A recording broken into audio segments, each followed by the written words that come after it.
Good afternoon, everybody. Welcome to the February 27th, 2025 meeting of the Baltimore City Planning Commission. My name is John Laria, newly confirmed chair of the commission. Look forward to working with everybody.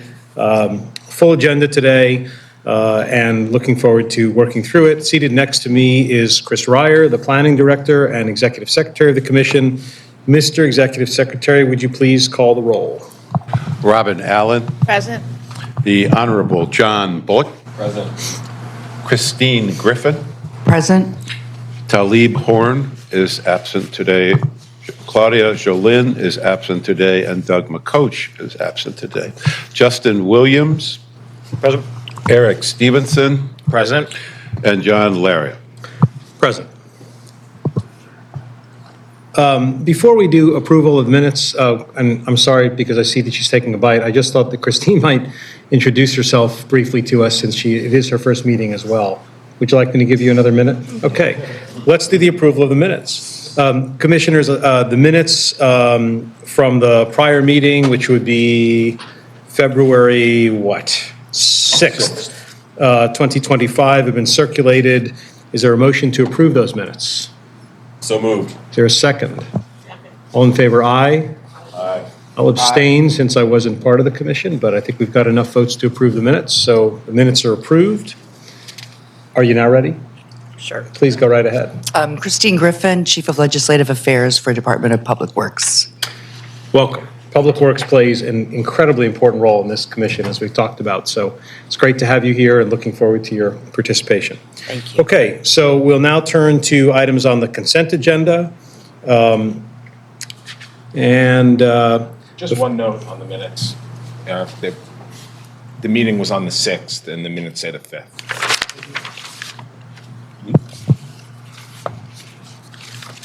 Thank you, sir. Okay, on the consent agenda, the first item are CIP transfers. CIP transfers are those from the February 19th, 2025 Board of Estimates meeting, and they are on the WIC site for the commissioners. Is someone going to review these, Mr. Executive Secretary? They have been reviewed, and you'll see a write-up on each one. We essentially note if... Microphone. See, I'm catching on. Yes, they have been written up by the CIP team, and essentially we note if the transfer is consistent or not consistent with the CIP. So if it's, for example, you'll see on this one, there are numerous bulk accounts for projects like street resurfacing. So if the transfer is into a specific street resurfacing, which is the typical process, then it's consistent with the CIP. If it's from one entirely different type of project to another, we note that. And you may want to have a discussion about that. So the ones that I'm looking at, is each transfer within its own department? Or are there any that are outside the department at all? It looks like, they look like they're within departments. So Yeah. we have one HCD transfer internally, one DPW, well, several DPW transfers, several transportation transfers. I think that's it. Okay. I will note that there's been there is some ongoing discussion about these CIP transfers and the path they will take to get to the commission. I think commissioners who have been doing this longer than I know that I think that technically they ought to go here first and then to the Board of Estimates and not the opposite. I understand there are discussions about that so that the board can have the benefit of whatever input the commission wishes to have. So we're working on that, on the revision of that process. I understand it's going smoothly and look forward to that change at some point. But in the meantime, they are here. So are there any questions on the CIP transfers that I have just mentioned and that are on your site? Commissioners? No questions. Questions? If not, is there a motion to approve the CIP transfers as a group? Motion to approve? Second. It's been moved and seconded. Do you need to know who's moving and seconding these, or are you keeping track? I'm keeping track. Okay. If I have a question, I'll usually speak up or watch the recording later. Thank you. And can I do this by voice vote, or do we need a roll call for do this by voice vote? Consent All- agenda is typically by voice. Thank you. All in favor, say aye. Aye. Opposed, nay. Items are approved. Thank you.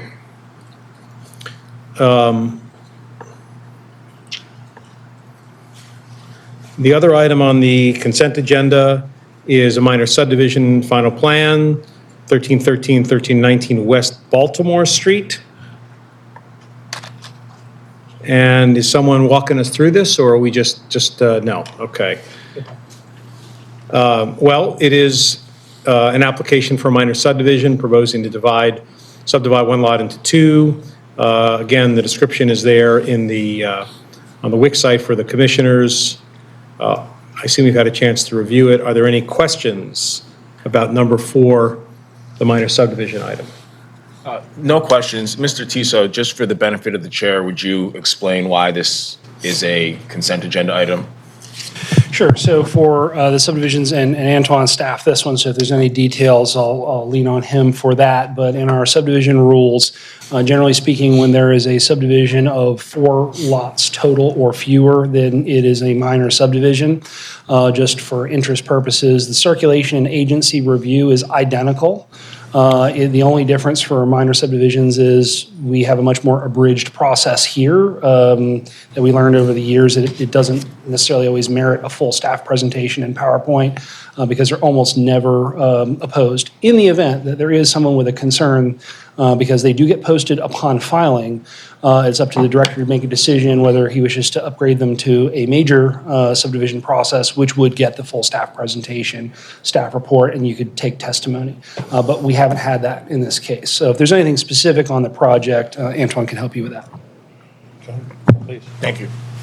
Yes, and Commissioner, I should declare that the application is coming from an organization called the Southwest Partnership, and my spouse is the interim director of that organization.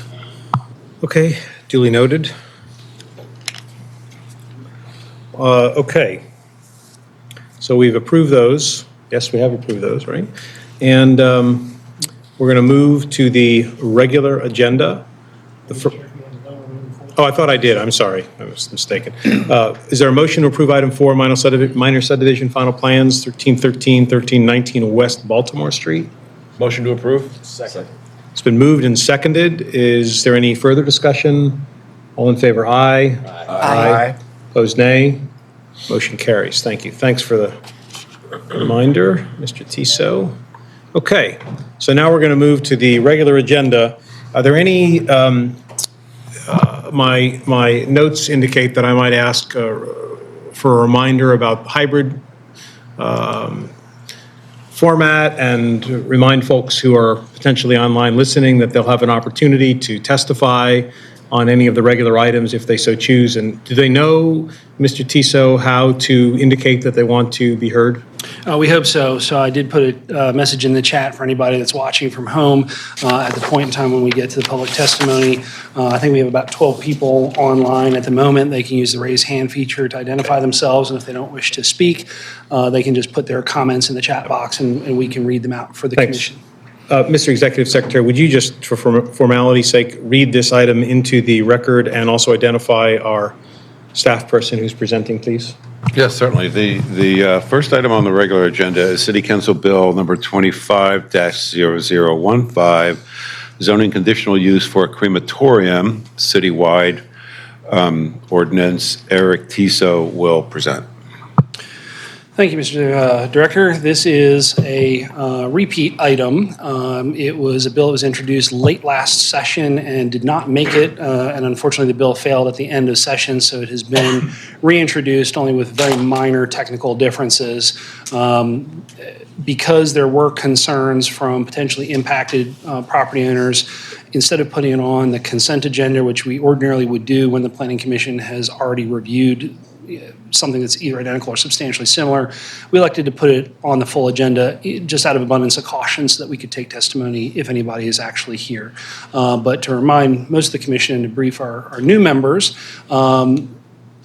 This got started with a particular funeral home in Northeast Baltimore that wanted to add a crematorium. There were a lot of concerns from the neighborhood, some challenges back and forth after it was approved as a conditional use and was challenged in the courts. And so the councilman wanted to attempt to solve the problem, called us for assistance, and this is where we landed. So at this point in time, the current zoning code in Article 32, crematoria are included in 2 other defined land uses. So they're included in cemeteries, and so in all of our zoning code definitions, which you see on the screen, there's a definition. It generally explains what the thing is, and if there are any things that are typically included, it has them in inclusions, and if there's anything that is explicitly not to be considered part of that use, there may be exclusions as well. So that's where we see the crematorium is there highlighted, has brackets around it, removing it, and then it renumbers the items behind it. It then adds a definition for the crematorium because it now is becoming a use in its own right. And that definition is substantially similar to what was reviewed before, though they added the part about or animal for disposal purposes. Otherwise, it's the same. So now it's defined as a use. And so that use has to go into the tables, which we'll show you momentarily. And then there was also an inclusion for crematorium under funeral homes. So it removes that from the inclusion because it's now going to be a standalone use, and it, just as a way of reformatting the former little Roman numeral 1 there, chapels for viewing and deceased or for conducting rituals, and gets split out into 2 different things just to match current formatting preferences within the code. So that's a cleanup while we're in there. And then here is the table. So each of our zoning districts has an associated use table that lists all the uses that are eligible in that district and the means by which it is eligible. So it is added in the open space district as a conditional use to the board. Basically, what was done is where there were funeral homes or cemeteries, so too were crematorium added in the same way, with the exception of in the commercial districts, it was removed from C2. So every other district that could have had either a funeral home or a cemetery that could have had a crematorium is still approvable in the same method as before this bill will go into effect. The only difference is that crematoria are no longer eligible in the C2 commercial district. So that then launched us into the question of, okay, fine, how many and who does this affect? So I did the best search that I could to try and identify all the potential property owners that would be impacted here and came up with this list. We did see a couple of the operators that arrived to comment. Obviously, they were concerned, and the bill moved forward. Being that this is substantially similar to what we saw before, we are continuing to recommend approval, and I'm happy to take any questions. Thank you, Mr. Tiso. Let's start with questions that the commission may have. Councilman, can I start with you? Thank you, Mr. Chair. Not so much of a question, more of a comment. We did, under the Planning Commission, heard this before when I wasn't on the Planning Commission, but on the council, we did talk about this. I'm familiar with the bill in terms of the sponsor, but also as well as the issue that we're trying to address, so I'm supportive. So thank you. Councilman, Mr. Vice Chair? No questions, thank you. DPW? No questions, thank you. Ms. Allen? No questions, thank you. Mayor's Office? No question, thank you. I also have no questions at this point, so thank you. So let's see, is there anybody who wants to testify on this item online? Nope. No, we don't have any comments at this time. Okay, and is there anybody here in the audience who wishes to testify on this item on one side or the other? Please raise your hand. I'm seeing no hands. Okay. So, if there are no comments from the commission, no testimony online or in the room, we can move to a motion. Is there a motion to approve this item? So moved. Is there a second? Second. It's been moved and seconded. Is there any further discussion on this item? Hearing none, all those, we're going to do a roll call on this, are we, Mr. Executive Secretary? Please go ahead. Robin Allen, Approved? John Bullock, Approved. Christine Griffin, Approve? Justin Williams, Approved. Eric Stevenson, Approve? and John Laria. Approved. The next item on the agenda is City Council Bill number 25-0006, zoning code modifications citywide. Eric Tiso will present. Thank you. So when the zoning code was overhauled and a complete rewrite in 2017, the Department of Planning made a promise that we would attempt to find and track where there are concerns or problems with the zoning code, based on lived experience and any input that we got from the public. And we would, on an annual basis, though it has turned out to be about an every other year process, try and update the code. We were trying to avoid what we had with the old code, where it kind of sat for years and years on end, largely unchanged, and those problems went unanswered. So this is a modification bill that is expanded on a zoning code modification bill from last year that the commission reviewed, but that bill, again, also was dragged late into the session, and it didn't make it, so the bill failed at the end of session. So this bill is basically a collection of items. I think there's about 30-some items in total. That is a combination of things from the prior bill that didn't make it at the end of the last session, things that the Planning Commission recommended by way of amendments in addition to what was in the body of that bill. And then there are some new items that have popped up since that point in time. So because this bill is very text-heavy, I'll apologize now, this is, watching paint dry level of detail. I'll walk you through the bill more or less in the order that it's in our staff report, which is kind of running end-to-end through the bill. And I'll note for you along the way which things are repeated from either the prior bill or Planning Commission's amendments, what things maybe have been discussed but have been changed, and what things are new. So in the top right corner on the screen, I'll add whether it's that repeated, changed, or new. And then because there's a number of proposed amendments, I'll kind of review those in a line as we go. And then at the bottom corner, I'll have the page number of the bill so that if you're reading through the bill, you can follow along with that. Mr. Tiso, for the record, Yes. some of us like to watch zoning paint dry, so. I too have made a living at doing that. No offense intended. So this is a repeat item that was recommended by the Planning Commission. We took 7 years to rewrite an entire new code, and I was on part of the final code conformance team that read the entire thing cover to cover. And this was an artifact left from the prior zoning code. For those who may have worked with it, the table of uses at the back of that code was a convenience. It was not actually officially incorporated into the code. The code at that time had, in R1, the following uses are allowed, and then under R2, it would say everything in R1 plus the following list, and it would cascade down, which made it very difficult to use. So we decided to make it easier and incorporate the tables directly into the code. So this leftover text that disclaims that it's not official is an artifact that needs to be removed. And so this text is struck and it's replaced with this because the tables are actually a part of it. And it then gives the translation key, which was just assumed previously because our mental bias, we knew what P and CB and CO meant, but the casual reader might not. So it inserts that decoder for folks. Microphone doesn't seem to be working. We can get you another one. Thanks.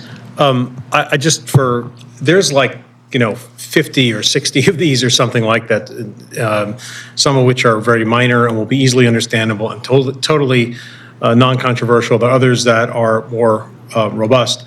What I'm going to suggest, just so we can keep our heads on this, is I'm not going to say, does anybody have questions after every one of these? If you have a question before Mr. Tiso goes on to the next one, just let us know and we'll stop and ask, we can answer whatever questions. If not, I'm just going to ask you to roll from one to the next. Yep, I'll give Thank a you. pause in between, and I'm happy to back up because I know sometimes it takes a second to keep going. So again, this is finishing at where the signage table language is tweaked. This is the signage part. Okay, moving on. We had a request from Department of Recreation and Parks that they wanted to have it made explicitly clear that recreation outdoor is part of government facilities. We thought it was clear as it is. I don't see any harm in making that absolutely clear. This is a repeat item from last time that was a Planning Commission recommendation.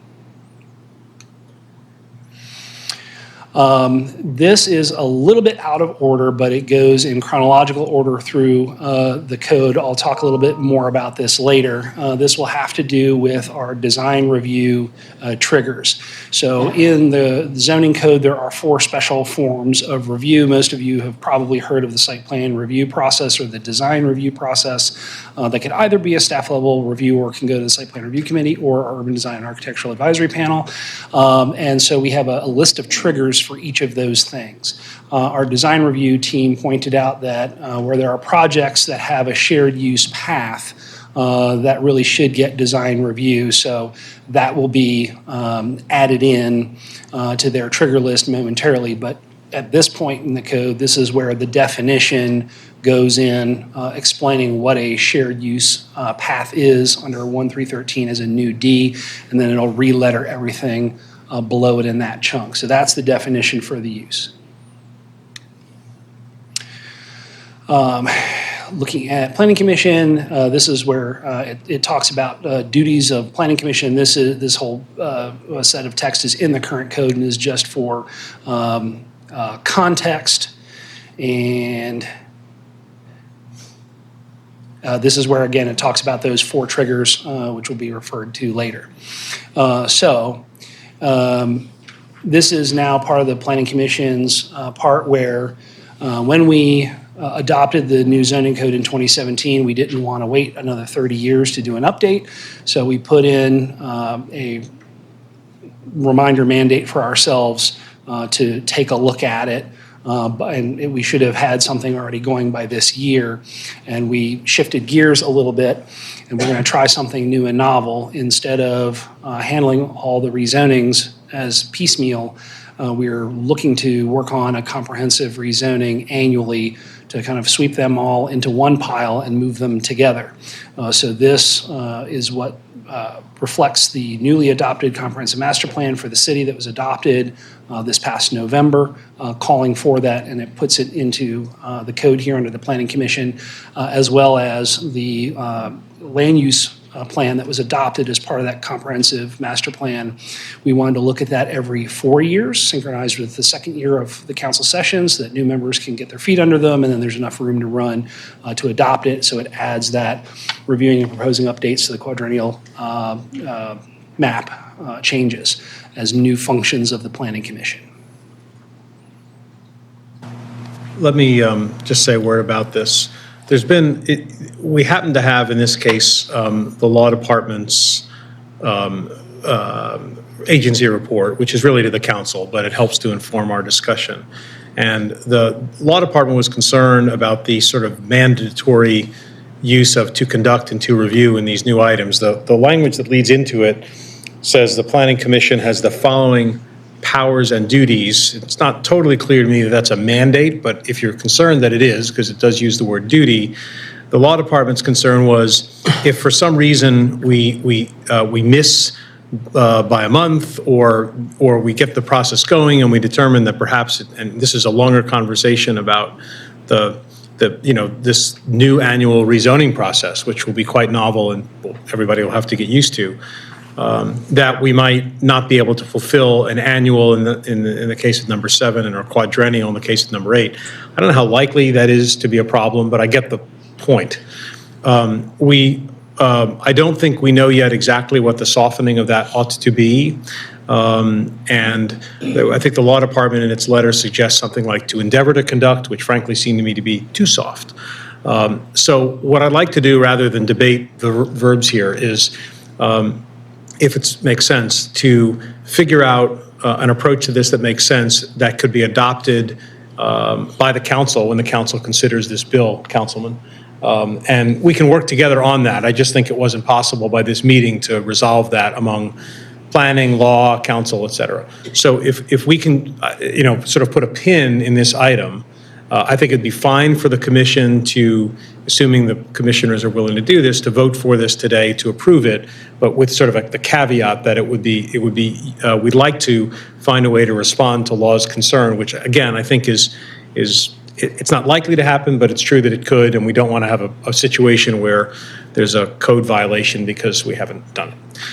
Is that an acceptable approach? Absolutely. And the commission's eventual action on this bill will have a cover memo that will go on top of staff's report. Right. So we are happy to encapsulate that concern, maybe not as a formal recommendation, but just a, hey, guys, look at this kind of a thing on your cover memo. I don't know that there will be many of these, if any others, in this suite of things that we're going through today. So it may be that you just need to highlight those couple of things. We're just trying to problem solve here together, and we're just not going to resolve it right now. But it really ought to be addressed and resolved, Councilman, in particular, when it gets to the council committee and then to the council. And I'll just say one note. I know that the Land Use Committee is hearing this bill on March 20th. Right. And we thank you for being a member of that committee. Yeah. So I think it's a good point, but let's resolve it going forward. Thank you. Okay, I had mentioned before the trigger list for site plan review and for design review. We have been getting on and off over the decades interest in accessory dwelling units or similar type uses. This is one of those times where it has kind of come back around. The state of Maryland had a whole panel that they put together and had a bunch of meetings to try and wrap their heads around how to potentially support local jurisdictions creating accessory dwelling units. Well, in our prior zoning code, before we had formal triggers for site plan review and for design review, there was a provision that was kind of designed to get as close as possible. And it required that when there's a proposal for multiple principal structures on a residential lot, it required in that day Planning Commission's approval. And the intent behind that was to get a design review of, you can have, more than one dwellings, but what's it going to look like? How is it going to function? Because it may not be necessarily a use issue. It may be a design and arrangement issue. So we're adding multiple principal structures on a residential lot in the trigger list for site plan review. And also for design review, there's some tweaking of text there to clarify how things around some of the dwellings that trigger review, moving things around to improve its layout, but also towards the bottom of that list, and it ripples all the numbers through. And then here's the bottom of the list where a new number 15, the second kind of paragraph there, adds multiple principal structures on a residential lot. And then we also, at the very bottom of this page, this is a staff amendment that has that new construction or substantial modifications that include a shared path or shared use path. That was a definition a few pages ago. This is where that would get triggered. Thanks. By the way, it occurs to me, a little more housekeeping, it occurs to me that although the commission has the privilege of interrupting in this way, it would be hard for the audience to do that. So just rest assured, if you've come here because you want to comment on one of these many items that we're going through, we'll give you a chance at the end. We'll have to roll back the tape and identify which one it is. So folks who have any questions, comments, concerns about any of these items will have a chance to get heard, but I just want to keep going through the list as I've described. Absolutely, Thanks. thank you. And I can't see the screen from here for those online anyway. So that new amendment would jump up into the line with a new number 18 if it is eventually adopted. All right, moving on.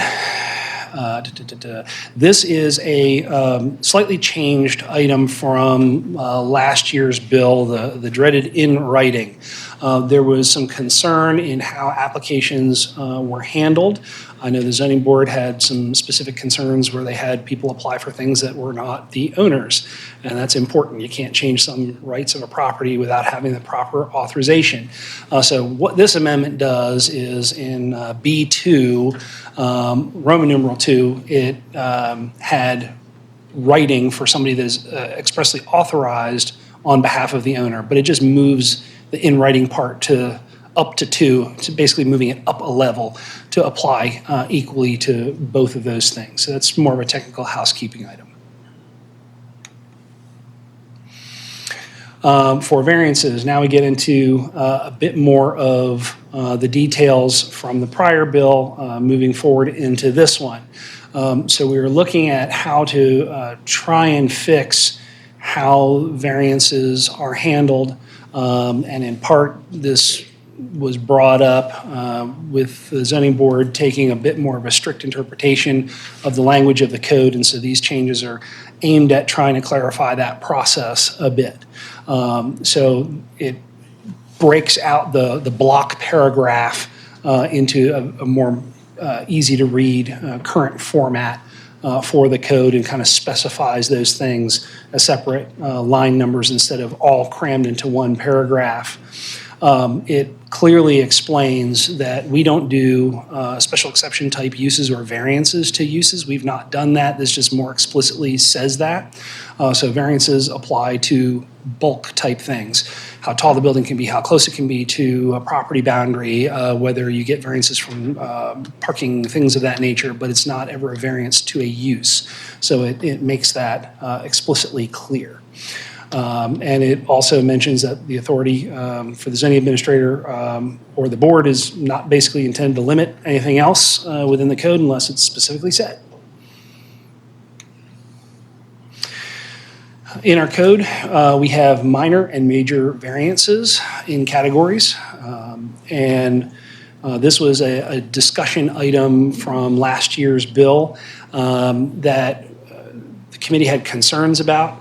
The next item on your agenda today is a more narrowly tailored bill that will address this same session, where the trigger points are 10% here, and it will move that to 15%, or where the lesser is 2 feet, it'll move it to 5 feet. So you'll see that in the next presentation. I just wanted to flag for you if you remember it. Yes, it was addressed. It's not in this bill. It's in the next one. Likewise, on lines 12 and 13 here on page 9 of the bill, this is duplicated. It is clarifying an omission where either the zoning administrator or the board may grant these variances. So it's just inserting that missing language, and that is actually copied in both of those bills. So we didn't miss it. It's just in the next bill. And then this is really the biggest chunk of the last session's bill that is brought forward today. Again, trying to solve a challenge where the approval standards for variances required something unique about the property. That's a very difficult standard, and in some cases that is by design, but in at least the board's interpretation, in some cases, they were really looking at literal uniqueness and were disapproving cases at a more substantial rate than they had in years past. So this is modifying the language to more closely align it to actual past practice than the literal words on the page, if that makes sense. Question on that one, Yes. Eric. Because this one has come up in terms of if uniqueness is appropriate, and just to sort of illustrate an example, if someone has a property in a house of row homes that are all the same, Yep. and they want a variance for a condition that every house on that block has. Well, it's actually almost the reverse. It's you have a row of row homes that are all substantially identical, and somebody wants to do a first floor kitchen bump out in the back. How are they unique? There's 20 of them sitting there. Exactly. And that means that under the strictest, most literal interpretation, nobody will ever get a variance ever again. And I think I may be of the thinking that if we have issues that people want to change that apply broadly, then the tool perhaps isn't a variance, but a change to the regulation. That has been discussed at length as well. We've been asked by a couple different council members about this, and the advice we provide is, yes, that is a strategy. Keeping in mind that changes to a zoning district apply everywhere where that zoning district exists. So if we reduce the required yard dimensions, we shorten it up a little bit, permitted is permitted is permitted. okay? One neighborhood might be perfectly fine with that, another one might not. Permitted is permitted. It means we don't get to drag them in front of the zoning board. They get their permit and they get to build it. So we can change the base regulations, just be careful when you do so. Right, or we could not, and just not allow things that aren't allowed. That's the tension. In some neighborhoods, they need the extra bump outs here and there. Others may prefer not to see that, but they occupy the same zoning district. So which of those is the more appropriate venue? So in this case, this is attempting to conform the text to actual past practice. That's where we've started from. And I see we may get. Are there equity concerns about applying, rules differently in different areas? I mean, we can go, it's probably a longer discussion, maybe you should go through it all first. I mean, my view as a former practitioner was that the B1 standard is broader than what people read it as. So it's not just about a row home and a block, it's about the entire zoning district. So I would argue that you get a R8 row home, you don't just look about the row homes in the block, you look at every R8 house, and then a good lawyer or advocate could make the case that it is unique in the instance, and that's how the zoning board had interpreted it historically. And that was kind of blessed by the council by not changing the statute or the zoning code ever. Things had changed, and so to kind of trying to get back to that. And I mean, my vision was having the council debate and actually kind of give more context to the statute. So when it's like time to interpret what the council means, it's like allowing some flexibility as historically has happened. Thank you. And this is just carrying off the last, removing the unnecessary hardship text, keeping practical difficulty, and then the rest is renumbered in that list. So that's kind of one of the significant items that's in the bill here. There's nothing more on that one. The next item has to do with time limits. In the existing code, wherein you get an approval for a variance, it is good for 1 year. You can always go to the board and ask them to give an extension, which they would frequently do. It didn't happen super often. And then we had the COVID-19 emergency and everything took longer. And so they were getting a lot of variance or extension requests. I personally cannot recall seeing very many of these extensions, at least the first one, ever getting disapproved. Usually people have good reasons. If they get permission to build something and they have the ability, they're absolutely going to take advantage of that and they're going to build the thing and get the permit. So the board's like, why are we holding this at 1 year if we're practically making it to, let's just change the base rule and make it 2 years. So that's what this does.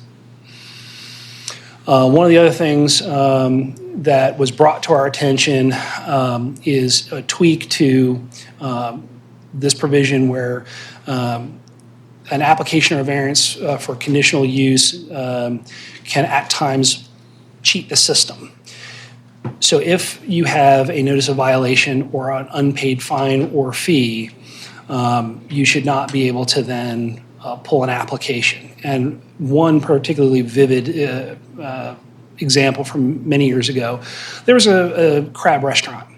And in good weather, they would put picnic tables out in the parking lot. And they would do outdoor dining. They didn't have approval for that. It wasn't something that was eligible in their district. They would get a violation notice. They would file a hearing. They would drag their feet, not get the hearing. Summer's over. Oh, we're going to move the tables, abate the violation, see you next summer. That's not how this is supposed to work. So this will give us the ability to not accept things until you make the problem right, and hopefully prevent abusing the system in that way. For conditional uses, in this section, this is a repeat from our Planning Commission amendment. Last time, there was a missing reference to or City Council because they can grant conditional uses as well. We just missed that text in the line, so this inserts it.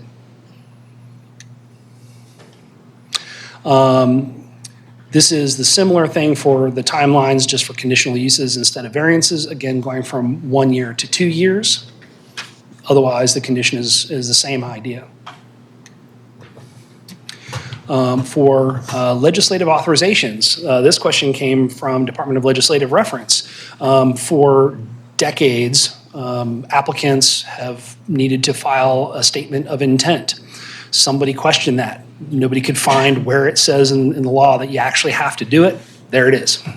So believe it or not, it was never written down anywhere. Now it will be. So this is requiring that statement of intent. And those documents really are helpful to us because it gives us a lot of the information that we need, especially as an agency, to comment on things. So this is the list that explains it. Now, there was a comment from the law department looking at B5 in this list, that they were concerned that the other information as may be reasonably required is way too vague, and they had a concern that we might ask for random things that have nothing to do with anything. So their recommendation was to try and tighten that up a little bit so that it doesn't get overturned for being overly vague. So at the very bottom of the screen there, the staff amendment would be to maybe try other information needed to verify compliance with standards for conditional uses, variances, or other requirements of this code. Really what we're trying to do when we need to ask for additional things, and the commission may remember when you see, for example, conversions of dwellings. There's part of the code that says we need to know, there's requirements for how big the unit has to be based on the number of bedrooms. We don't know that unless the applicant tells us. The structure has to be over 1,500 square feet, not counting the basement. We won't know that unless they tell us. So that's the intent, is to be able to ask that question, because we can't advise the council or the board appropriately without that information. For notices, this is a new item, and as technology changes, there is a requirement for publication in newspaper of general circulation in the city. They're getting to be hard to find. So there's that. So we think that to try and serve the purpose of public notice, instead of giving a monopoly to perhaps the last vestige of out-of-town newspaper that may exist in the city, having a posting on the property, which we already do, and in cases where it's appropriate, based on the item, first-class mailing of written notice to the property owners is the best way to get that done. Mr. Tisa, do we know what sort of best practices are? I mean, what other jurisdictions are doing in this regard? Everybody faces the same. On a quick look, it seems like their legacy text is still there and newspapers are still the thing, so we may be the first ones to question that. And has law reviewed it? I mean, is there any issue, any legal issue associated with this form of notice? It's practical for all the reasons you described, but we don't want a situation where we create a notice requirement that somehow that invalidates, all these notices. There was just a comment that I got that I didn't hear follow up on, that they just wanted to double check at state law to make sure that there was not, because a lot of our requirements sometimes will reflect state law requirements. They just wanted to verify that we're not causing a problem there, but I hadn't heard back as of today. If we have a little short list of things we want that, like, for example, I would vote for that today, Right. but I want to raise the question, and hopefully it gets resolved finally by the time it gets to the council. So that would be sort of another item like the one we talked about earlier, that where I think there's an issue, we should tidy it up, we should make absolutely sure. So whatever you want that little list to look like, Yep. I would appreciate it. Not a problem. And as a working habit, we do send our commentary out to the other frequent agency representatives just so they're given warning of it. So we will definitely be sending this to our law friends. Right, but I think I would just suggest, I think it needs to be, we'll see how long our little list comes out to be of these things, but it just needs to be, hey, here are 6 things that arose, if they arise, from the planning commission meeting. So I would just add that to the list. Thank you.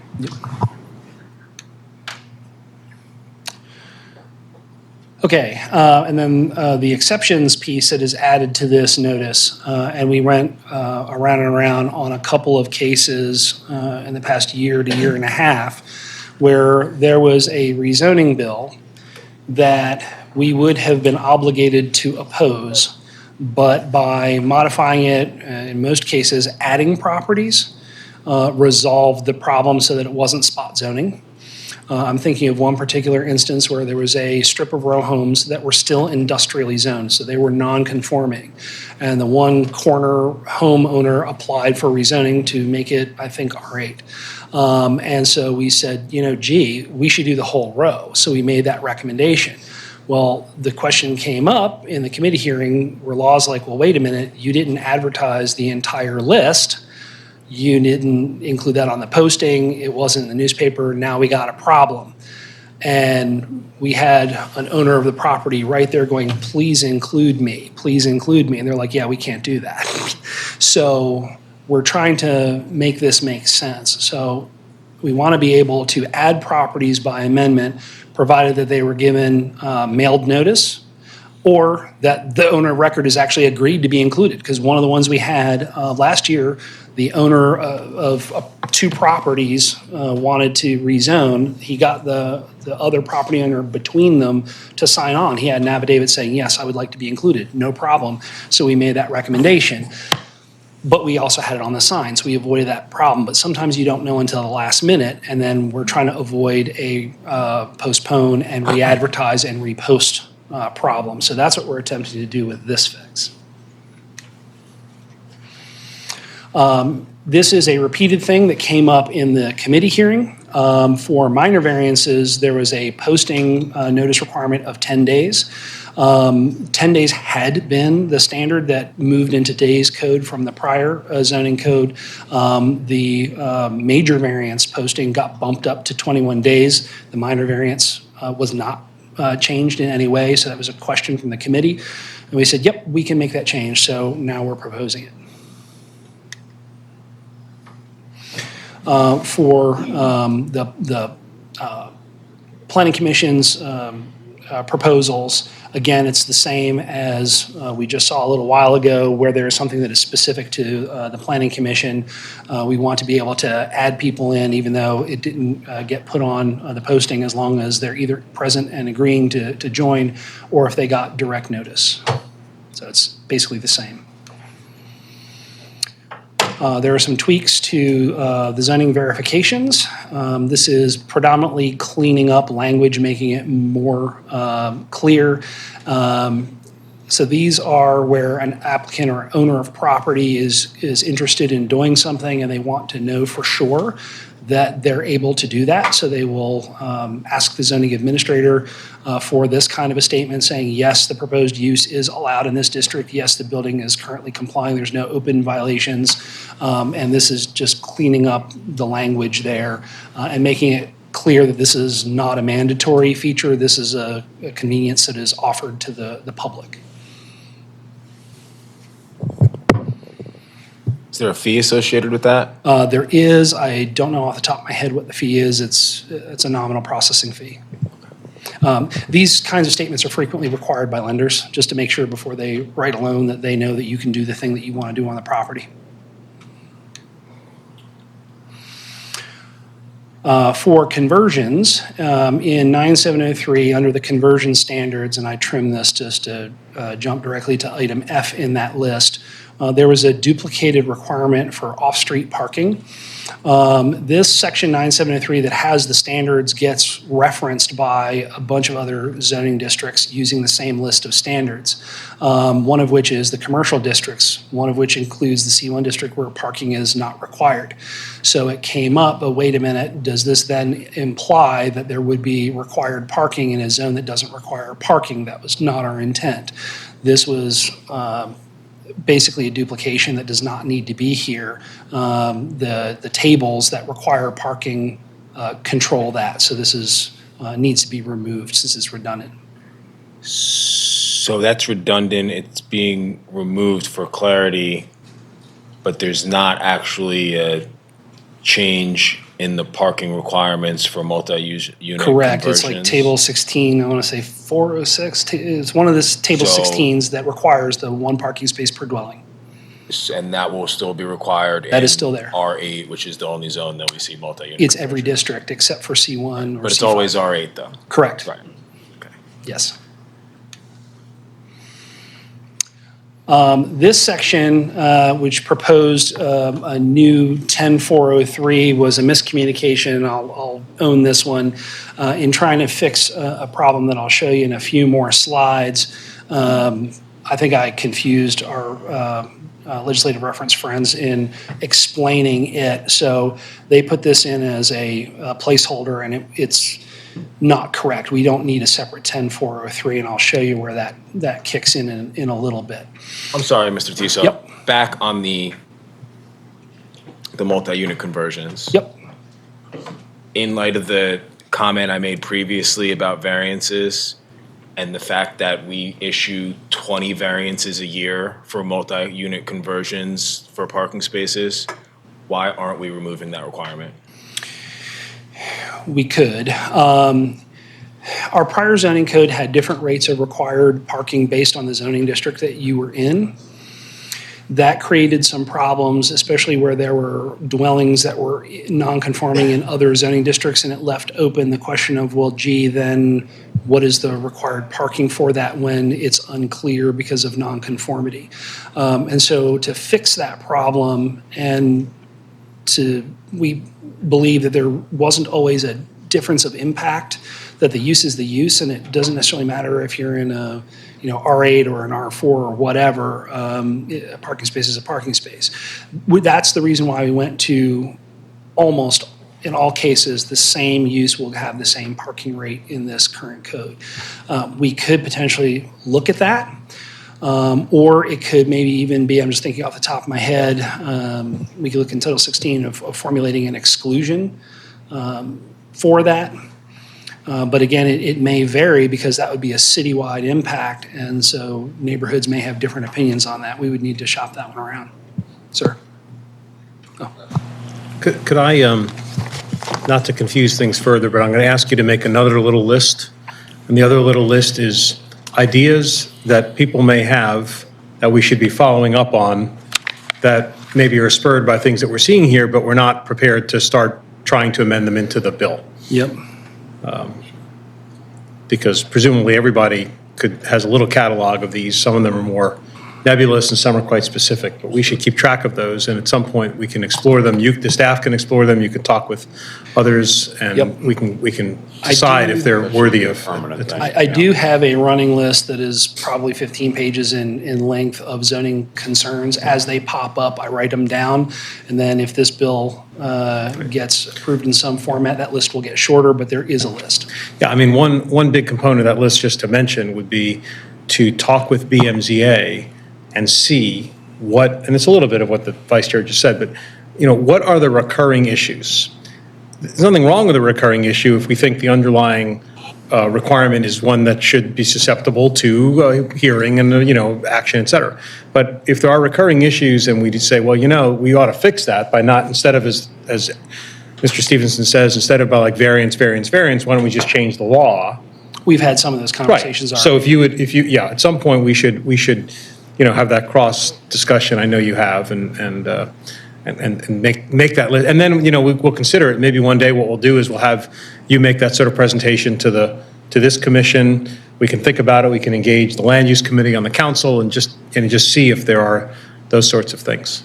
And it may be in some cases where there is an item that requires a lot of discussion or may even be potentially contentious. We would want to probably have that in as a separate bill so that it doesn't hold back Yeah. the rest of what we hope to be routine fixes. Yeah, I think it would be good to have sort of a little library of low-hanging fruit, and there may be some true low-hanging fruit that people don't have any issues with, but just hasn't made it into this bill. Yep. And then the fruit will get higher Yep. as we talk about it. Yep.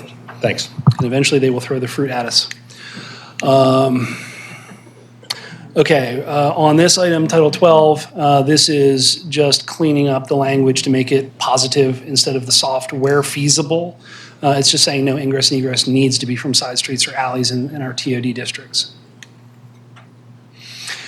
For neighborhood commercial establishments, let me explain what that is first for those that may not know. So we had this is an example where we actually did see a lot of problems and changed the code to solve it. So this is a perfect example.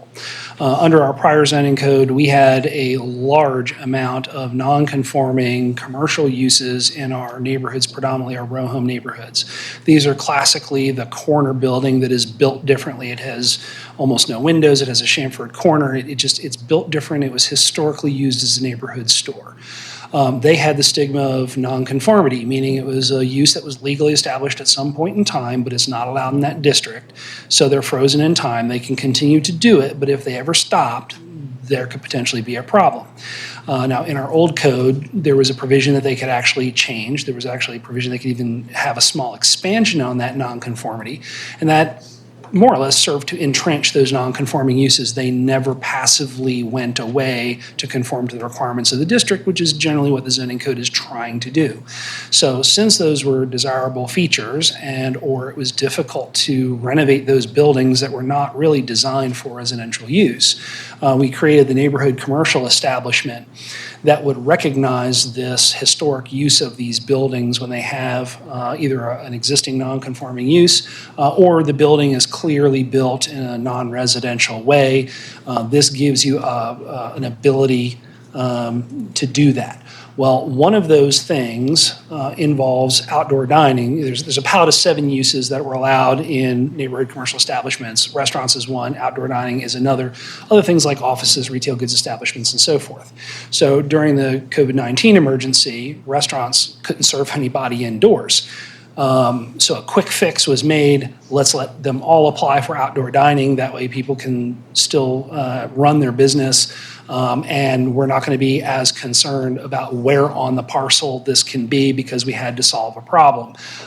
This came from council president at the time that made this change to solve that emergency.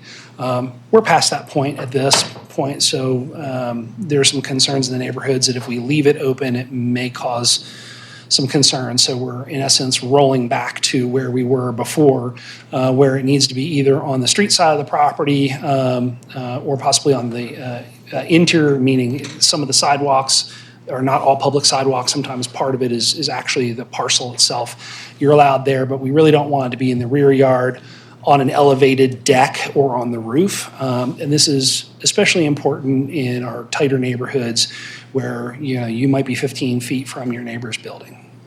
So that's the purpose of that. Mr. Tiso, I'm sorry.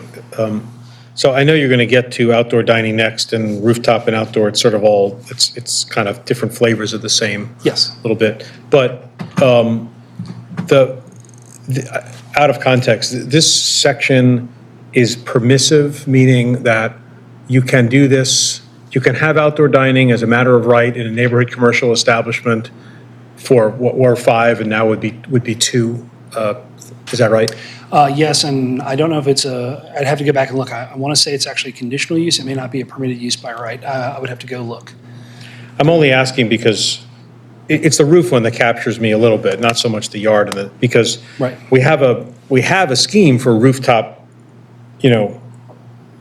Do we not? I mean, we have rooftop dining is allowed, and we'll get to this, right? So I'm just trying to understand the interplay of these two concepts and sections. Sure. So that's where we go to outdoor dining, and this is as a yes, it is a little bit confusing because outdoor dining is a separate use itself as opposed to being the version that's included under neighborhood commercial establishment. So I can see where that would be confusing. But here in outdoor dining, Title 14 is the use standards section of the code. So this is where the use may have special rules around it, and this is what applies here. And it gets a little bit messy because we're trying to figure out where these things want to be and how to do it, and it kind of got complex over time. One quick fix in line 24, there was an erroneous outdoor use that was a confusion that caused a lot of problems. We figured out it was actually supposed to say rooftop, so it's proposing to fix that there. So what this is saying is in a district where outdoor dining is allowed as a standalone use, not embedded within a neighborhood commercial establishment. So these are your commercial district variety outdoor dining. It's accessory to the principal use, that's A1 there.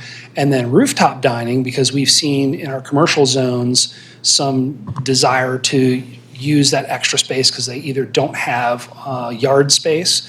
I'm thinking of a couple cases where they actually built decks out, or they built, where there's like a one-story extension in the back. The second story kind of spills out onto that roof deck for dining. But we wanted to limit that a little bit, where rooftop dining is permitted in all non-residential zones. That's where we separate these two, with the exception of our lightest C1s and C2 districts.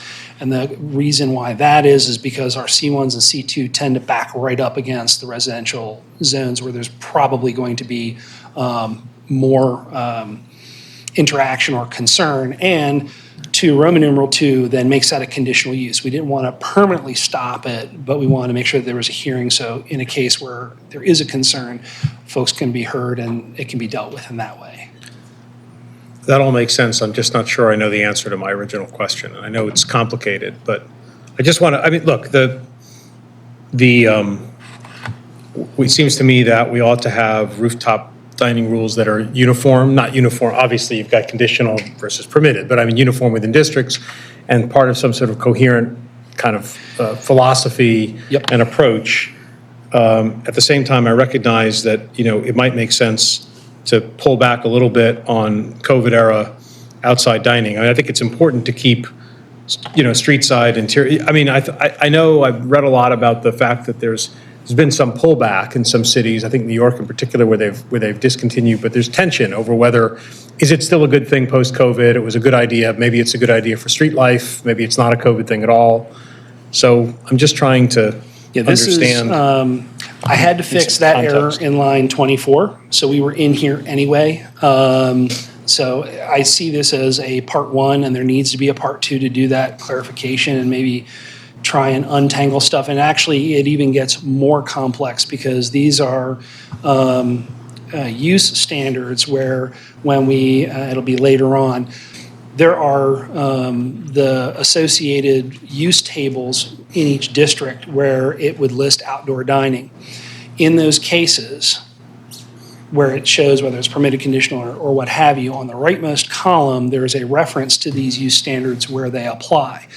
And there will be an amendment in a little bit that will show you where, because of this modal split, where depending on where it is, if it's in the C1s or C2, it's a conditional use, whereas if it's not, then it would be a permitted use. You'll see in that cell, we had to shift it to CB, comma P with a footnote pointing back to this. So it gets even more complex. Yeah, I mean, again, I don't want to, this is an important bill to move along, and as long as we're not doing something horrific, I'd like to try and keep it moving. Sure. But I guess I would also put that on whichever list we're talking about, in the sense that, what is the city's, do we have a coherent policy about outdoor dining, rooftop dining, absent COVID, where do we want it? So maybe that's just something we can talk about in a separate, because it has tremendous potential to be helpful, but obviously unregulated, it's a disaster. Right. So we've got to figure out the balance. Yes, agree. I had that on my developing list. Moving on to this change. This is the piece that I said you would see later when we're looking at multiple principal structures on a lot. This is largely borrowed text from our prior code that did not lateral forward. So where you have, and a principal structure means it's actually a main use. Okay, so if you have a single property and you have a house on it, that house is the principal use. A detached garage, for example, is an accessory use because it serves the principal use. Well, what if I take that accessory garage and I build a little apartment over top of it? Well, now it becomes a principal use because a dwelling unit is a principal use, but now we've got 2 of them on the same lot. So this is where that review process gets triggered. And on the second page here, the very last thing, B2, was just, again, in the lateness of this being added to the draft of the bill. The text was borrowed from the prior edition where the Planning Commission got that, and we don't need it to go to the Planning Commission. And I thought I had included it in my slide, which I did not. Instead of that B2, we suggest that last line be replaced with the requirements of site plan review and design review, because that's where we put that equivalent function in today's code. Mr. Chief, I'm fine with this. I just have one little corrective note. I looked at I looked also at the actual amendment that you're offering on the first, and I just think it's syntax. It says, I think you need to say, because of the way it's written, it says if, right? I'm looking at what's on the screen, if, and then you have the requirements of site plan review and design review, and that's the entire amendment. I think it means to be are satisfied or something at the end of that to make it the rest of the. Yeah. You can take a look at it later. It's no problem. Maybe but- approved by, or approved through site plan review and design review? Well, whatever. I think you can fix. Well, eventually, we're going to need you to vote on it, so I kind of need. Yeah, except that I think the council would, but yeah, so if it were me, I would, the syntax is residential lot if, one, the development otherwise would conform to the requirements of the subtitle, and I would say, you could say the requirement, just leave what you have there and add at the end of it something like are satisfied or complied with, right? Are met? Are met, yeah, met, it's good. Okay, so we will ask you to substitute that when you get around to voting. Thank you for that correction. Just want to show you that I'm reading the stuff you send me. Thank you very much. And this is where I expose that I'm a planner, not a land use attorney, so thank you for backstopping me on that. Okay, off-street parking. This section more or less takes a big paragraph and breaks it out into subordinate sections. So that's where you're seeing the capital text giving the new titles. It's just breaking that apart to make it more readable. And then that was done because of the new 5 for split zone properties. What we used to have in the prior code that we did not, because we went to pretty much every use having the same parking rate regardless of where you are in the city. We had a multifamily dwelling project that was on a split zone lot. It was partly C1 and partly R8. Well, C1 does not require off-street parking, so that left open the question that the consultant asked, well, gee, how do we figure out how many parking spaces we need to provide? And so this is the solution that you calculate it based on an area, because that's what it used to be under the prior code, and you do a pro rata share, and that solves the problem. Now, we don't expect this to pop up that often, because unless you're in downtown or in a C1, there's very few zones that are exempt from parking, but there you go. And then if there ever should be a case where we start differentiating between districts again, we will definitely need that fix. Why would we have a split zoned lot? Because it consolidate lots. And then don't rezone them later on. That's the most common way that it happens. And we always recommend where possible, maybe you want to get that rezoned because you've consolidated, and they look at the cost and time and expense and say, can we build it without rezoning? And we say, well, yeah, there's a path. Okay, we're good with that, thanks. And it just stays. So we don't prefer that, but there it is. So for nonconformities, to in part help, especially our zoning board, we just wanted to make it explicitly clear to the extent that we can, that when you have a nonconforming structure, there can be further variances or changes to that building. Our intent in this code was to largely leave the variance authority unfettered for the board or council. Our prior code had limits on it in topics and by percentage that were, in some cases, roundly ignored. So we're like, well, and the problem with that is either, folks blew right through it and never gave attention to it because it was a good project or it made sense, or it was artificially holding somebody back and there was no recourse to it. So we said, well, why are we torturing ourselves? And we took those hard limits out, and now you just have to justify it, and it is what it is. And we think that has simplified things. But in the typical way of drafting, you kind of have to start, as I understand it, with you can't do anything anywhere ever, and then you start adding in the rules and the conditions under which you can do it. So we want to make sure that just because you have a non-conforming structure, if the proposed change is not going to further make it more non-conforming, you can do it. Or if you need, for whatever reason, to get a variance to make it more non-conforming, you can do that. It just needs to be approved with the process laid out. It's not a permanent, you shall not touch this building ever again. This is calling back to the rooftop dining. This is the table that I talked about where it was listed as just permitted across the board, but we are changing that to make it conditional use. And then you see on the right side, it talks about go see the use standard in 14.329. So the P's need to go away for permitted and make it P. So it's permitted in some cases, but it could be conditional to the board. And then footnote 5 points you to 14.329 to find those instances where it requires a conditional use instead. This may be a bit of an eye chart at this scale. I apologize for that. There are 3 different changes that are happening here. We had brought to our attention that in the C4 district, residential care facilities are not permitted in C4. I think, Chase, that was yours that pointed out, so I'll give you credit for that one, good eye. So there does not need to be a square footage requirement. It should be none instead.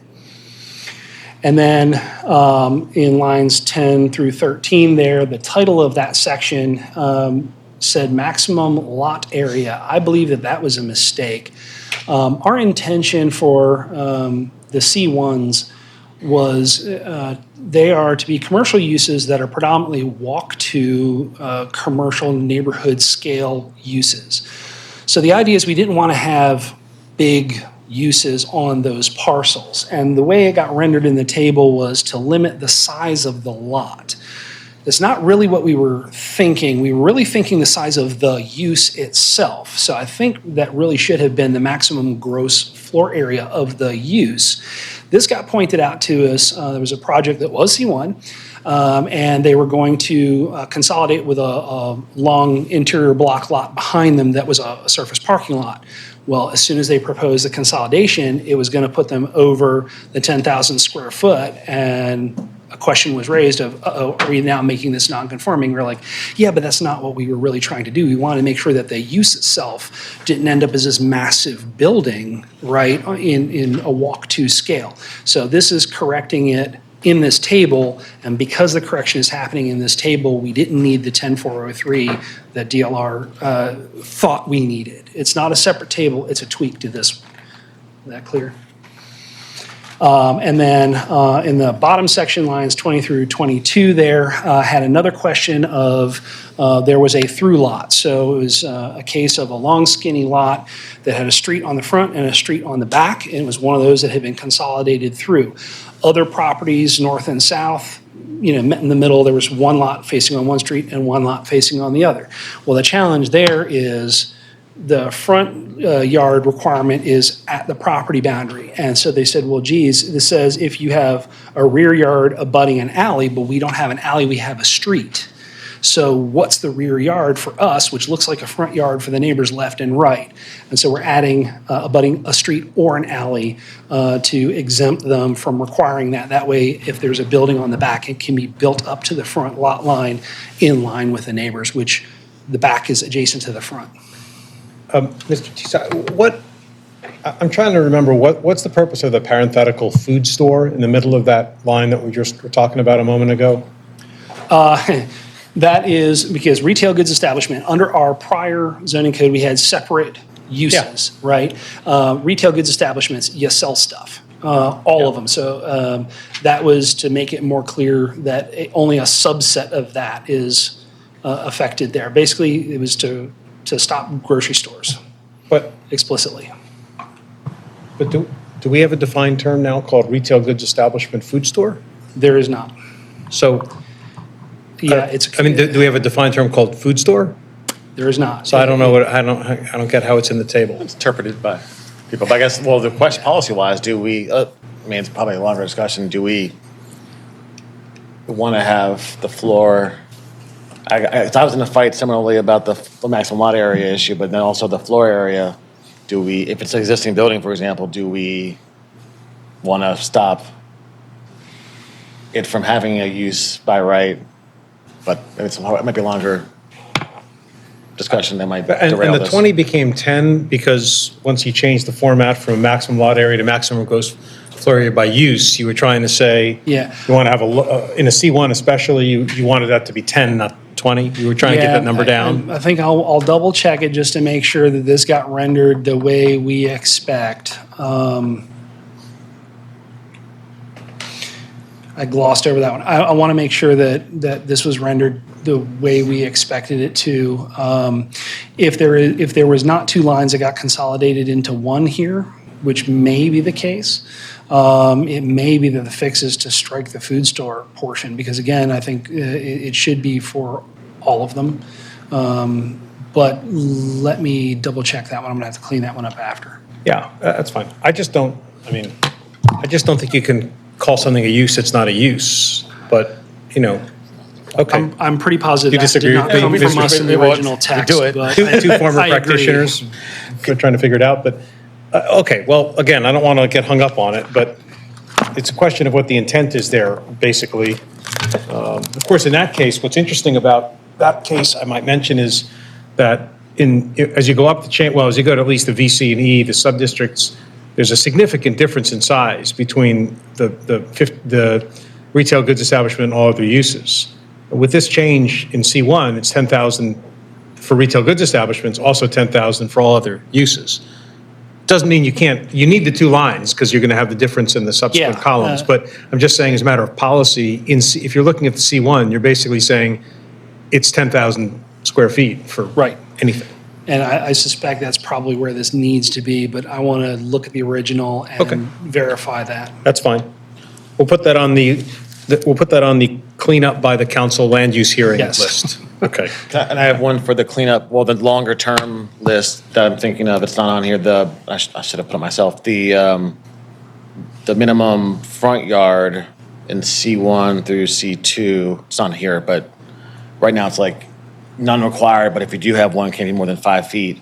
Right. Which is hard to apply. I've had issues where like there's a large sidewalk and it's consistent with the rest of the neighbors, but it was like a 20-foot side yard, but it was consistent and people opposed it and it was chaotic. And I can double check, I believe we have a provision of averaging our front yards Yeah, that it's also that been- solves that problem, I think. For residential, but which also causes problems we should look at too. But it can be it should be a not this bill, but next bill thing. Okay, Oh, that's the other list. Yeah, right. Have to put that in there. Yeah, as these problems pop up, I try and record them and figure it out. What- So if we need yard averaging in commercial zones, we might be able to do that. What, just so I can keep my, so. This is the minimum front yard issue in C1, C through C2. Okay. Yeah, I don't have the actual use table in front of us. so it makes it Just something, harder just as a tickler, that's fine. That's great. Okay, thank you. Okay, and then related to that table that we were just looking at, the explanatory note that's in the bill talks about those three changes. And so I'm offering some commentary on how to just fix the text that was put together quickly. And that's just helpful to DLR. They know it's coming. In table 11301, for our IMU 1 and 2 zones, it was discovered that entertainment as an accessory use was not in IMU 1 at all. That cell was blank. Entertainment generally is a conditional use to the board.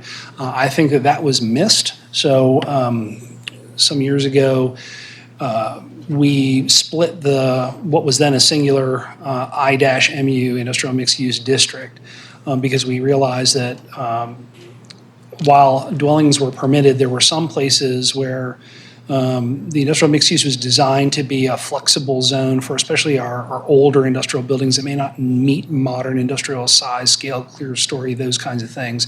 We want to give them some flexible adaptive reuse options, but there were some cases where they were truly not residential in area. What we were thinking of when we created it was the warehouse that's in the middle of the neighborhood. That's where all the folks walk to work. We were looking at places that were truly industrial, and they were looking to introduce residential. So we split them into two. So IMU 1 allows residential, IMU 2 does not.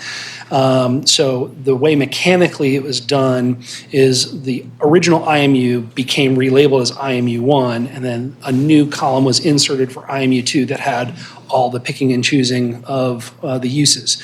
So when accessory entertainment was added, I believe they should have had a P in both columns, but they didn't. They only had it in IMU 2. So this would add it to IMU 1. What's the threshold for live entertainment In terms of, in terms of the definition? I'd have to pull it up in I- the code, but Because I this think is, there's some concern about live entertainment in residential districts, but I think there's also some kind of confusion about what is live entertainment. Live entertainment could be Sure. CFG Bank Arena, or it could be like an open mic poetry reading. Right. So what, And I think yeah, that's, I hear you. In this case, this accessory live entertainment is accessory to a restaurant or a tavern, an art studio, or an art gallery. So 3 of those, restaurant, maybe only 2, and art gallery, I know are on the neighborhood commercial establishment list. I don't think art studio is, and I know tavern is not. So that gets at your concern of if it's in a residential context or not. So this would be more like it's an art gallery or a restaurant that might be in an NCE in a neighborhood setting that would benefit from this. That would be, I think, your potential worst case scenario. I think it'd also be a good longer term thing, because I've always been surprised, like a DJ is live entertainment, but just an iPod is not, and right. Yeah, And we've much less had CFG Bank cat Arena. and mouse games over the years of what is, and we had some cases early in my career, where there were some de facto nightclubs that were going in, right? So how do you define it? Really, the bigger problem is how do you enforce it? I think it's really a sound issue, and that's, I think, just health department. If you get the one guy that's got the sound meter out there, that's really where the problem is. Mr. Chair, you're going to... And the dancing too, because I feel like that's like a Footloose era rule, or like New York had the same kind of anti-dance rules that were kind of arbitrary. And I've seen Footloose. It's a good film. it holds up. I may have just dated myself inadvertently. All right, we can keep moving. Thank you. Yeah, I think there's going to be a... Yeah, I mean, live entertainment issues, it's a much bigger, much more perilous version of the outdoor seating issue, right? Because you want it, you know you need it, you want it to be vibrant and all, and you want to have those amenities. It's the how. But you get into issues, and I think the other issue that's always been there, as I recall, is you get into content regulation issues when you start to distinguish among those things, and you have to. Yeah. So there's a uniformity thing you have to work with a bit too. If there was a concern among the commission, I think the intent was to have it permitted in both cases, and we just failed to put it because we were just putting the amendments into IMU 2 column. But it doesn't have to be permitted by right. It could be condition of the board instead if that were more comfortable. Just throwing that out there. You can amend this if you so choose. I mean, I think I'm comfortable with it as an accessory use, but to the chair's point, I think there's further refinement needed. Okay. We'll put it on that list. Okay. When you have You made me get my zoning code out, so I'm feeling empowered. 'Cause I have- Yes, chapter and verse, please. Okay. Looking at the use table for office residential for the OR districts, it was pointed out to us that we did a bit of a shorthand. And I'll jump to this lower part of the table first. So you see in line 14, it says neighborhood commercial establishment. What we were thinking is in the office residential district, we wanted to allow those 7 component uses to be allowed in the OR zone. Here's the problem.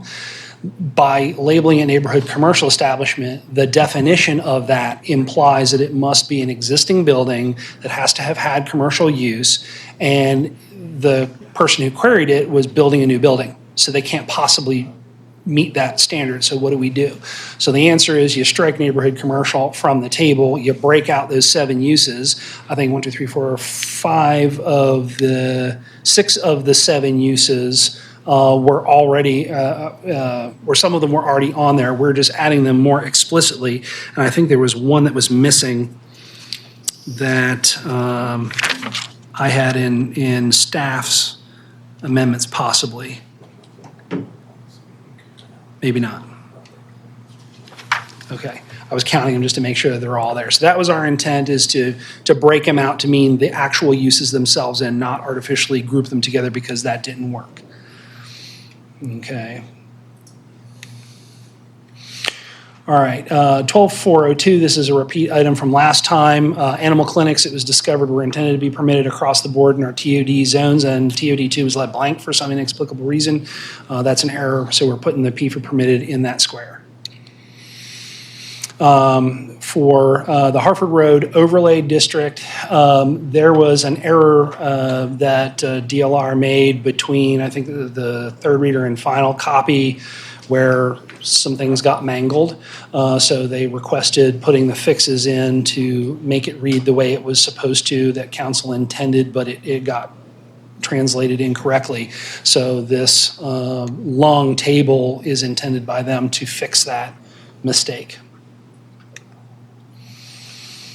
Okay, that's still going, and there's the end of it.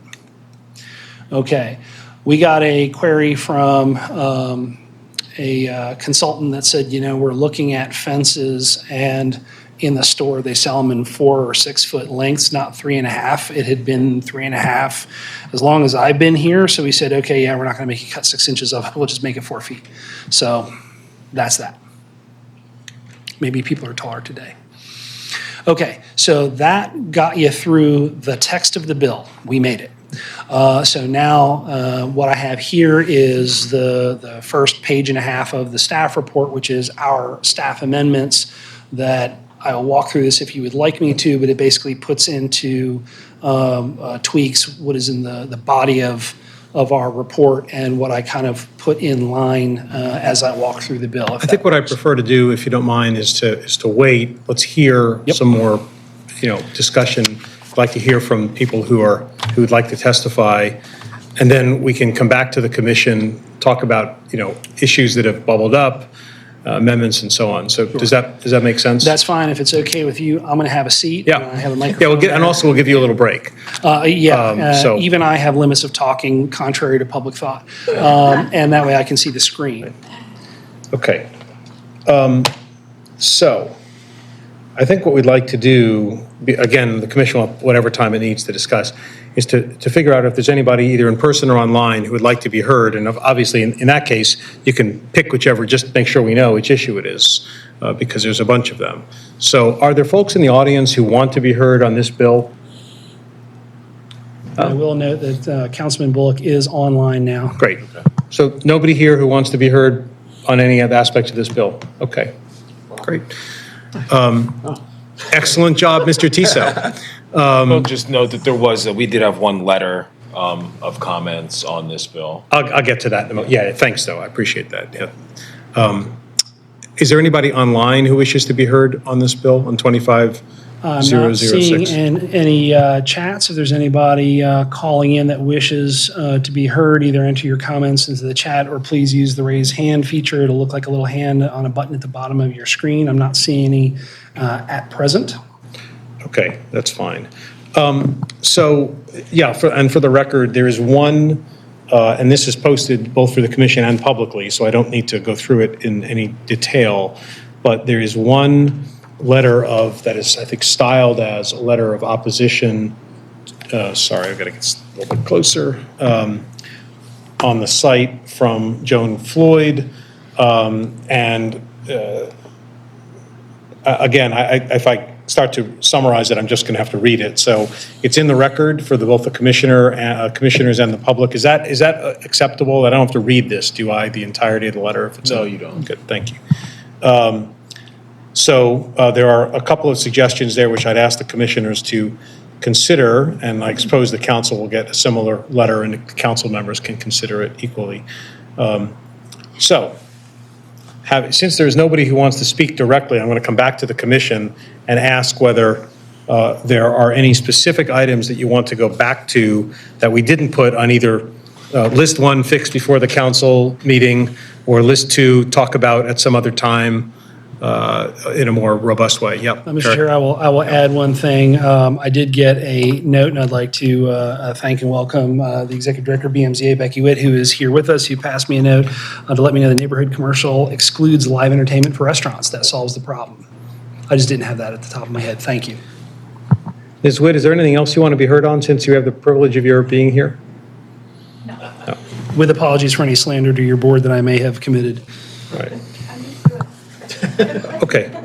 I have one drafting point, which I can get to in a moment, but does anybody else on the commission want to discuss any of these? If not, what we'll do is we'll let Eric go through the actual amendments, and we will then, we can vote on those after he does that. But are there any other topics? Anyone want to go back to the list to pull out anything? Okay, here's my one item, and it's just a correction, I think.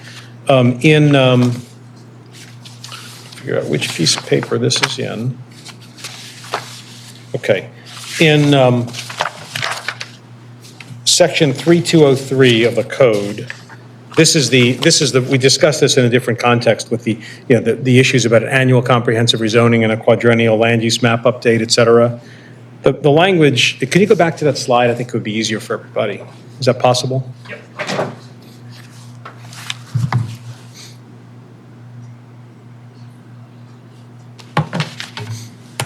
I think it was closer to the front of the, Yeah, it was early on. Yep.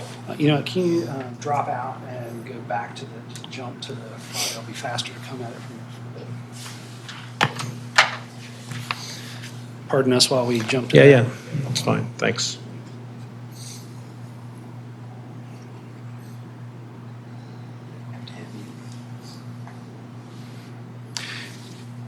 And then if there's a tweak to the staff report, let me know.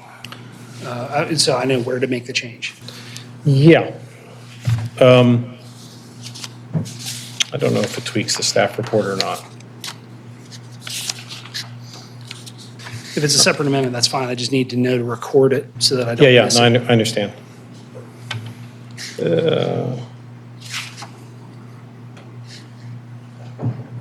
We're waiting for slides, right? Yeah, turn it on. It's very early. It's one of the first few.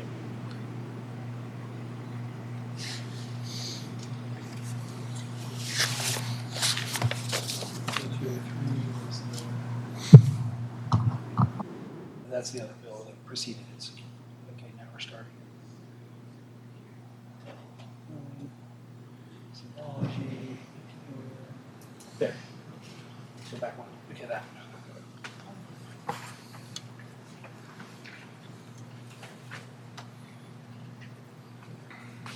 I'm sorry, I didn't mean to make this difficult. No, that's fine. That's actually faster than me trying to click. I think there were 62 slides in total. That may be a new staff record.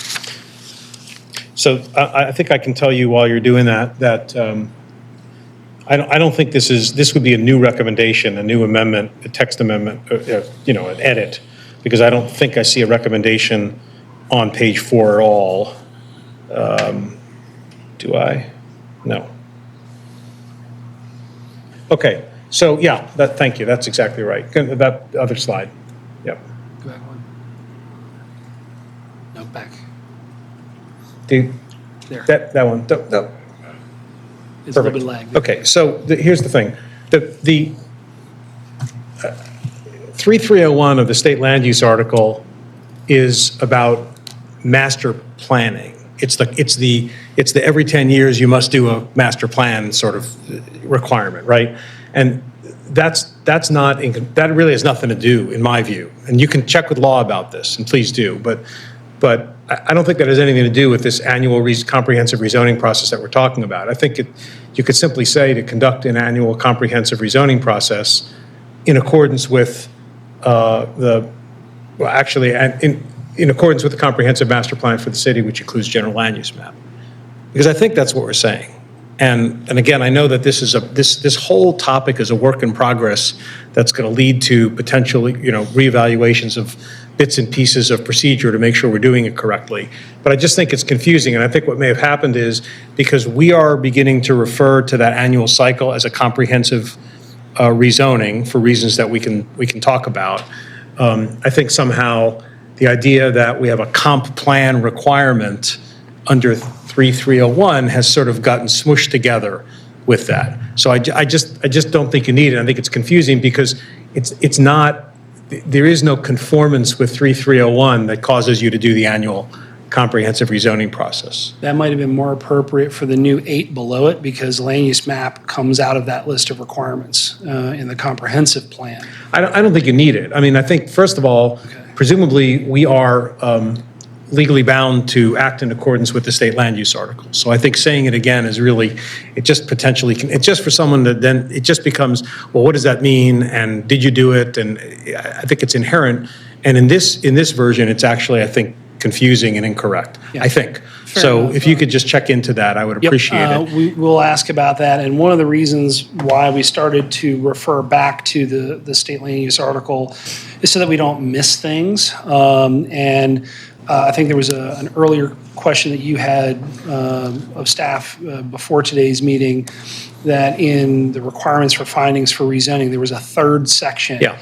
That was directly carried forward from the prior zoning code. I believe it was entirely a policy directive of things that we need to have in the Yeah. report to consider that did not come from the state code. Right, I It's know. just the city's Yeah. policy. I know. So that is what I think we were trying to get at by highlighting the source of these requirements. Yeah, so this is, it's probably worth just spending a moment on this, so, because I'm sure everybody's now completely sort of confused.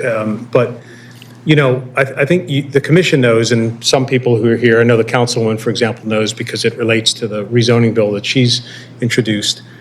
We are adding to the sort of zoning ecosystem here an annual opportunity for parcels to be rezoned pursuant to the general land use map, which for the first time was adopted in the comp plan that was adopted in late 2024 by the commission and by the council. And that gives us, for legal reasons and other practical reasons, potentially a smoother way to make sure that those rezonings, if done, are totally defensible. And I'd be glad to go on about this. And we probably will need to at some point, but probably not today. So we are creating this annual opportunity to evaluate property against the general land use map, which is adopted, as I said, by the council, so it's part of the comprehensive plan. So these two things are being added, and in a way, I mean, you don't have to switch them, but in a way, I sort of think of them in the opposite order, right? Which is every 4 years, the idea is to review and propose updates to the land use map, and then using that land use map every year, you can do an annual comprehensive rezoning process in conformance with the comprehensive master plan, which includes the land use map. So we're all trying to figure out, I think, what we need to do to make sure that is clear enough and that the code reflects it as it needs to reflect it. We're not doing that yet. We're not ready to do it yet. It would be premature, and we don't want to mess up the progress on this bill. But that's what this is about for people who perhaps are not, totally familiar with it. You will get to know about it because I think it will become part of the way the city approaches potential rezonings. But in any event, the narrow issue is, I just think that in conformance section, and Eric, I'm happy to put that in the things to resolve before council, because I don't know that the commission, I mean, we're not the final authority on this. I don't know that the commission recommending it, including it in your staff and commission report to the council is really, and I'm not sure we can resolve it today. So I don't want to recommend something that then just has to get sort of ignored later. I would rather say, let's all agree, you, the councilman, and others, that this short list of issues that we've come up with, including now this one, needs to be addressed, particularly with the law department, I think. And then hopefully it'll just get it sorted out, and the council, the land use committee, and then the council will be able to address it. So it actually probably does not affect your actual recommendations, your action items for us, but I do want to get it attended to before it gets passed into law. Yep. Thank you. Okay. So there are no other. So do you want to go through? Do you need to go through these recommendations as they're actually written? Is it necessary? I'll ask you. I think I kind of walked through the staff's recommendations where they landed, but there's a bunch of them. It's a page and a half, the first page and a half roughly in our staff report that has all of the recommendations. I can put them on the screen if you wish, but these are inherently reflected in the longer discussion that we've just been through, are they not? Or are they not? Are they just described? Is a longer discussion just describing the bill without your proposed amendments, and these are supplemental? Hang on a second. Oh, it's right in front of me. So They are. I thought. I don't, not entirely, like, for example, the The one about shared use path, that So- got discussed. Some of them are minor tweaks, like the very first one, and maybe, Antoine, can you shoot to the end just so the public can follow along? The very first recommendation, our first bullet point, is a technical correction. Will you put those up? Variances instead of definition, yeah, he's going to get there. May as well just put them up. So you're going to have to. I mean, I want to do this correctly, but I want to be efficient as well. Right. So let me just briefly walk through them. Okay, if- why and don't if we you've do that real got, No, you went past it. And keep going back. Keep going back, that's the subsequent bill. Okay, and one more back, that's the start. Okay, so the first bullet point is a technical correction. Variances was the header, it was incorrect, it should have been the definitions section. And then on page 3 in line 19, this had to do with a request for Parks and Recs adding outdoor recreation facilities. And so the suggested fix there is to make sure that that list, short list of things are operated by a government agency to be, fitting in that land use category. We talked about the shared use path insertion. The next one, page 6, line 21, is where we inserted that new line 18 into the design review requirements. On page 8, line 5 is a technical correction. There was a missed reference to council that needed to be in the case. I caught this one because I believe this was in the minor variance section where it talked about the zoning administrator, the zoning board of municipal zoning appeals, and I think council needs to be cited in there as well. In the event that they're reviewing something that happens, like let's say a conditional use that happens to have a minor variance packaged with it. So that's not in the bill, that would need to be. The last one there is that text correction that was a little too vague in law department's concern of what needs to be on the statement of intent. That is the suggested language repeated there. Next slide. I think you skipped process and accept. Oh. The second bullet from the bottom, did you? Yep, I did skip that one. That was in reference to when can zoning or the BMZA, it says process an application, which the preferred word may be accept in that case. That was There's two actually a law spots. department. Oh, was that from the report? I think that was in the Okay. law department report. It's starting to all run together at this Yep, point. I'm sure it is. So that replaces 2 instances on that. I'm somewhat doing this off the top of my head as well. Next slide. I think the idea was that accept just means that you are willing to accept it. It doesn't necessarily mean that you will do it. It means Right. because you may not have the applicant may not have the privilege of doing it. Page 16, lines 7 to 8. There's an explanatory note that was an accidental duplication from a different section. So that's just a correction for DLR to correctly describe that explanatory note. Page 17, lines 11 to 20. That one I don't have off the top of my head. Stand by one. That was the extra table, I think. Isn't that a reference to the table that you don't need? 15 lines 11 to 2. Yes, that is the extra table. Good. Right. Thank you. And then page 19, lines 23, 24, that was the text for multiple principal structures on a residential lot that we forwarded that referred under the old code And to you're planning going to commission. add the language there? Yeah, I have that on my paper. That was the requirements of site plan review and design review are met, would be how that one would read. And then page 22, lines 27 to 29, there's an explanatory note in there that just had some word manglement there that needs to be tweaked. And again, this is talking about that table 10-401 with a maximum gross floor area as opposed to the maximum lot size. That's what that's referring to. Next page.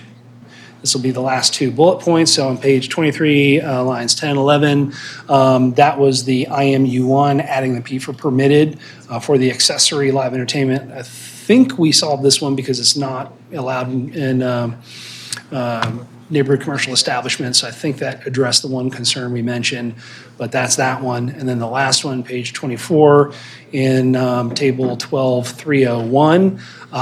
This is the one, remember how I was saying I thought there was one that was in the list of 7 uses that was missing? That's it. Is the daycare center adult or child needs to be in as CB or P with a reference to a footnote. The table had in it daycare homes, which are smaller in capacity than daycare centers. So that's the missing seventh use from neighborhood commercial, and that is the list. Thank you. Okay, so what I would ask for, I think, is a motion for the commission to approve the staff report and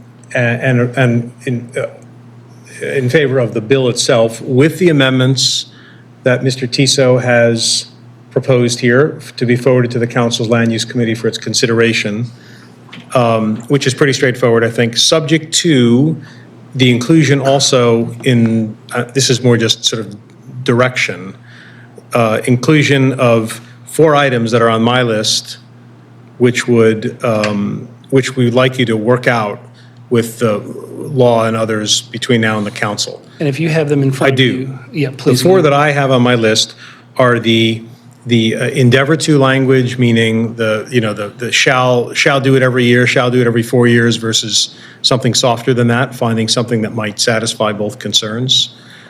That's the first one. The second one is making sure that the change in the notice requirement away from a daily newspaper is not of concern to anybody who knows what the applicable law is. Shall I keep going? Yep. The third one is the retail goods establishment parens food store question in that table and whether that should be there. And the fourth one is the one that I just described to you regarding Land use 3301. the 3301, yeah. Those are the 4. And I consider them outside the recommendation, but part of the motion, if that makes sense. So if that's acceptable, I'd ask a commissioner to make that motion, please. So moved. It's been moved. Second? Second. It's been moved and seconded, seconded by the deputy mayor. Am I supposed to? I got to. Oh, you're going to do the call, your roll call, yeah. So it's moved and seconded. First of all, any further discussion on this motion before we move to the vote? And just a reminder, we have Councilman Bullock online. If he is mobile, he may not be able to vote immediately, but if he's not, Yep. we'll just pop that in the chat, and then we'll add that to Yep. the official notes. Thank you. Okay, so we'll do this by roll call. If the executive secretary will call the roll, please. Robin Allen, Approve. Christine Griffin, Approve. Justin Williams, Approve. Eric Stevenson, Approve. and John Laria. Approve. And the councilman did vote approved in the chat. Thank you, Councilman. Perfect. You got it. Okay. Ready to move on? Yeah, Councilman Ramos, I know you're sitting there, and thank you for being here, and I know you have a bill.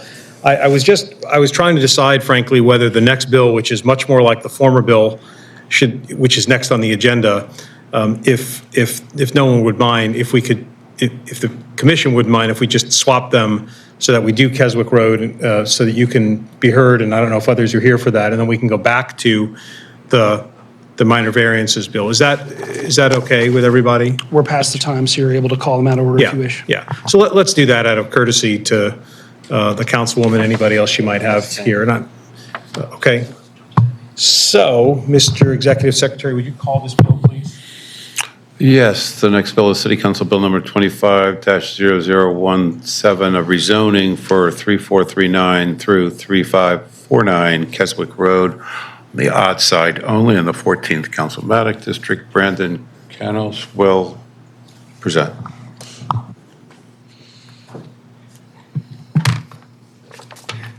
Good afternoon, Mr. New Chair and members of the council.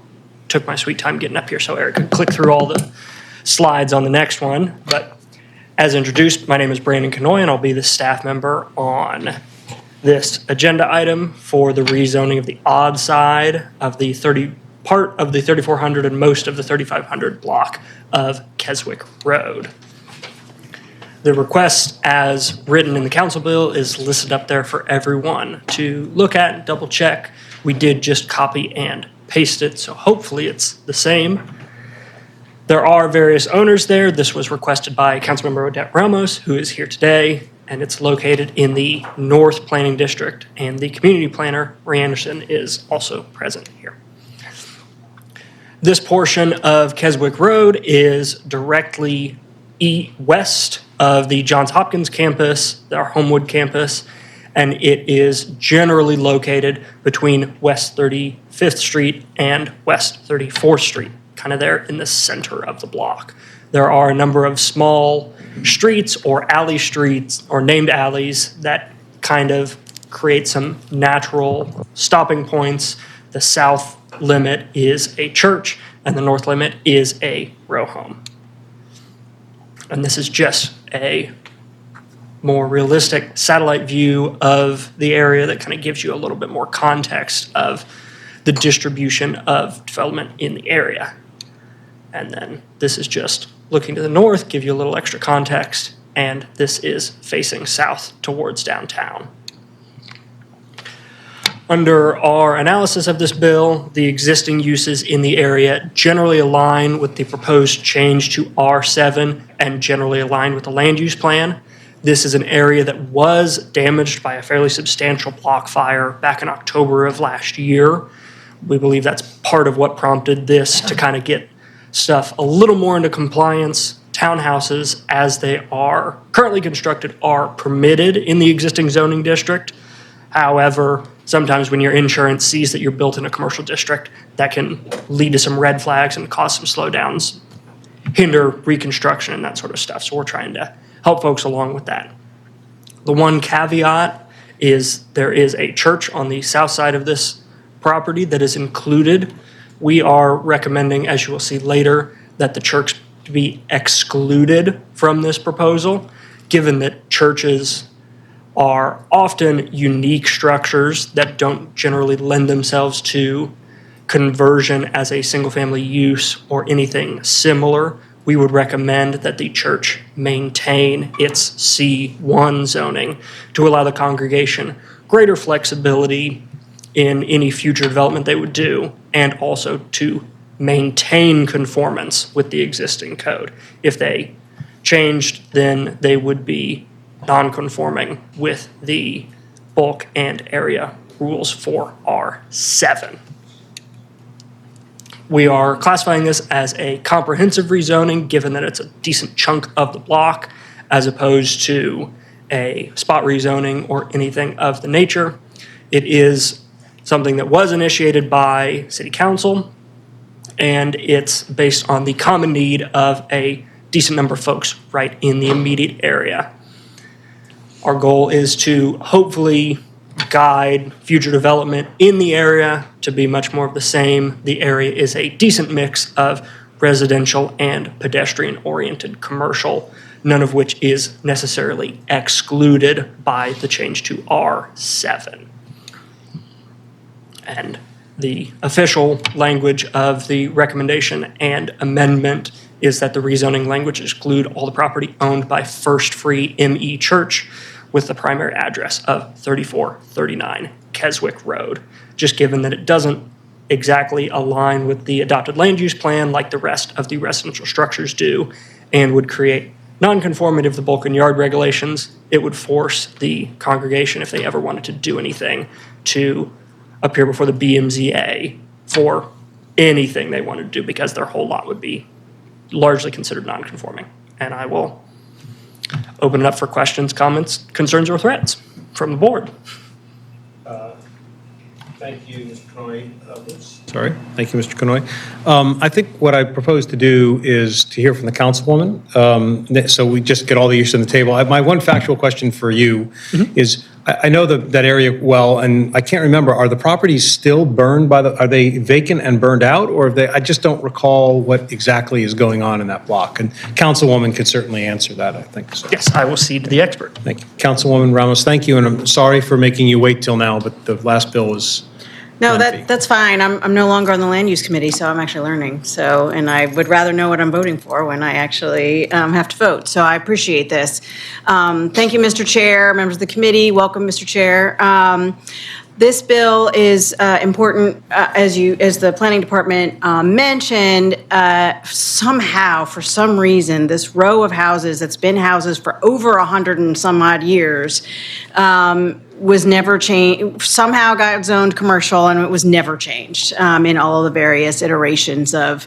And if you, I'm sure you're familiar with the Hamden community. There's 36th Street, which is commercial. It is C1.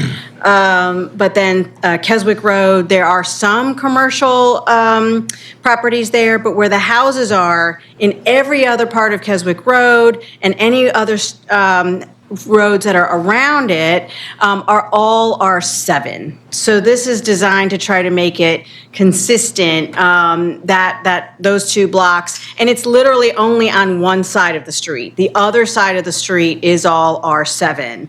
I don't know how it happened. That's the way it is. So the devastating fire that occurred on October 15th, and then there was another fire on December 5th in the same area, has caused 6 houses to be demolished. Okay, it affected 14 homes. And unfortunately, 2 people died. And so in talking with the residents, most of them are planning on rebuilding. The ones that the houses are still standing, everybody is rebuilding. The ones that are demolished, those folks are planning on rebuilding. There's a couple that may not. But the idea was just to make sure that when they do rebuild, that is consistent with what is already happening on that block, as well as in the rest of the community in that regard. As for the question around the church, I'm discussing with them how they want to handle it. I'm not going to die on this sword. If it makes sense to change it, that's fine. But if you look at where the church is, one side of them is all R7. The other side was these parts of commercial. So I don't even know how that happened either, right? And I get the nonconformity, that's fine. But from a use perspective, my conversations with the church right now are, at the moment, they're just continuing to discuss it. I will let you know, I did send first-class mail to all of the owners of the properties, and you should see in your file some emails back. And so, and also a letter from the Hamden Community Council in support of this.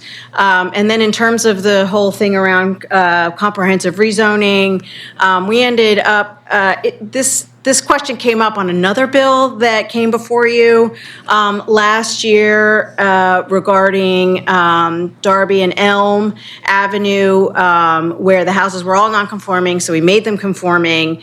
I had listed it as, trying to figure out whether it was a mistake or whether it was, and the law department said, we'll let it go, but you should probably do it as a comprehensive because it was more than one house and it came from the council. Yep. So we wanted to just treat it that way, this bill that way from the beginning.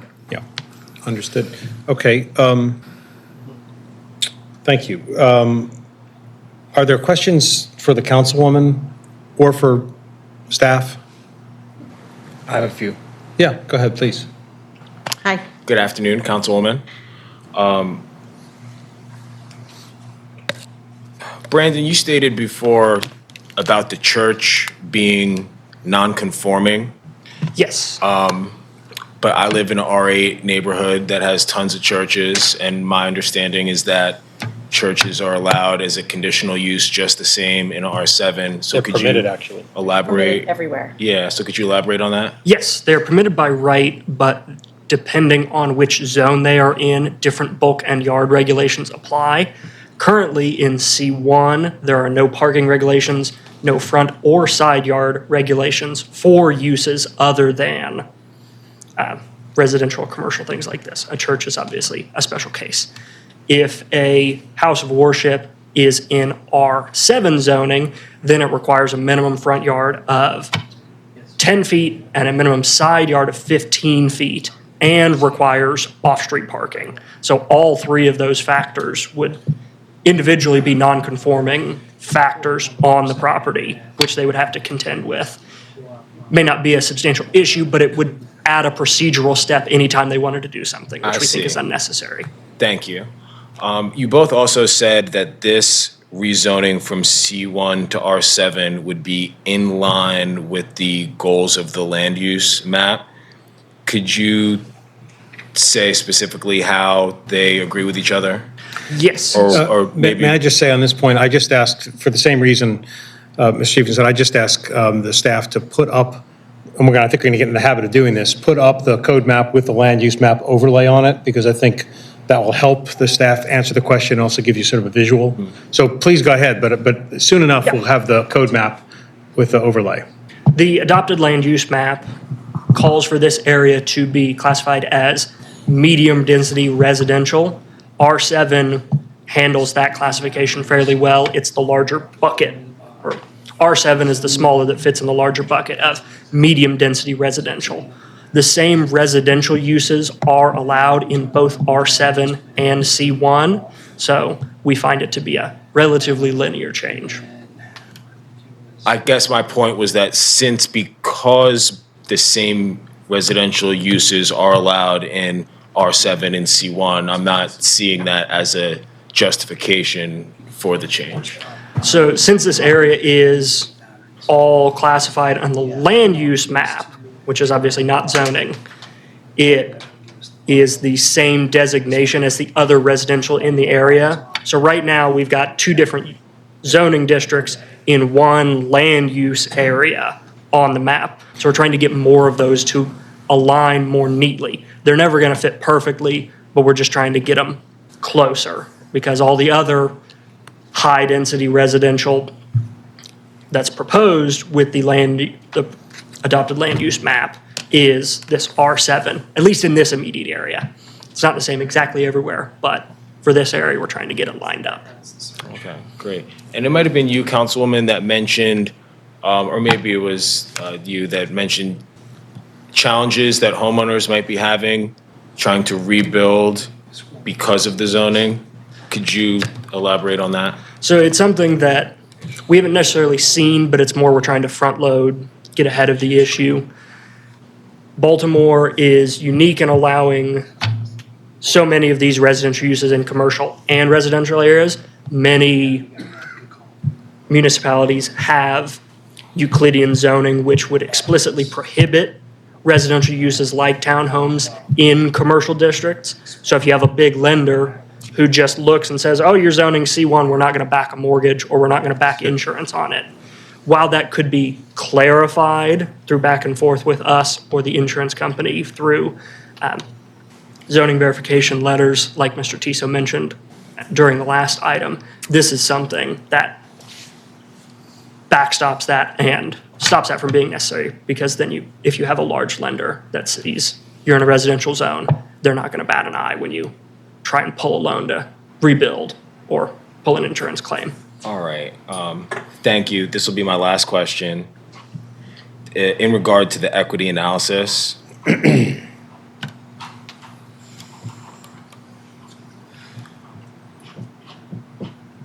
I'm not sure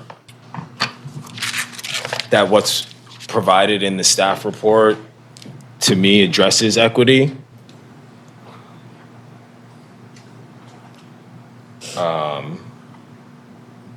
I mean, it basically, I'm paraphrasing, but it seems to say that this would allow things to stay the same.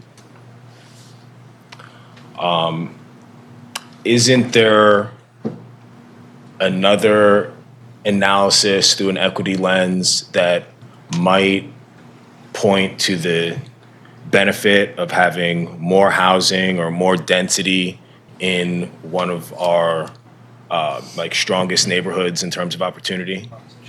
So we did some back of napkin math, obviously, before this to make sure that we had any information. Currently, with the approximate area of the proposed zoning, about 70,000 square feet, that would permit about, 230 units. Changing it to R7 would still allow 64, whether it was multifamily or townhouses. So realistically, you're probably not going to put something that's 230 units on a site this small, but reasonably the densities or the proposed change of zoning would still allow a substantial increase in density. We don't anticipate something like that coming through. There's no plans in the pipeline for it right now. But there's still a large amount of flexibility that the R7 zoning would allow for property owners, should they choose to increase their density. And I'll piggyback on that. I believe you have a letter of opposition that I think was based in part on retaining that increased density rate of the existing C1. So if you haven't read that, it's there. Thank you. Yeah, thank you guys. So let me just, this is like a little bit of a teachable moment for everybody on this, which we're going to end up getting into, I think, in detail as we go through this comprehensive rezoning process. But I asked the staff to pull up the land use map, which is in part of the comprehensive plan and adopted by the commission and the council. The church is I don't know if you need to use the mouse, but the church is the orange rectangle there. And then above it are the row houses. And I think, is the zoning just literally that list, the blue between the two oranges, right? That's right. Yeah. So I have, at least at the moment, and I have a more sort of technical legal issue with, I support the bill. I also support the recommendation to remove the church for an issue that I think is fairly technical and legal, but I think correct, which is this. If you saw the zoning map, we don't need to go to it. All those blue houses are rezoned C1 while everything else around it is R7, as the councilwoman said. And like you, I don't know why that was.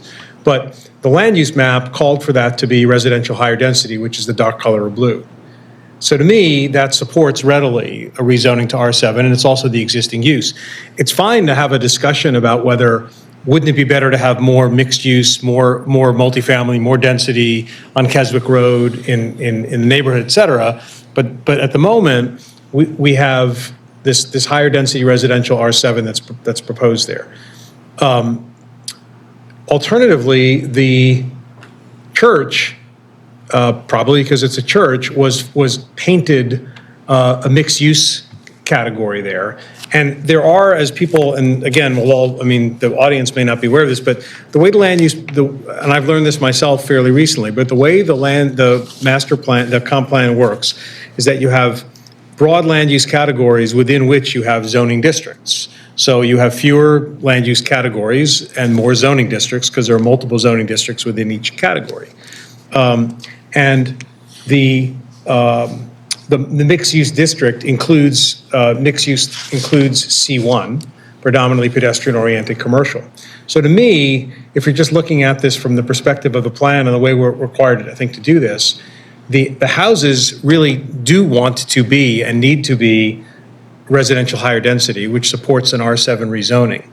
But at the same time, the land use plan does not support the rezoning of that church to R7 because the land use plan has determined that it's mixed use. So if this is going to be a comprehensive rezoning where we're using the land use plan, we have to abide by land use plan. If the councilwoman wishes to introduce a separate zoning bill for the church because the church wants it rezoned or whatever, there are other ways to come at it, the more traditional piecemeal rezoning with the relevant standards and so on. And that could certainly happen. It's not to say that you can never rezone the church. It's just that I think the path we have chosen here is by reference to the land use map, and that's what I think the land use map says. So it easily supports the R7 for the houses. To me, it does not support R7 for the church. So I'm in favor of the recommendation, the bill with the amendment. Councilwoman. Thank you, Mr. Chair. Again, I'm not married either way Understood. on this particular bill, but I do think it is a good exercise to think it through. Mr. Tiso knows my opinion about the land use map. I don't know that the council is obligated to do that, anything on that map, even though we did pass it. It's not binding, right? It is guidance. So if, for instance, that I didn't want to, comply with what you were asking, I could still do that because I am the council person and I can pass a law to make it happen. But in this case, I think it is good to, especially since in some cases that there wasn't a lot of evidence, that there was a lot of feedback given in the land use map preparation process. and I particularly have some issues with how it was done for people who don't speak English. So, so I think I understand where the planning department is going and trying to sort of do this is kind of be kind of proactive and engagement and see what the land use map says, but it is non-binding. And so, again, in this particular case, I'm fine with your recommendation. Just since we're talking about it, I think it's, and this is just me, I cannot speak for the rest of the council. I did vote against the comp plan because of the land use map. And the issue with public participation and how it was done, particularly for people who don't speak English. And so I think that, for me, I take this right now with a grain of salt. I think obviously as we go through it every however many years that we're going to kind of take a look at the land use plan and all of that, I'm sure that there's going to be improvement to that. But again, it's not binding. So if you told me, no, Councilwoman, you've got to make this all industrial, and I say, no, I'm going to keep it residential, I can still do that. I am the councilwoman and I can pass the law to make it happen. But just you know, just as an exercise in thinking about what's going on here. There's a lot packed into what you just said. I don't know exactly what the legal effect of the land use map is sitting here today. I think we could discuss it.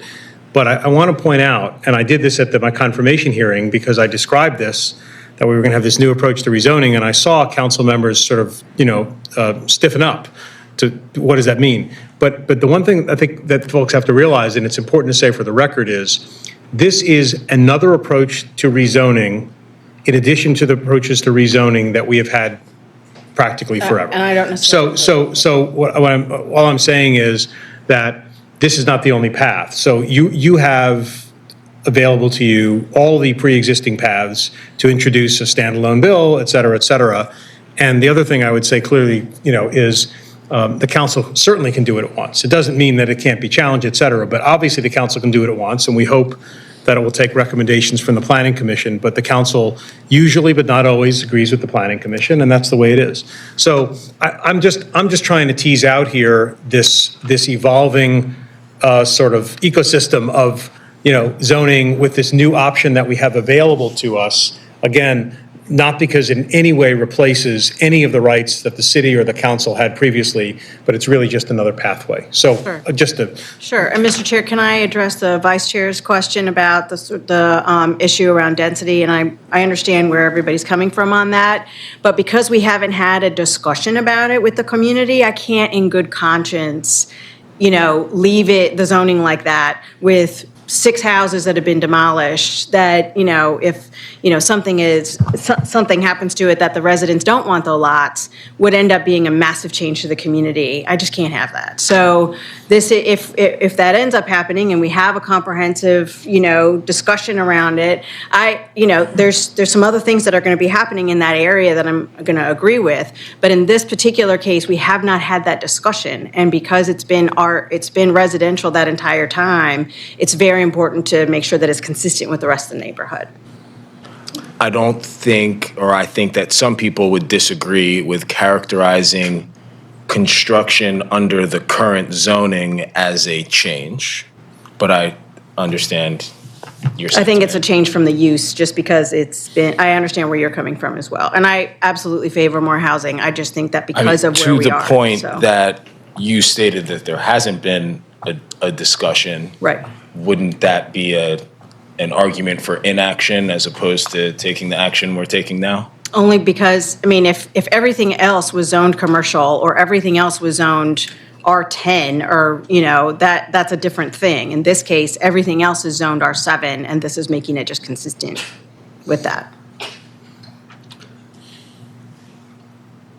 Thanks. And Council, one other thing I wanted to say, since we're just getting these broader issues on the table, is I think you said, and I don't want to misquote you, but it is certainly not the case that the land use plan compels a rezoning. Correct. And I just want to make sure that because in that respect, if the land use plan says it ought to be this because the planners thought so and the council adopted the land use plan, it does not mean that you have to do it. So you could always say, not doing it, and to the extent that you can control that outcome within your body, then that's the outcome. Yeah, I'm glad that you brought that up because I think that was a misconception when we were doing the land use plan discussions, is that some people thought that this compelled the council to rezone everything to what this says. And and I agree, that is not the case. Okay. Yeah. Okay. Well, this has been a good discussion. So, and I know you've been here for a while. No. Apologies. It's Thanks for helpful, and indulging me. Yeah. it's fine. So thank you very much. Okay, so there are in the file a support letter, of course, from Council Member Ramos. There was a support letter from the Hampton Community Council. There was opposition from a Liz Thornberry, who says she lives a few blocks away from the blocks in Keswick. And she explains basically that she wants more density and is concerned about, the potential loss of density, which we've just talked about. So I know that the commissioners will consider those letters. Is there anybody else here in the room who wishes to speak? Anybody else other than this gentleman? We'll have you come up and then we'll see what's online and go from there. Thank you, sir. Please give us your name and your affiliation, if any, for the record. I'm Jeffrey Holland. I live at 3549 Keswick Road. Thank you. I work for the City of Baltimore, Department of Housing and Community Development. Our point is that we would like to have it stay residential, to have it stay a neighborhood. This is one of the most, as you said, one of the most densely populated neighborhoods in the city. It's right next to Wyman Park. We would like to have it stay where people live and raise their kids, go to school, have families, and continue along that lines. We already have an issue with the convenience store to the north, which is frequently robbed, violently robbed. We have issues with refuse going down into the park.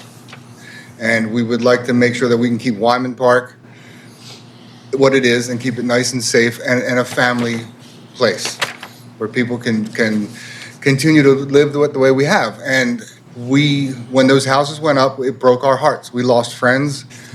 We lost a lot, and to have that replaced with something that's not a place where people can live and that it contributes to the neighborhood. And we have a fantastic apartment complex right behind it, but we're a row house city, we're a row house neighborhood, and we feel that that's important.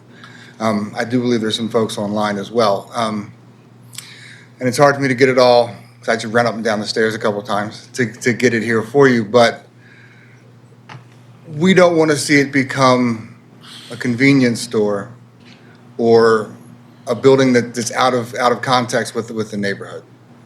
We would like to have it stay what it is. And the area we're looking at between 34th Street and 37th Street, it's the forgotten hip bone of Wyman Park, where to the south, toward Gilbert Terrace and everything, it's maintained its tree-lined status. To the north, above 37th Street, it's half of it's Roland Park South. And we don't want to see our little piece of Wyman Park just become an extension of the Avenue of Hamden. We like being near Hamden, but there's a reason we didn't buy further up, further west.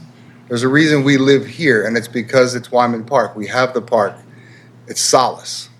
And that's what I think most of our neighbors want to maintain, is that we have Wyman Park and not the food court. Okay. Thank you, sir. Absolutely. Appreciate it. Any questions for this gentleman? None. Thank you, sir. Is it the case that there's folks online who wish to actually testify? There are none. Okay. Do we have a notice or posting? I'm just trying to make sure that we've covered any formal notice that was required? Yes, there were posting signs that were up. We have evidence of that in the record, and there were individual letters that were mailed out. And I know council members spoke to many, if not most, of the property owners. Okay, so we know that for the record that the They've met property's the been requirements. properly posted. Fine. Yes. Thank you very much. Okay. Okay, well. Oh, I'm sorry, Mr. Chair. Comment just popped up from Jonathan Dandois, and I apologize if I mispronounced that, who lives at 3417 Keswick and supports the rezoning, and also agreed with Jeff, who just spoke. Thank you. Thank you, sir. Okay. All right. Any other discussion? No, I'm sorry, Mr. Chair. Yes. Your question on the posting, one of the signs was actually on the fence surrounding where the fire took place. And one of the postings was actually at Mr. Holland's house. So we got everything covered, that whole Great. block.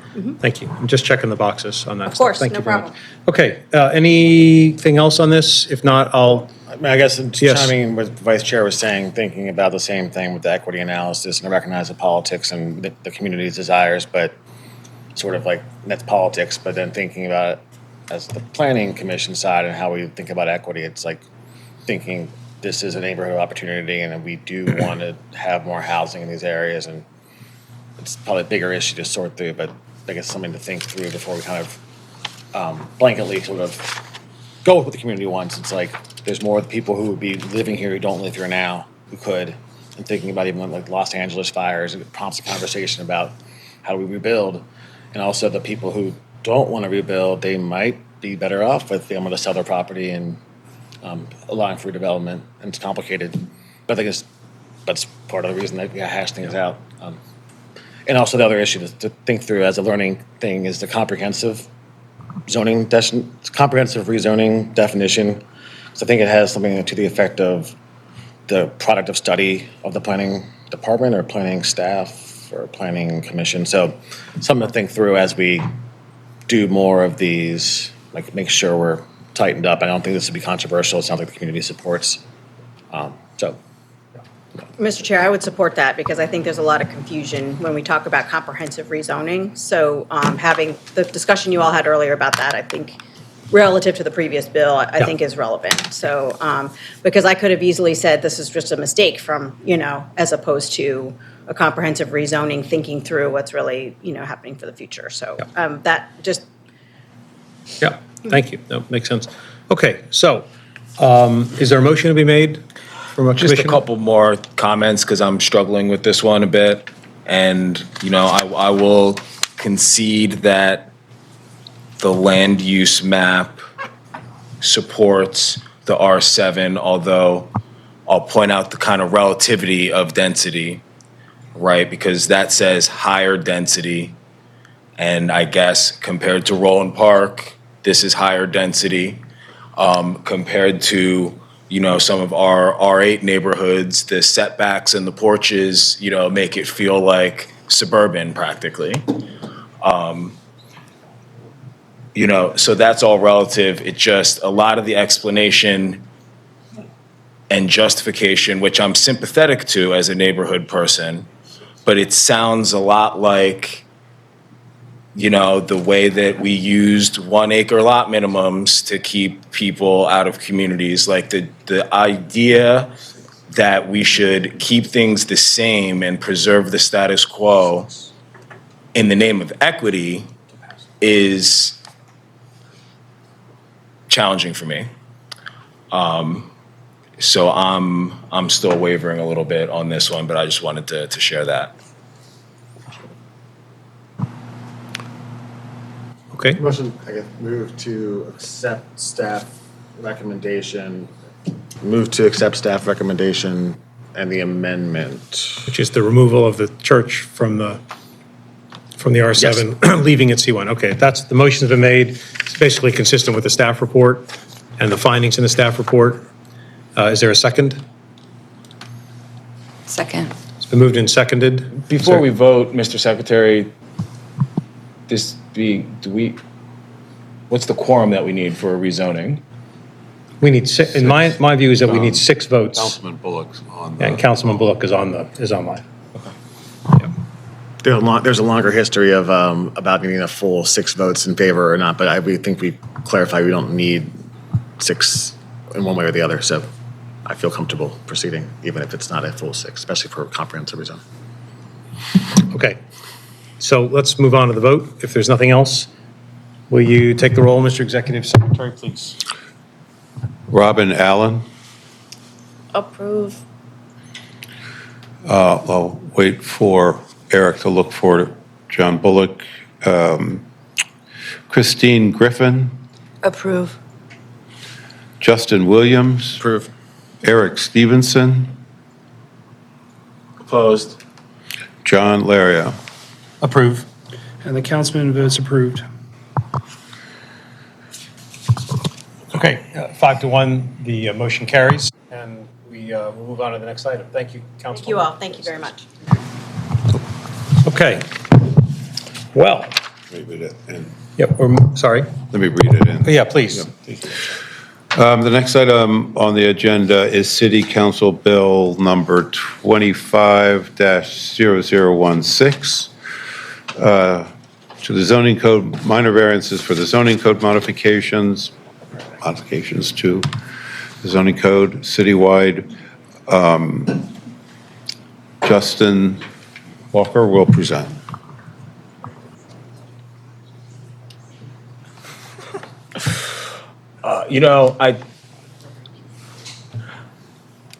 Nothing. I want to, in a little bit explanation of my last vote, I notice a resident in the audience right now who lives just across the park, from where we just ruled, and had an issue about density in his residential neighborhood. And so I'm just thinking out loud and the sort of the similarity of those issues, but that vote was for you, boss.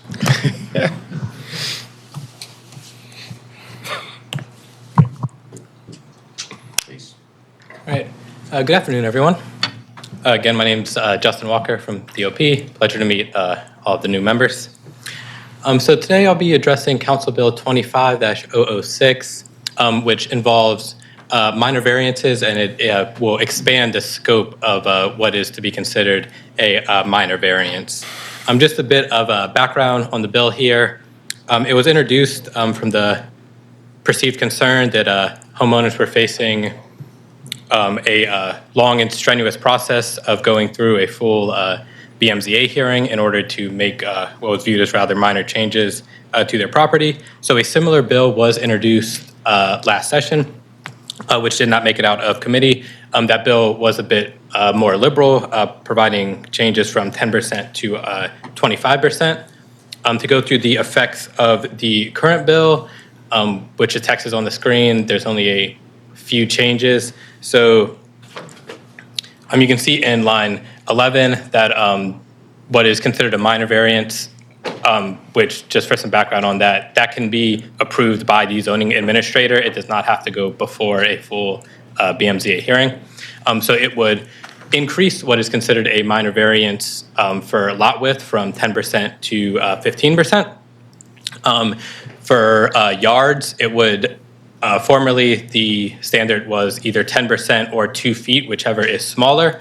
This would increase it to 15% or 5 feet, whichever is less.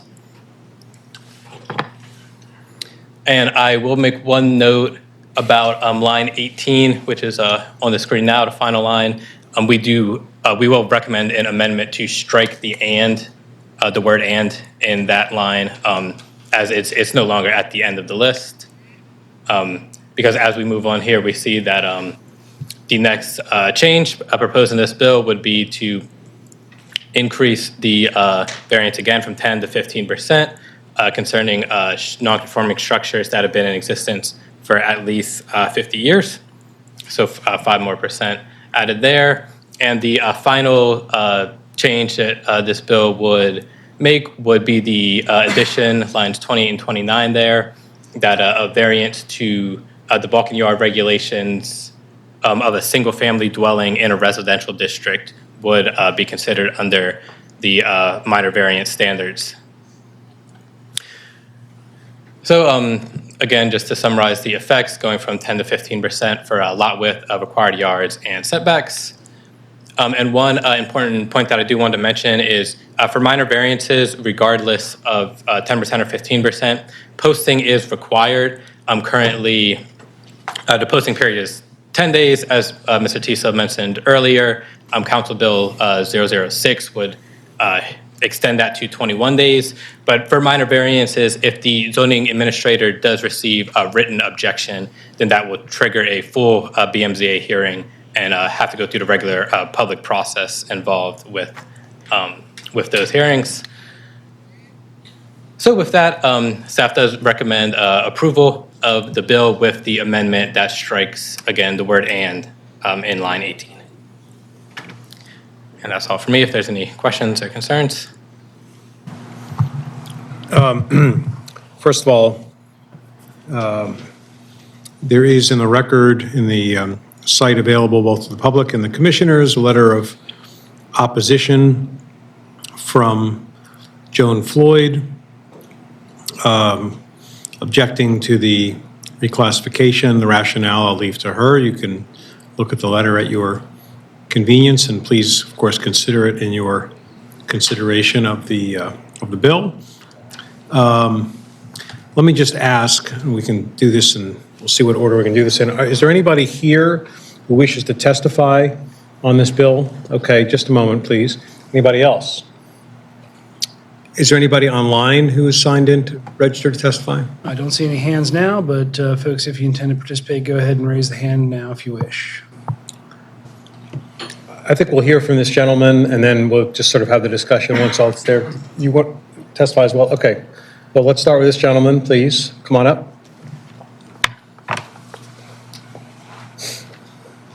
State your name and then the affiliation, please. Thank And you. My have name just- is yeah, Raven Yu. Some of you may know me. I've had the privilege of seeing all of you either on television or in person.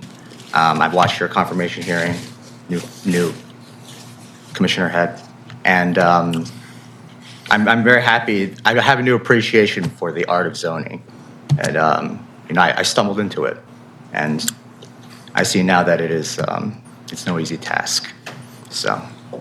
I am obligated to be here because I have a very specific goal. A lot of you guys know what it is. I do what I must in this world. I am concerned about I hope that the increase from 10 to 15 with regard, and I believe also from 2 to 5, there's some provision in there that says that the incremental change of what's considered something minor versus something substantial is going to go from 2 to 5. I'm concerned that these changes to increase that margin of error to what's bring it into what's considered to be not substantial. There must have been a reason for why. Oftentimes bills come with a preamble. They have a purpose. They have a stated purpose of, okay, we choose the threshold of 10 to be where we declare that this is going to set the difference between what's major and minor.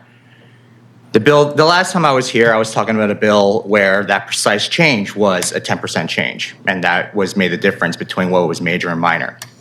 I am afraid that this increase from 10 to 15 might, in the very unlikely event that I am successful in my next endeavor, will come back to this commission and will make it easier and facilitate some goal that I do not wish to happen due to the increase from 10 to 15. And that's all I have to say. Thank you, sir. Mr. Barry?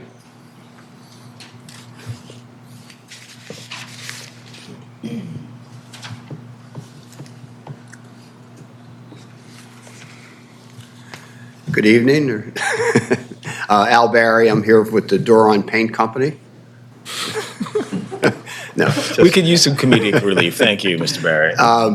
AB Associates, but I'm here on behalf of Baltimore Development Work Group speaking that I think some of you who were involved in the previous legislation supported the idea of the minor variance, but wanted, and for a lot of reasons so I can go into, why it should be 25%, not this de minimis change from 10 to 5, frankly.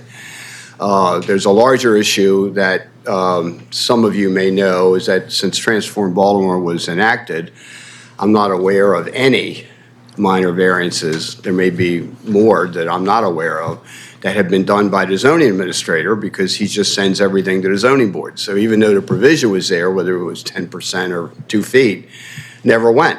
So I hope that's something the city considers going forward. You could change it to whatever you want, but if it's not going to be used, the effect is, minimal. I think that's not the intent of the ordinance. It wasn't the intent of the planning department, but that's the way it's been administered for whatever reason. And we don't have to debate that or change it now, but I do think that many of the zoning cases that we get involved in over the year, 30 to 40 of them, involve properties where the difference between 10 and 15% wouldn't even be applicable. Some of these small properties that the city has, would really benefit from a 25% limit. And if somebody objects to that lives around the neighborhood, then they can object and it'll go to a full hearing. The standards for approval are the same regardless. If that's adopted in the previous bill you looked about, the standards are the same. There has to be some finding of that by the zoning administrator. So that's all I suggest. I don't want to belabor it, but we think it's de minimis change and it ought to be 25. Thank you, sir. Questions for Mr. Barry? Okay. Thanks, sir. Good, thank you. Anybody else? Mr. Tiso?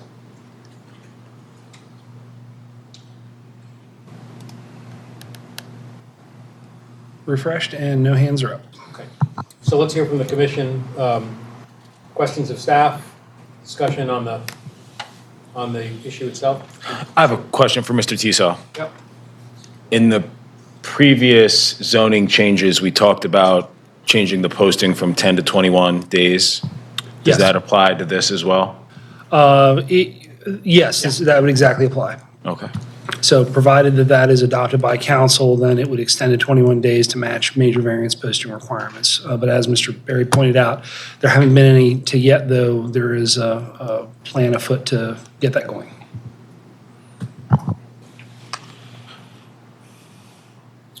Any other, is that it for you? That's all, yeah, thank you. Any other questions from? The other question for staff, and the reason I'm asking is I would like to look at the notice provision, and maybe it's like a thing for the council to look at, is mandating notice to the community association of record. And the question is our list, our website updated regularly? I know it was good 10 years ago when I was practicing, but then it was not as accurate or not kept maintained because I know it's hard. And so my thinking being, I would like to have a requirement that there is notice, if not to the community association, maybe to the council member to let people know about the filing.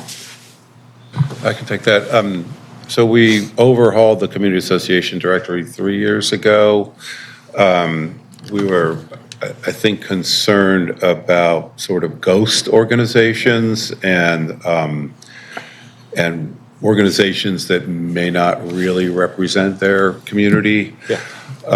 So we did kind of two major things. One is we sunsetted every entry every year. And then two, we asked for extra information about the makeup of the board, whether there were committees, how they distributed information in their community. So we haven't evaluated it since then, but I would suspect a lot of groups have dropped off on that, and we need to go back and take a look at it. Yeah, so maybe we're not right there, I guess, for the commission's consideration. My thought is, because the impetus for this, for me, looking at this last year and then now, is borrowing from Baltimore County, which has a provision basically on the owner-occupied property posted, provide notice, I think in the newspaper there. And then, like it's been repeated by Mr. Berry, if there's no opposition, then it's handled administratively. But I do want to make sure there's notice so that people who do oppose, who want to weigh in, then it goes to the normal process. So either by making the community associations aware, but there's a question of who are the community associations, and I'm worried the website we have or the list isn't going to be accurate or maintained. So that maybe the answer could be like notice to the council person for that district, just to provide a way. There might be downsides to that, so I guess I ask for your thoughts too, because I think that'd be a way to at least get the word out, and there would be no accusation that someone's hiding the ball.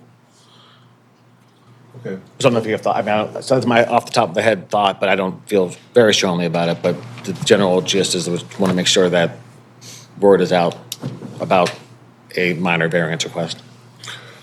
Yeah, I think maybe the appropriate thing would give the commission a report in a briefing session on the status of the CAD and like how many groups are in there and are people renewing and is it being kept up?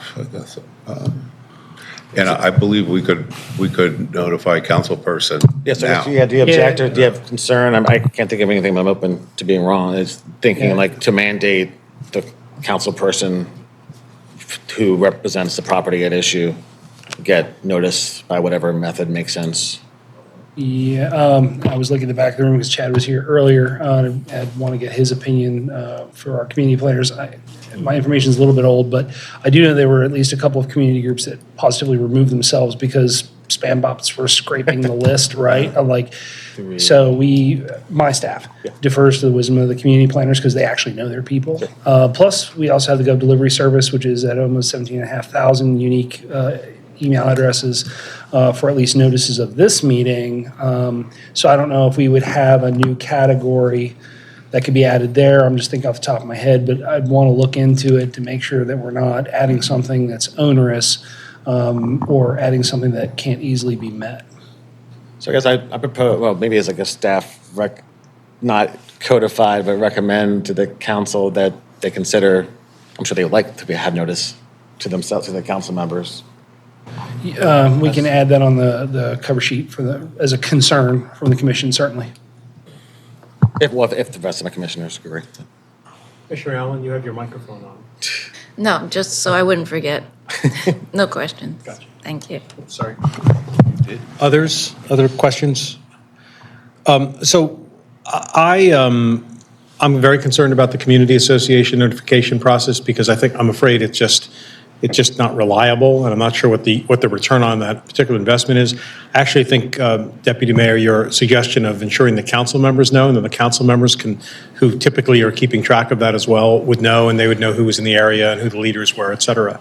I guess my question, maybe it's for the staff, I don't know, is that something that's appropriate to put into the recommendation to go into the code as a notice requirement, or is it just something that we can do as a matter of agreement? Because the minor variances are not coming through the planning department. Correct. So and by the way, we just had a complete rebuild of the entire permit system, and it's been interesting so far. Right. Presumably, if my understanding of the new system is correct, they would be filed as a form of permit so that it's in the system.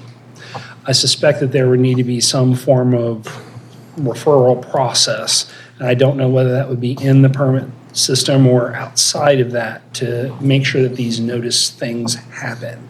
So I would need to look at where the mechanism exists and who does that to make sure that something doesn't get missed. So I don't have a clean answer for you as we're sitting here, but it's an administrative process. We would not be involved in it unless it gets upgraded to go to the board, and then Justin staffs us there. Well, okay. So I guess I'm not hearing any opposition to the bill. The only thing that people have talked about is this question of making sure folks know about it. Well, maybe short term, I guess I would pledge, or as long as I'm on my position with planning reporting to me, it will compel the planning staff to tell the council members about these hearings, so they'll be made aware as part of the BMZA or the zoning process. So short term, that would be I guess my desire will be, because I imagine there'll still be a staff. The concern there is presuming something gets filed and posted. I don't know how we would know about it, we as planning staff. Right. Unless there is some permit record in there that can have a referral just for notice. That's the part that I'm concerned about, is I want to make sure that if we don't see that in planning, we're not able to forward that or make sure that connection happens. So I can't promise that. So let me make this suggestion. First of all, it sounds like we're in a position to at least entertain a motion to approve the staff report on the bill. If someone's willing to make that motion, why don't we add to the motion a recommendation that the commission believes that it'll be appropriate for council members to receive notice of this in order to make sure that adequate notice is given, and that we would ask the staff to work with the mayor's office, with the council, et cetera. If the council sees fit to amend that into the bill in some way, then that's, what I don't want to do, and this has come up a few times today, and maybe it's just me, but I don't want to start suggesting something in a formal motion that may or may not be perfectly feasible. And yet I think it's perfectly reasonable for us to say, this is really important. Everybody needs to figure out exactly how we want to do this.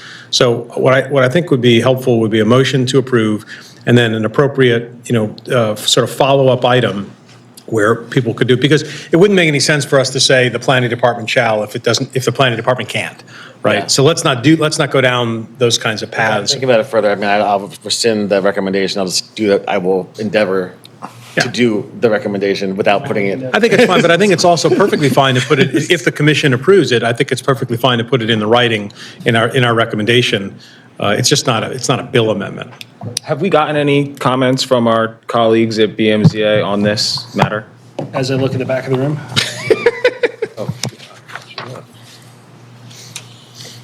I would just love, since this affects them more than us, to know if they have an opinion. Ms. Witt, hello. Hi, Becky Witt, on behalf of BMZA. On this specific issue about the community associations, No, or about just in general? the bill in general. Well, for me, in the BMZA, we discussed it last week during our general meeting. Right now, as I think Justin stated, we get everything. So you could change it from 10% to 100% and would have no effect on how things actually function right now, because we get all variances, minor and major, which is kind of strange because if you look in the code as it's currently written, we don't actually have the authority to do that explicitly because it's added in. But so the change doesn't make any practical difference unless it's enacted by the zoning administrator. I think he has taken the position, I don't want to speak for him, he's not here, that he doesn't have the staff to manage this process. And I would point out something that Mr. Berry said, which is that the same standards apply, whether it's a minor variance and it's approved by the zoning administrator without a hearing, or BMZA approves it. So the same requirements of uniqueness, practical difficulty, et cetera, et cetera, et cetera, all apply to a minor variance as well. So for me, this is a change in procedure that would, at least hypothetically, if it were actually enacted, would make these variances quicker to grant. But the outcomes should not be different between the minor variances and the major variances. That's extremely helpful context. Thank you. Yeah. Yeah, I mean, and acknowledging that, I think the vision is to compel the process to get started, and then my thought or thinking is it'll help administrative efficiency and don't have to have so many hearings that are minor. Ms. Chiso. One other observation to add, because the intent is to speed the process. I just wanted to point out the mechanical problem that if perhaps there's a neighborhood that objects to every single one, forcing it to the board, it has the possibility to net increase the duration because you have to post it. Let's say it goes to the 21 days. Zoning administrator gets the letter on day 20.5. Oops, can't do anything, kicks it to the board. They already have full agendas. 2 months from now, plus 21 days posting, you get to go to the board where you could have gone in the first place. So just wanted to point out mechanically, there is a potential that despite the best intent, minor variances, if they are objected to, may take longer in the end. Well, look, my view of this is minor variances are in the zoning code. They're there. And we're just being asked, the bill's before us to make these adjustments, and we have to decide if we're going to recommend to the council to support them. It rolls back up to much earlier in this meeting when the vice chair asked about, the need to continue granting variances as opposed to just evaluating the underlying code, right? And that's complicated, and I'm sure not everybody will agree because some people won't want to change the code to provide, smaller setbacks or whatever the case might be, different bulk regulations. But that's the discussion we need to have. And I think it already is on from earlier, and I think if not, let's put it again on the list of we've got to get to the bottom of this. Minor variances were intended to be sort of if nobody objects, can we get this done quickly? That's really what they're there for. And, but it's never been utilized. So, at some point it needs to be utilized, but the issue is a live issue. It's an important issue. And to the extent that the BMZA is telling us that, variances continue to be a big part of the docket, and that those variances perhaps could be simplified. We should all be talking about a way to address that. But for today, the bill before us, minor variant, we're not inventing minor variances here today. We're not going to make massive amendments to this bill. I think the question is, are we prepared to support it in its form as a way of increasing the threshold to some extent, increasing the category, and then we can all caucus collectively, all of us involved, to try and figure out if there's a better approach. So I'll come back to my earlier request if there's a motion. Were you making one, Mr. Deputy Mayor? Go back to this motion to approve staff recommendation. Okay, it's been moved and seconded. Oh, there's been a second yet. Oh, I thought it was second. Sorry. I'll Second. second. It's been moved and seconded. Please. Second. Moved and seconded. Any further discussion on the motion? Hearing none, Ms. Secretary, please call the roll. Robin Allen, come back to her, is, Aye. She said approved. Doesn't approve. is Mr. Bullock on still? Yes, he approves. Christine Griffin? Approve. Justin Williams? Eric Stevenson? Approve. John Laria? Approved. Okay, the next item on the agenda is City Council Bill number 25-0022 for 1121 Bayard Street, zoning in an R8 zoning district, the conditional use for the maximum building height with variances, again, at 1121 Bayard Street in the 10th Councilmanic District. Justin Walker will present. Good afternoon again, everyone. So Council Bill 25022 regarding 1121 Bayard Street.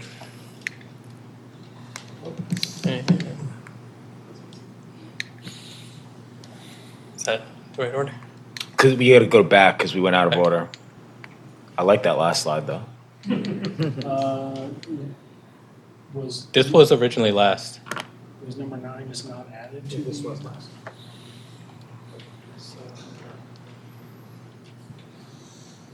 The slide's not added to the master show. Okay, the master slides are not here. Pull the plug and see if we can grab them off.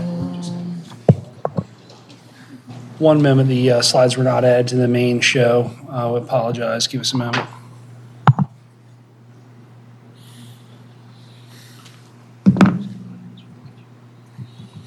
By the way, there's a restroom and a break room right behind you. Okay, thank you.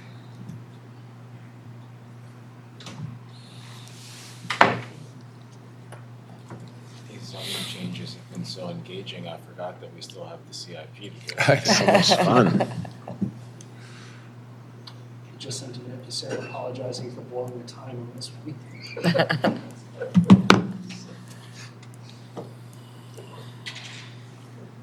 Well, the zoning one was an accomplishment. That was a lot of stuff that we stuffed into that bill.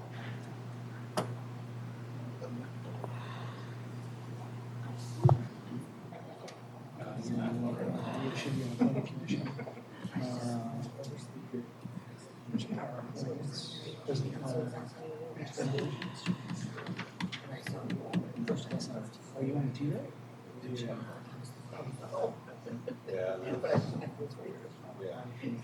That's the real problem is Yeah, it should be under T4. No, planning commission, not meetings. Planning commission agenda. So under 4, top, the planning commission. And you're on the network.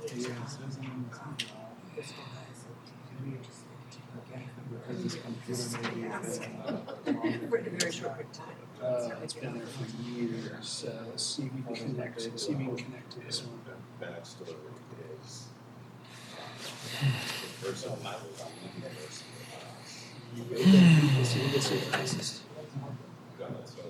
Do we need this slides? I'm gonna just ask him. Yeah, he's got them on a laptop there. If not, okay. Fine.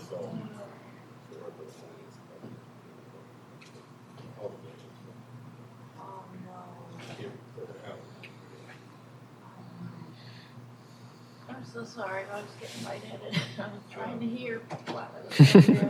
I'm glad you're here. I was worried. Heard my name. I was worried there wasn't a quorum.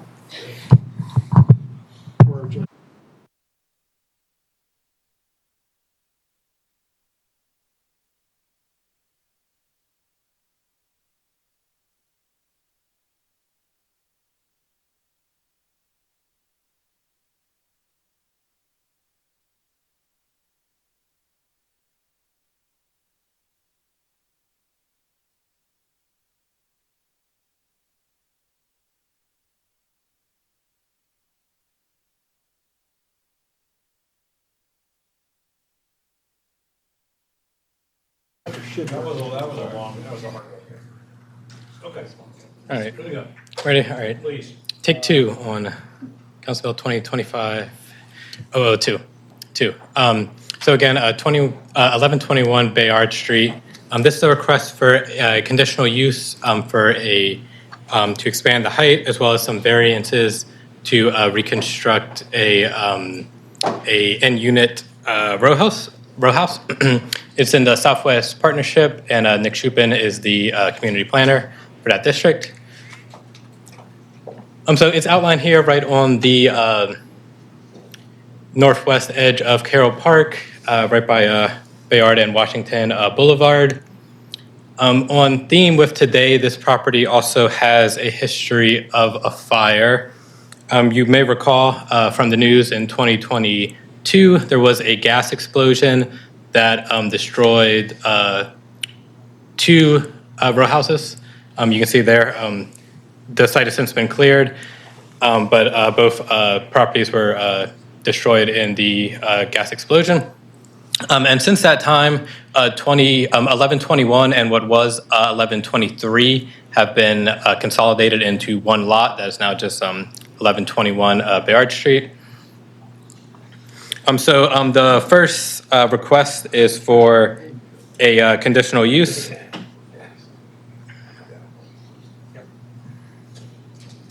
And the standards are on the board here. 35 feet is allowed by right with up to 45 as a conditional use. One of the requirements for allowing that conditional use is that for a corner unit, both right-of-ways must be at least 30 feet wide, which is true of both of the streets on the south and west of the property. So as far as the conditional use, those standards are meant to increase the height.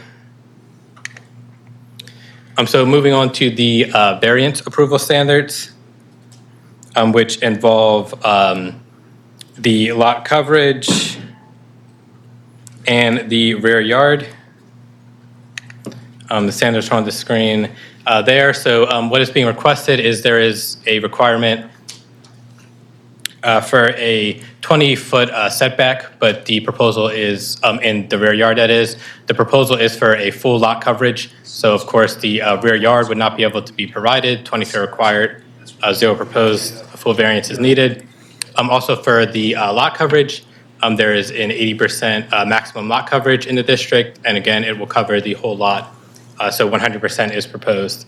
And to go into the justifications under the variance standard, it is a rather short lot, only 60 feet in depth, and of course the development was necessitated by the destruction of the previous dwellings.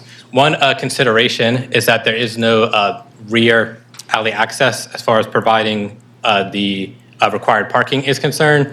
So with the full lot coverage, that would allow for a side garage that would remove one public parking spot and add 2 private spots, which would be a net increase and also allow them to meet the parking requirement of the 1 space per 1 dwelling unit.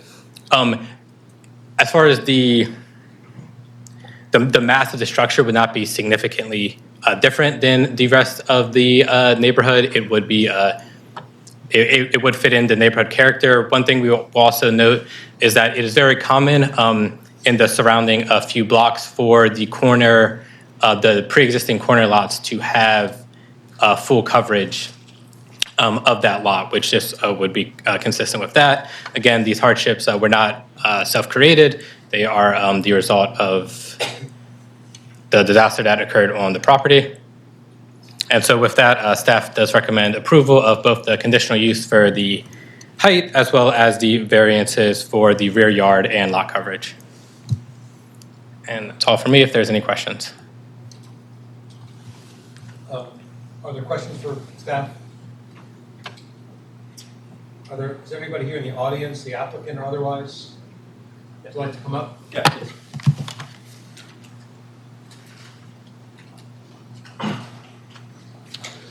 Thanks for having us. I'm Chase Hoffberger. I'm here with Kenneth Hobbs, who owns the property. And I just wanted to sort of address what might be an elephant in the room, which is why isn't this at the BMZA? Because we did go to the BMZA here, and we did postpone a hearing, and sort of after deliberating ourselves and talking with the council member, Felicia Porter, decided that a legislative route might be the most viable. The main reason is what we noticed at the VMTA when we were addressing this this proposal was that the rhetoric we were getting from the board was that technically on a lot that is 24 by 60, you can build a house that conforms to the zoning code. You can, right? You can build a house that's 24 by 40. In Mr. Hobbs' case, the circumstances require or demand for him to make such an investment on this lot that he build the house to his specs. He has a partner who's disabled. They need an elevator shaft. They need a garage on the property to accommodate sort of the easy access for the disability. And the value of the land on this corner of Pigtown is such that to invest, I mean, this will be, if the project is approved, this will be the first house that's built on this block in 120 years. So it's not like a place where development occurs very often. There's no opportunity for apartments because of the lot size.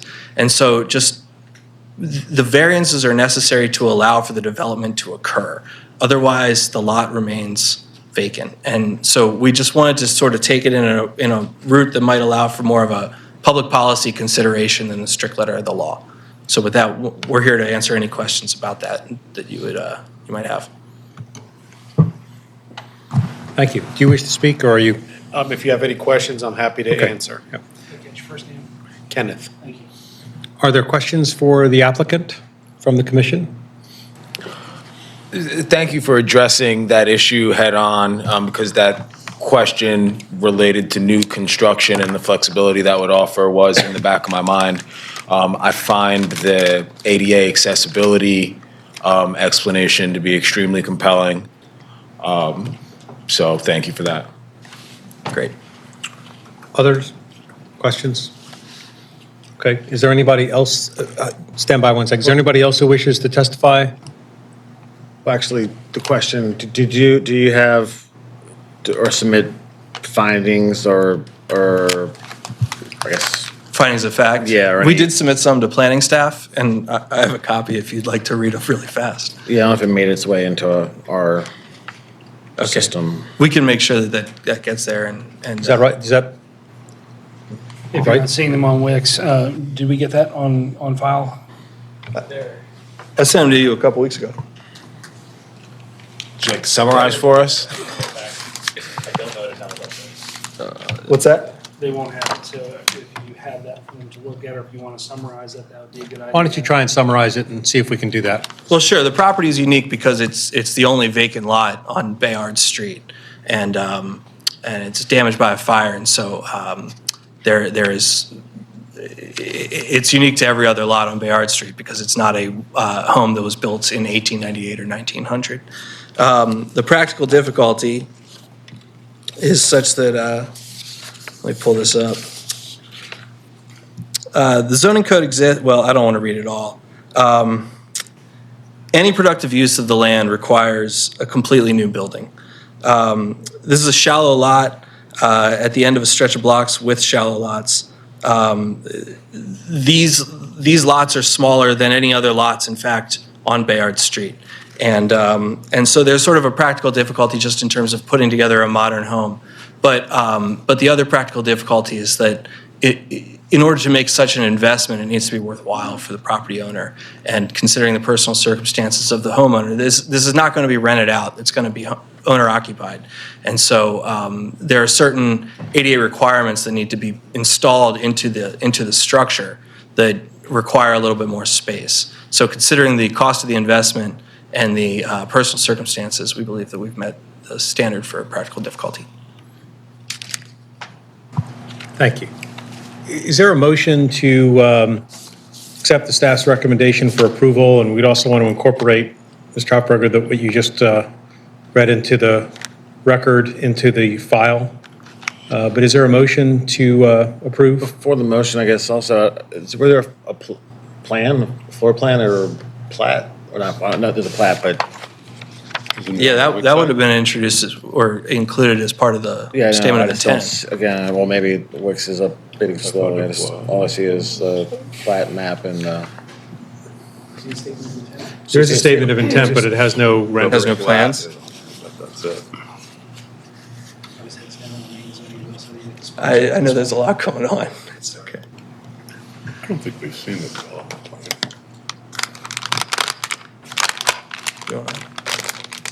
Yeah, give it to. Yeah, I mean, I'm sure we'll have it digitally taken in, but for the commission's benefit, I mean, the volume of the new structure is similar to the two that it's replacing. Can you get it on the record for us?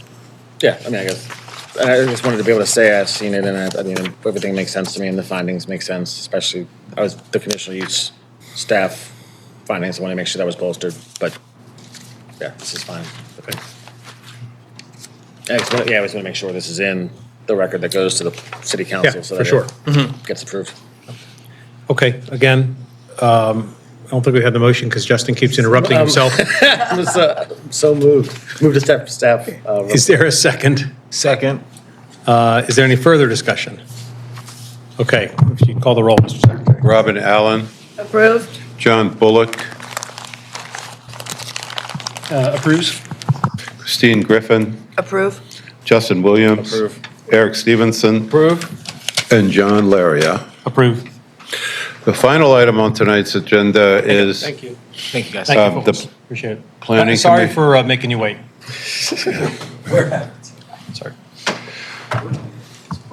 Planning Commission works session for the preliminary capital improvement program recommendations for FY 26 through 31. Sarah Parnellum will present. Okay, we are now on to item 10, the Planning Commission work session, preliminary capital improvement budget recommendations, FY 26 to FY 31. Sarah Parnellum is going to lead us through it. Sarah. Thank you. Good afternoon. Sarah Parnellum, Division Chief for Policy and Data Analysis. Thank you for sticking around for the Capital Improvement Program recommendations. Today we're going to present some draft recommendations for discussion. The purpose of today's session is really to engage with these recommendations, ask as many questions as you have. We're happy to answer as many as we can today during the work session, as well as if there's anything we can't answer for you on the spot, we will research those items and get back to you with the answers either prior to March 13th or on March 13th when you're voting on this. I did want to start by introducing our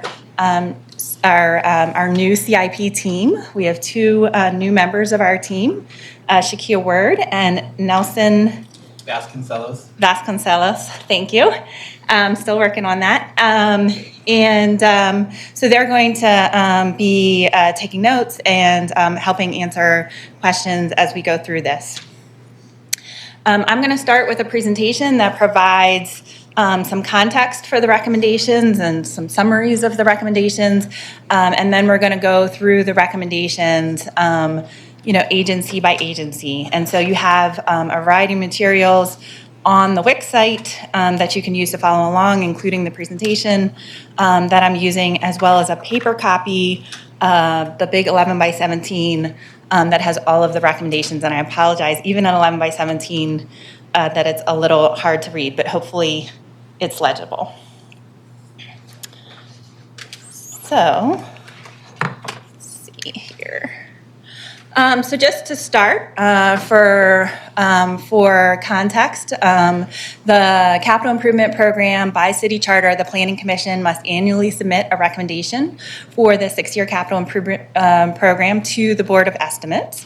And then the budget year, the first year of that 6-year program, becomes the basis for the capital component of the Ordinance of Estimates, which is adopted by the City Council.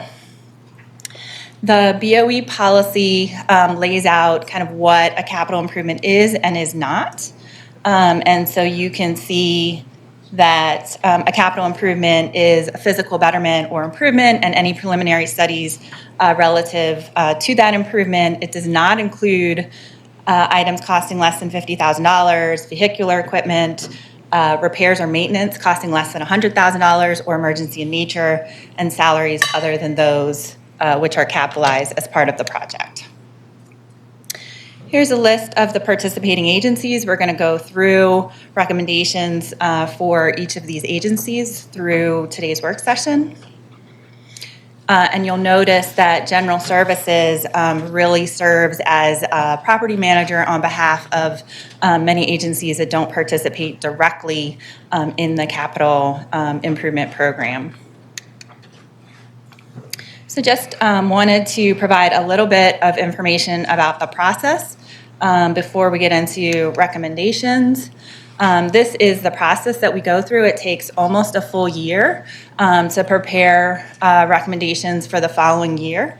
So the fiscal year starts on July 1st, and in the fall, we're already preparing for the next fiscal year, working with agencies to provide them instructions and likely funding levels, having them submit requests to us for consideration later in the fall, and then we're meeting with the agencies to review their requests and get those ready to be published. You'll see among the resources we have online is a detailed report of all of the agency requests. This commission heard presentations from the agencies in January, and today we are at the center of the slide here with the work session for the Planning Commission to provide input on the recommendations that will be shared with the Board of Estimates. We will be making adjustments to these recommendations based on the feedback we get from you today, and bringing it back to you for a vote in 2 weeks on March 13th. Following Planning Commission, there are some additional review steps for the CIP. Actually in late March rather than in April, the Board of Finance votes, the Board of Estimates votes in May, and then the City Council, as I mentioned earlier, is voting only on the first year of the 6-year program in June. So just wanted to highlight a few things that we did differently this year than we've done in the past. So starting with the planning process for FY26 through 31, we used the prior year's program as the beginning point. In previous years, agencies have started their requests from scratch every year, rather than kind of starting with what was approved the prior year. And that really doesn't make sense if you're doing a 6-year program. And so we're very excited to be making this process improvement that lets us have more consistency from one year to the next, and more visibility into what the changes are and why those changes were made. And so because of that change, we have a report that we provided to the commission and to the public that makes a comparison between what was in last year's program versus what agencies requested this year. We also have for you on the website a comparison between what we're recommending and what the agencies requested. So we have that comparison for you as well. Did you have a question? Okay, I saw the pencil waving. Yeah. Are we still microphoning and all that for purposes? Yes. Yeah. So I assume we're talking about this big document in terms of the changes when you're describing it? They are outlined on this large document. There's also another report that focuses just on the changes. It's on there. Sorry. Okay. And the justification for those changes. But just so I know these headings, this is a change. Are you going to get to this? I'm just trying to understand what change from what? Yes, I can answer that now. So what you have in the first 6 columns with dollar amounts. Yep. Where it says the year and then rec, that is what we're recommending. So that's. Oh, it's recommendation versus request. Yes, I see. and then Got the last 6 columns is the change from what the agency requested. I see. So you can see whether we're recommending more or less than what the agency requested. And can you, I mean, I'm sorry, I'm really, this, everybody in this group has done this before, except I guess maybe DPW, but how much does it matter when you change something in a planning year versus the current budget year? Like, how much does it matter whether you're changing an item in the FY 2031 last planning year of a CIP? I'm trying to get my head, I mean, I certainly understand the budget year, but I'm not sure I understand what happens when you get out into the planning. Do we call them planning years? I'm used to calling them planning years. Yeah, that's fine. It's a good question. I think in the past, it may not have mattered necessarily all that much, if I'm being perfectly candid. But because we're now taking an approach of comparing the requests from one year to what was programmed the previous year's program establishes the starting point. And so that's the starting point for an agency to make requests. And so I think it will become a lot more important. We're also planning, rather than just having flat amounts for agencies, we're planning for some larger projects. And so you see peaks, and you'll see this as we go through the presentation, peaks for certain agencies in certain years where we're trying to fully fund a large project. And so, having those larger projects in the pipeline and making sure we're fully funding them is important. Now, are they going to shift as we get to those years? Yes, that is possible. But the fact that we have programmed enough to at least get us in the ballpark of those large projects is important, because there's no place to squeeze those in if something new comes up and it's $20 million. Okay, all right, good enough for now. Thank you, appreciate it. Okay.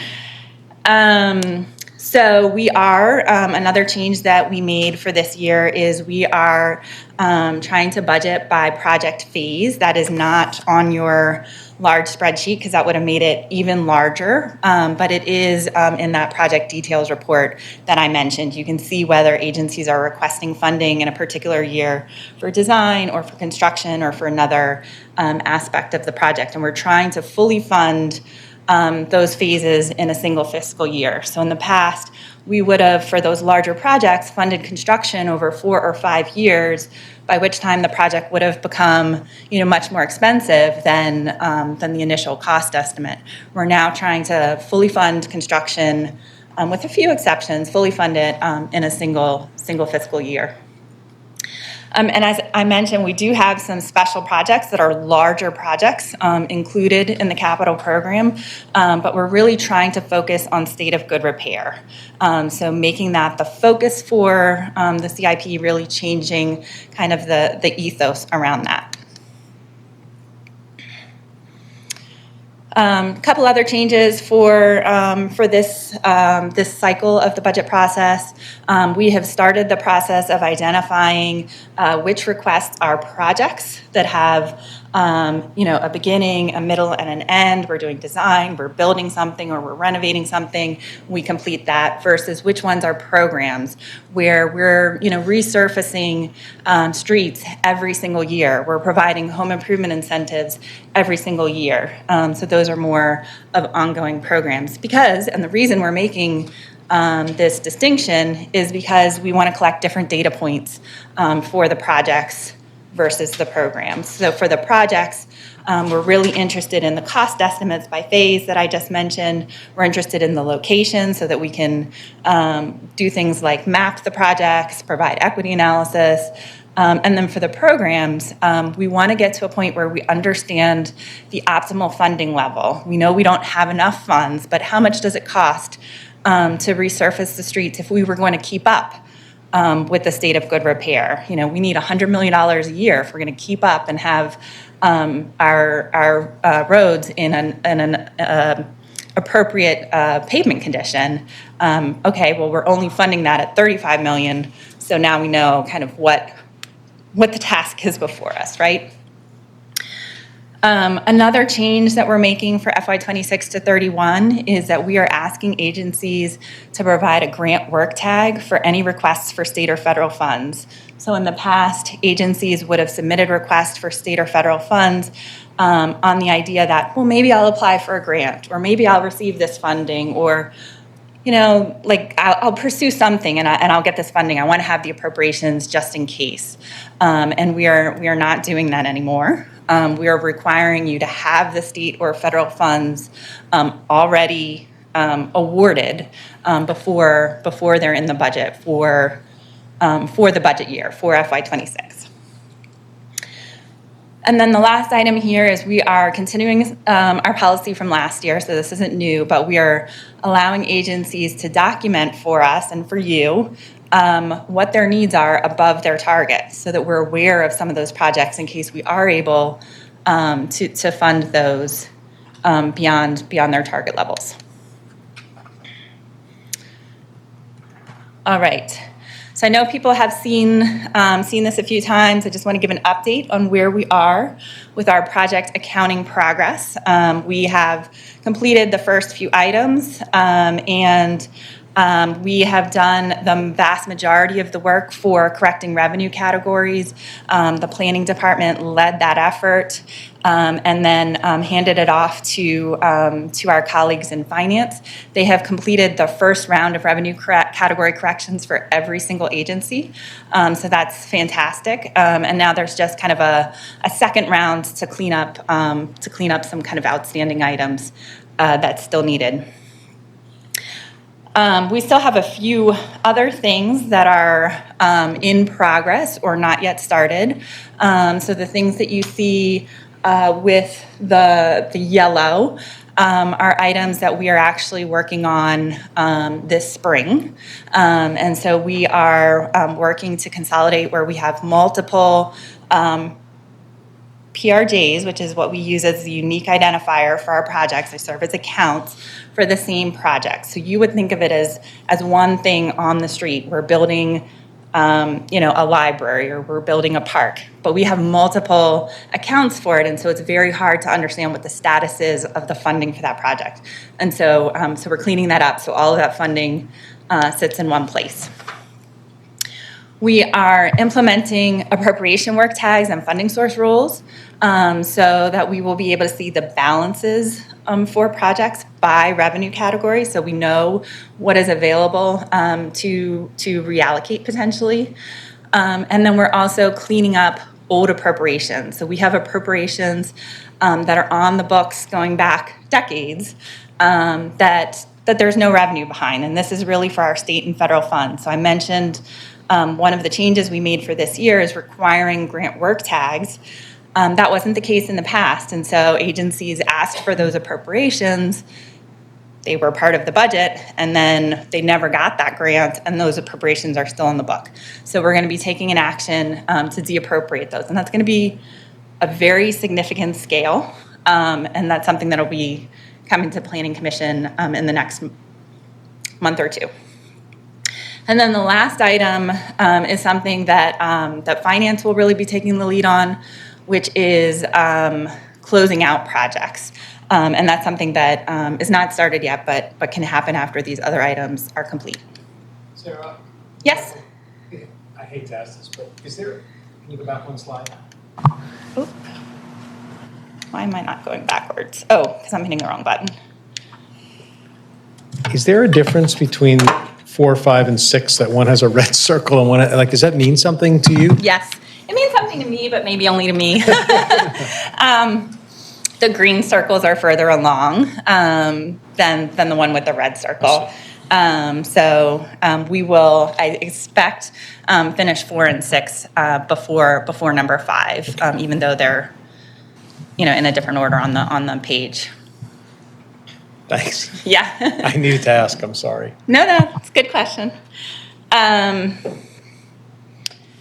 All right, so I mentioned upcoming Planning Commission action on on the de-appropriations, we actually are gearing up for a series of 5 actions that are related to the cleanup that was on the previous slide that will be coming before both Board of Estimates and Planning Commission.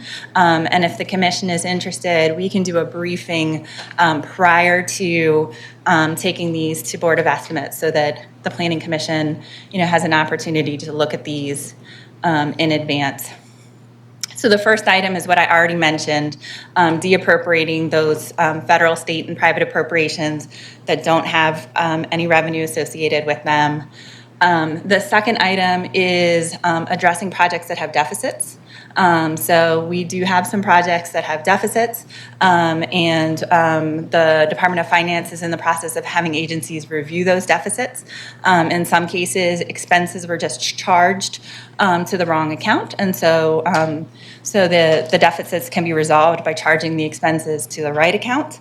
But in other cases, there may need to be transfers in order to address those deficits, and so that's an action that will be coming before this body.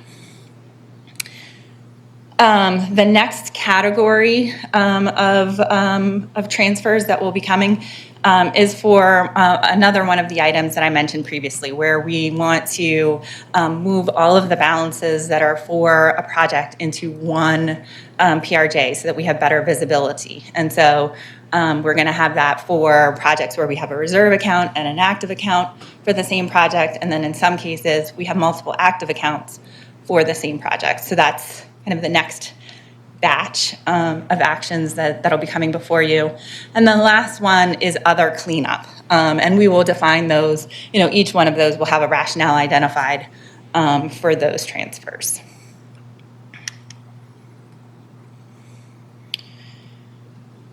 So that should be coming to you in the spring. And then once we have completed that work and the other cleanup that was on the prior slide, we will be able to report on project balances by revenue category, which will allow us to reallocate prior funding according to priorities. And I know this is of interest to everyone. It's almost going to be like a mini round of the CIP kind of off season, where we're going to be looking at balances and reallocating those. So that's something to look forward to. The next item is revising the transfer process. I think this is also of great interest to the commission. So this summer, we're going to be taking some time to put together a proposal, kind of from soup to nuts, re-looking at the transfer process and how we think it can be done better. We will be working with different stakeholders, including the commission, to give us feedback as we're preparing that proposal and then implementing a change to the transfer process. And then the last item here is really for my sanity, just revising our data entry process to make this whole process a little bit smoother next year. All right, any questions on process before we move to the next section? You're doing such a good job. Just before I forget, in case I don't, even the circle thing, I recognize how much work to get to from green to yellow outline circle really is behind those circles. So showing appreciation for you and the team for Thank you. many months of yes, years that's why of work. the outlines and the other color are important to me, because we made a lot of progress, but we can't say we're done yet. So I appreciate that. All right, next we're going to look at the source of funds. So we're going to do a little bit of an overview in terms of looking at the revenue categories, and then we'll look at the use of funds. So revenue categories next. So this page, you have a paper copy if it's hard to read on the slide. I think you have a paper copy of this. This is looking at the revenue categories that are included in the recommendations for FY 26 through 31, and really thinking about them in a few different categories. So we have our local discretionary fund sources, which are our general funds and our general obligation bonds. We have 4 different types of general obligation bonds. So we have public infrastructure bonds, community and economic development, affordable housing, and schools. And so you can see the breakdown of the recommendations for each of those. And then the next category here is our highway user revenue. This is funding that comes to the city from the state based on a formula. That formula is at a higher level temporarily. So you will see that for FY26 and 27, we have, in the $90 million range for highway user revenue. And then that formula, the increased formula expires. And so that drops precipitously for FY28 through 31. And you see there's only, in the ballpark of 20 million a year for highway user revenue for capital purposes. The next category is the federal and state appropriations that are included in the recommendations.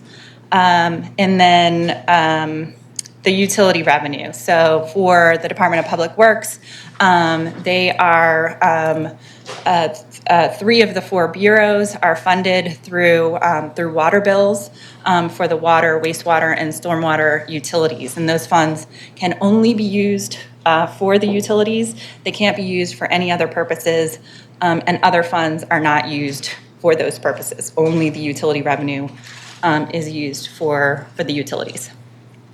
And then there's a couple of other funds down at the bottom there.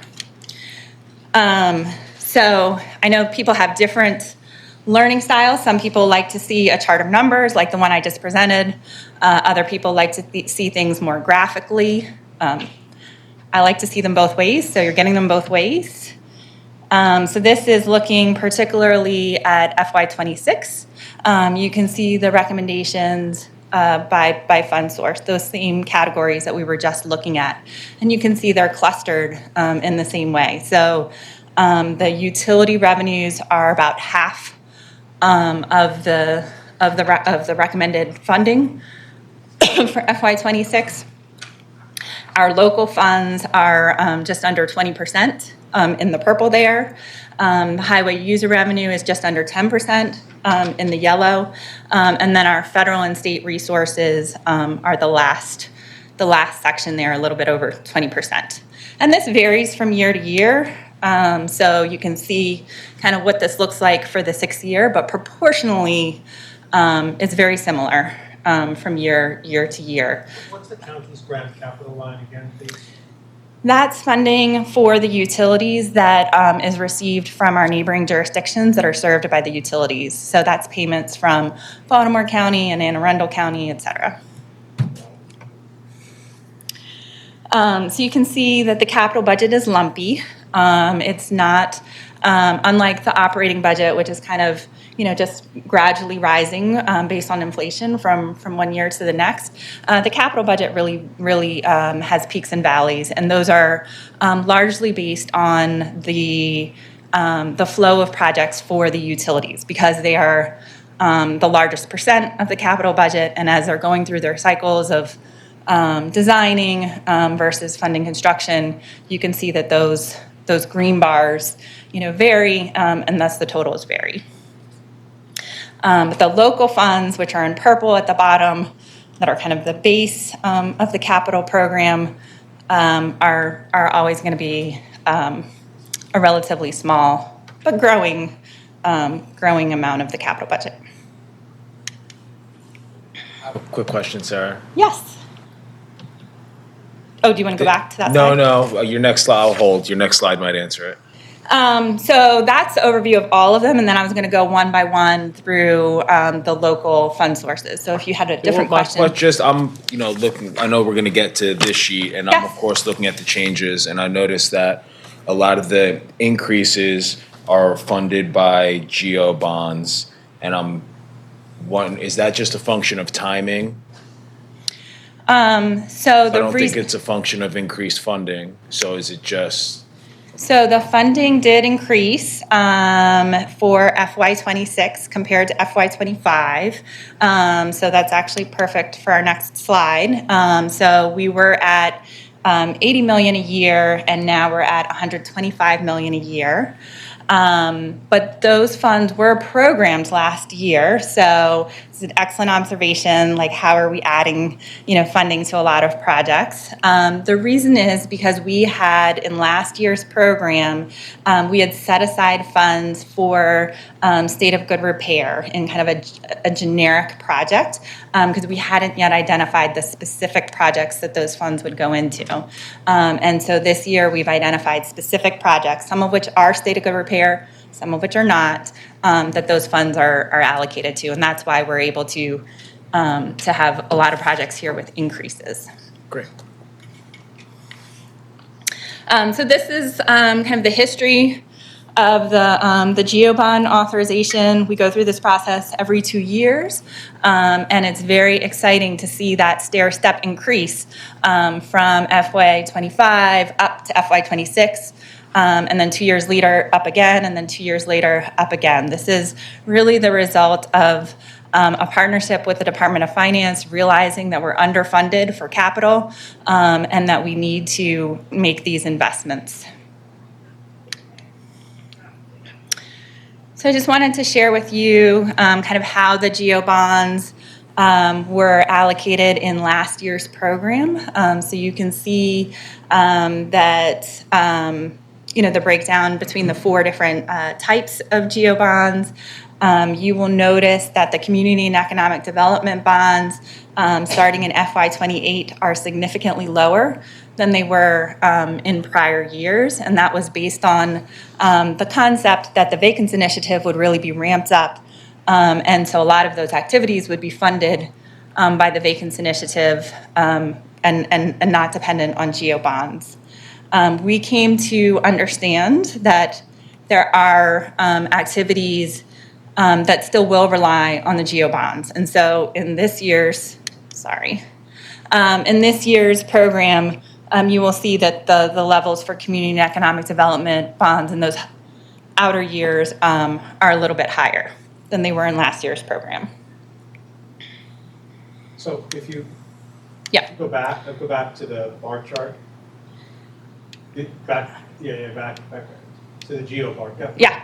So what we're seeing is $40 million additional. I'm sorry. You're seeing it's $40 million of additional GEO. That's like 40 plus a little bit, I guess, of revenue, additional GEO bond revenue when you go to this current year, correct? 40, whatever that is, 40 plus a bit, from 80 to 120. Yeah, 80 to 125. Mm-hmm. So that's to 125. Okay. So now go to the next slide, please. So that's the 80 to 120. That's the allocation of that bar chart, right? Yes. Okay. Yes. Okay. Thanks. Yep. Actually, the allocation from 28 on is not determined by the voters yet. That's a projection based on existing patterns. That's correct. Right. Thank you. Sorry, I meant to say that. So for FY26 and FY27, the voters have approved these levels of GEO bonds, and specifically this breakdown by question. So we don't have the flexibility to move those around. But for FY28 and 31, this is really about the program, and it won't be voted on until the year prior. Since we're on that topic, did this 4 category break down in charter or some law, or is it just how we do things? How we do things. It is a process that starts with the Planning Commission and takes about a year to set those questions and the levels. So it goes through all the same steps that the CIP goes through: Planning Commission, Board of Finance, Board of Estimates. It goes to Annapolis, our city delegation in Annapolis. It goes to City Council, and then it goes to voters. So it's a lengthy process that establishes those, but it's not in charter. It's through that process every 2 years. It's not saying that we should, but thinking like if you wanted to have another category, like that's a spin-off of Yeah, the commission can recommend that when the we go vacant through. housing plan or convention center or something that's big. And affordable housing is obviously not a subset of community economic development, it's a separate category. Is there any housing in community and economic development, or is all the housing-related stuff in affordable housing? Like, the category is so broad, I don't know exactly what's in it. Community and economic development is actually mostly housing. It does include BDC and some mayoralty projects, but it's mostly housing. Affordable housing is just very specifically for affordable housing. And the affordable housing number is dictated by a memo with a former mayor, and it was originally carved out of the community and economic development. Is this the category. trust fund? Is this the Affordable Housing Trust Fund related to that in some way, or? The majority of these Unrelated. funds go to the trust fund, but not all of them. Right. So it's not a one-for-one relationship, but you'll see that there's a line item for the trust fund, which is the majority of the affordable housing bonds. Has the trust fund spent any money?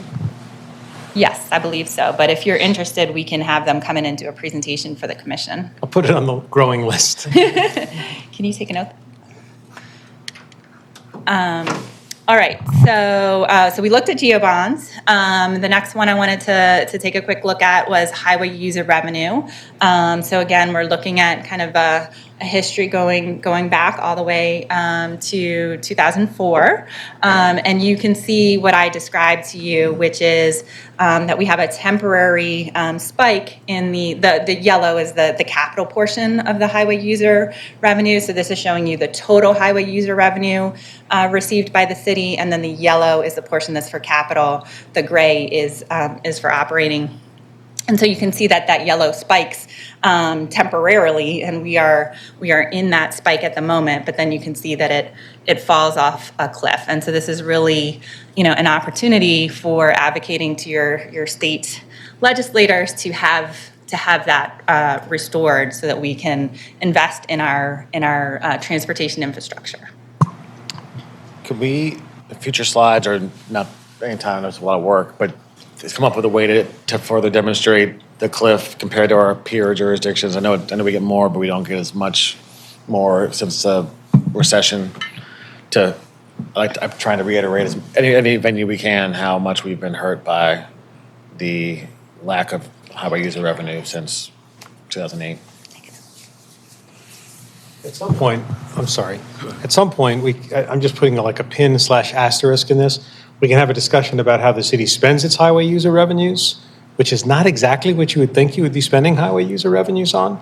And I mean, it's all being spent for good purposes, but it's kind of But people ask why our infrastructure is the way it is. It's not because of this. We use it for BPD traffic controls. I mean, but the point is, yeah. No, I understand. I mean, it's got to go. Money's got to. These things have to get paid for somehow. But I think it's all of the above. But yeah, I'd like to maybe not in 2 weeks, but in going forward, if we have time, if the team has the way to depict how much we've also been underfunded compared to our peers, and since the red line was killed in other areas. I would say the other jurisdictions, it's not totally comparable because they have the state roads within their boundaries, which are. Right. As I don't want to. As I understand, though, I know that they kind of got back to normal faster than we did, as I understand it. Can we give the roads back? Yeah. No, really. Why? This was something I've raised, and I haven't had bandwidth to dig into it myself because I suspect at some level state legislators kind of just look at a number like, why is Baltimore getting so much without internalizing just that? And we're penalized for being the first jurisdiction in the state to have a road. Before the State Roads Commission, we had our own roads. That's why it's the inertia. But to your point, if the state can do it, and maybe there's economies of scale too of how they do their own projects. All right. I don't think we're going to be able to look at a comparison to other jurisdictions in 2 weeks, but I have that as a longer term thing for us to there are look some at. pretty good state level HUR reports. They may not answer exactly that question, but there should be stuff that's kind of out there. Okay. look, in the. I think the Mayor's Office of Government Relations has more of that, but they're tied up in Annapolis If you at ask, the moment. MDOT has good reports on how HUR over time. Yeah, I mean, just to generally just reinforce every venue we can that we have been underfunded. All right, and then the last revenue category that I wanted to look at in a little bit more detail is the general fund revenue. You might also hear this called PAYGO capital. And so we are very fortunate to have an increased level in these recommendations for FY26. Typically, our baseline level for general funds is $15 million a year, and that's what we started the planning process based on, was $15 million a year. But we have some additional general fund revenue for FY26, and then you'll see in some of the outer years we're above that level as well, because we are currently proposing to fund the West Baltimore United match with general funds, and we will revisit that next year. But that's the current plan that's included in these recommendations. Are these, I'm sorry, I know I just have disproportionately too many questions, but when you have I mean, obviously, general fund revenue is much larger than $55 million in that year. So this is an allocation of general fund revenues to capital costs in that year, right? I could have done, I guess, a similar chart to this one to show you the total general fund revenue and then the amount for capital. Yes, the majority of general funds are used to support the city's operating budget. Right. This is the amount that is specifically set aside for capital projects. But if you, just so I know, like if you go back, and you don't have to go back on the slides, but if you go back to there are four categories after this one, maybe you'll get to them, about GO bonds, public infrastructure, 6 community development, 5th affordable housing. Does that number 100% go, that just goes straight through into this, right? No, those are in these numbers. So those are these questions. Those match up. We just didn't put the long titles. Oh, I see. Here. Infrastructure, affordable housing. Got it. Yeah. So can you go forward one slide to the bar chart? Oh, the bar chart for geobonds is back. Yeah.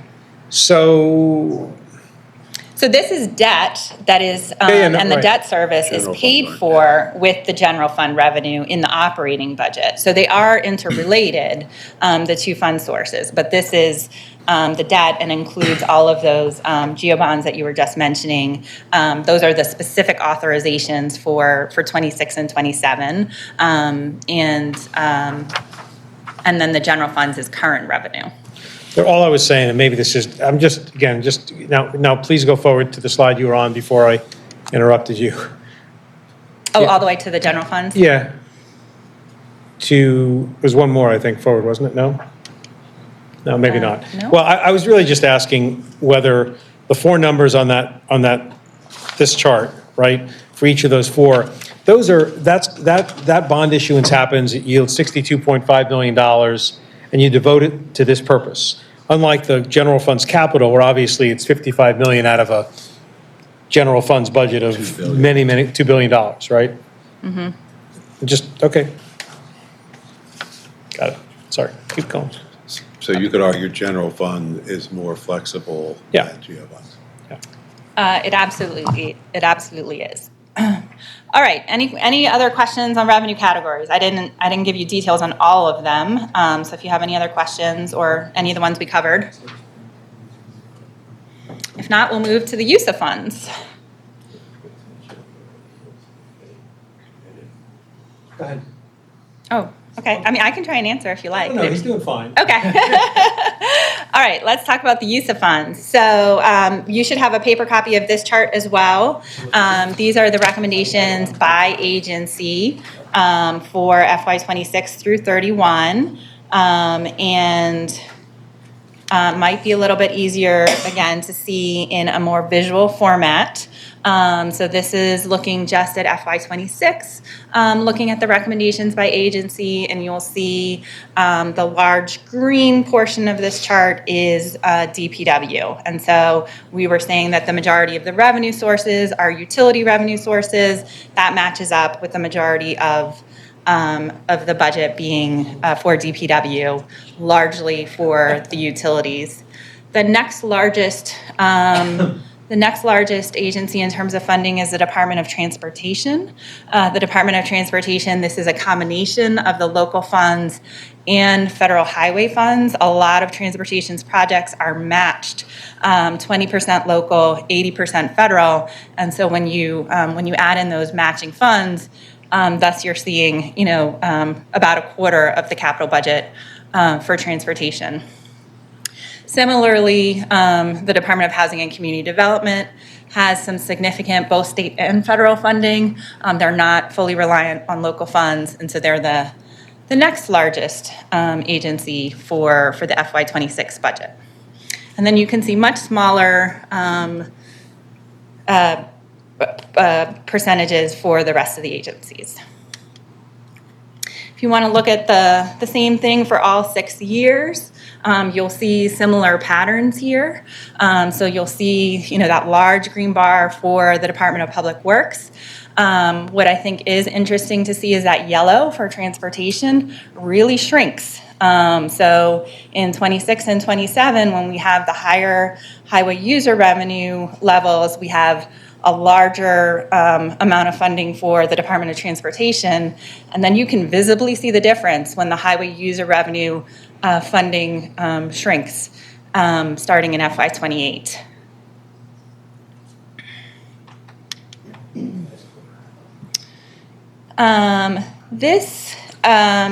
This chart kind of speaks to a little bit of what I was saying before about how some of the agencies have other funding sources besides our local sources, whereas some of the agencies are completely dependent on our local funding sources and on highway user revenue. And so again, if we want to look at this more graphically, you can see, the local and highway user revenue is in the darker orange, brown, whatever that color is. And so you can see that agencies like BSIT, that does our information technology, and the mayor's office are completely reliant on local funds, and BDC and general services are almost entirely reliant on local funds. And then in the inverse, the Department of Public Works, only the Bureau of Solid Waste is using local funds. And so you can see that that's a very small percentage of the total funding for the Department of Public Works. Sarah, just curious, why do you put local and HUR in the same little bar bucket there?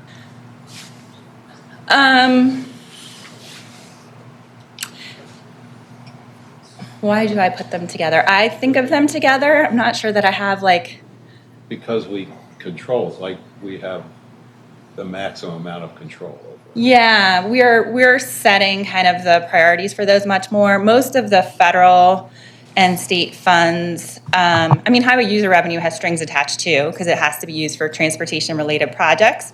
But the federal and state funds, the other federal and state funds, I would say are much more restrictive typically, and so I think of them differently. We also get a target that we are allocating to for highway user revenue. We do not get a target for other state and federal funds. It's basically what agencies are able to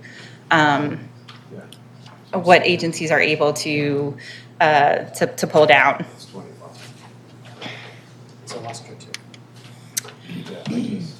Any questions on the use of funds in terms of the breakdown by agency? Before we get to the big spreadsheet, I just wanted to give you a few highlights, both for the budget year and for the program years. I have one question on the use of funds. Yes. I feel like I ask this question every year, probably Yes. twice. Can you explain why Department of Planning has a negative number? Yes. We are this year, I don't think we have a negative number always, but this year we are reallocating prior year appropriations to a project in transportation.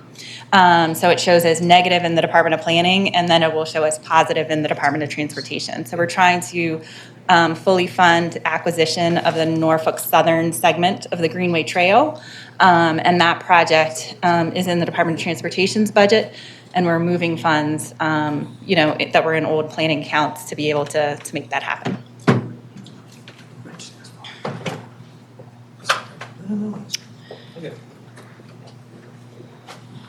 Okay, any other questions? All right, so a few highlights for FY26. These are things that that I think are very exciting. That the city is able to fund. First one is the construction of both Phase 1 and Phase 2 for the future East Side Transfer Station. So we are able to fund the improvements to the existing administrative offices as well as the compost facility in FY26.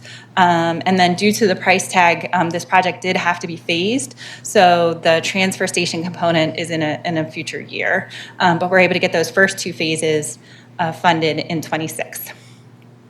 We are also able to put more than $10 million in local funding and $20 million in state funding for the impact investment areas. And if you compare this to just 2 fiscal years ago in FY24, we only had $2 million in local funding. So this is a huge increase in the investment for impact investment areas. What's the state source for that? Do you know?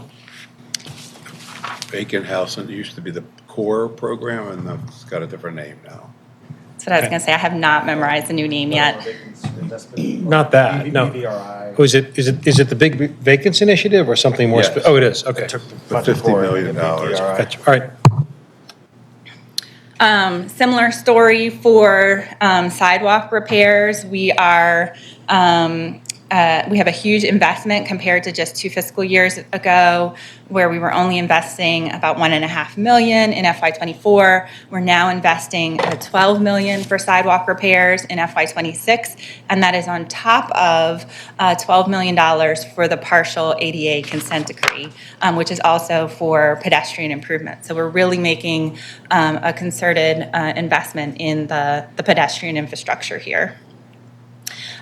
Similarly, for resurfacing, in FY24, we only had $14 million for resurfacing, and this year's budget has $40 million for resurfacing. Sarah, what does resurfacing mean? Like, I know there's a big hierarchy of reconstruction, resurfacing, et cetera. So can you give me any insight into that? Kind of like the middle, I would say. So rehabilitation is when you have to completely rebuild the street because you have waited too long to do the proper maintenance, or it's just too old, or getting just very heavy wear and tear. And then there's milling and paving at the bottom, which is kind of a basic level, and resurfacing is kind of the middle level, I would say. But those are all considered capital because typically they're over 50,000 and so on. They're supposed to have a long-term life, so they're capital.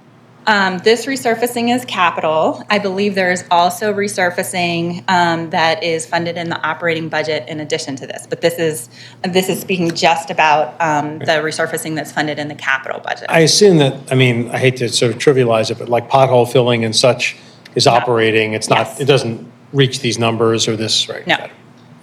Okay. And then we have included in the recommendations for FY26 funding for acquisition or renovation of facilities for homeless persons. And we have a new approach to public art. So we're including $1 million a year for public art. It's really been challenging, I think, to do it as a percent on projects. And so this way we can make sure that public art is indeed getting funding by having a line item for it. And then we have a whole page of recreation and parks highlights. So you will see a lot of additional funding for recreation and parks projects. There's a lot of projects that are partially funded that need additional funding to get to the finish line. And so that's what you're seeing here with this list of projects. So there's a half dozen projects listed here that we expect we are putting in kind of the final funding needed to get these projects awarded and delivered and built. We also have design funding for Lillian Jones Recreation Center in FY26. And you may have skipped ahead and seen that there's construction funding in FY28. And so I'll just point that out, Mr. Chair. One of the reasons that the outer years are important, while they may not be binding or approved by the council, they usually represent promises that we've made to communities. Because there's never enough money to go around this year. So we tell folks that we'll put you in year 2, we'll put you in year 3. But what I've seen happen in the past is because that's, not binding, there's no commitment associated with it, you get to year 2 or year 3, and, that money that was promised 2 or 3 years ago is no longer there. So again, commending Sarah and the staff on the work they've done to improve this process. And also, this document is going to sit on my desk for 2 years until 2028 so I can open it up and make sure that money's still there. But thank you. Yes, no, that was a better answer than I gave, so thank you for chiming in. And then the last bullet here is the item that I mentioned when you were asking me about the negative numbers for the Department of Planning. That's a reallocation for this project here. And then a look at some highlights for FY 27 through 31. So I mentioned earlier that we're trying to get projects fully funded for construction in a single fiscal year. And so we've moved things around to try and do that for many of these projects. So the Northeast Police District Station is in the design process now and will be ready for construction funding in FY 27. And we have put in the program what we think, based on the current estimates, is enough funding for that award in 27. As I mentioned previously, we have the local match for West Baltimore United, programmed a small amount in FY 26, but the majority, as was submitted in the application to the U.S. Department of Transportation, is in FY 27 through 30.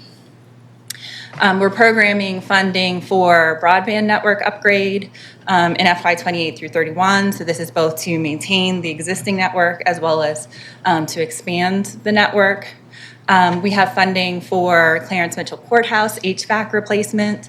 The city is in the process of reviewing kind of all of our downtown facilities and thinking about how we can be strategic about the future of these. So some of these downtown facilities may change, but we wanted to make sure that we had funding programmed for this important systemic improvement that's needed for the courthouse.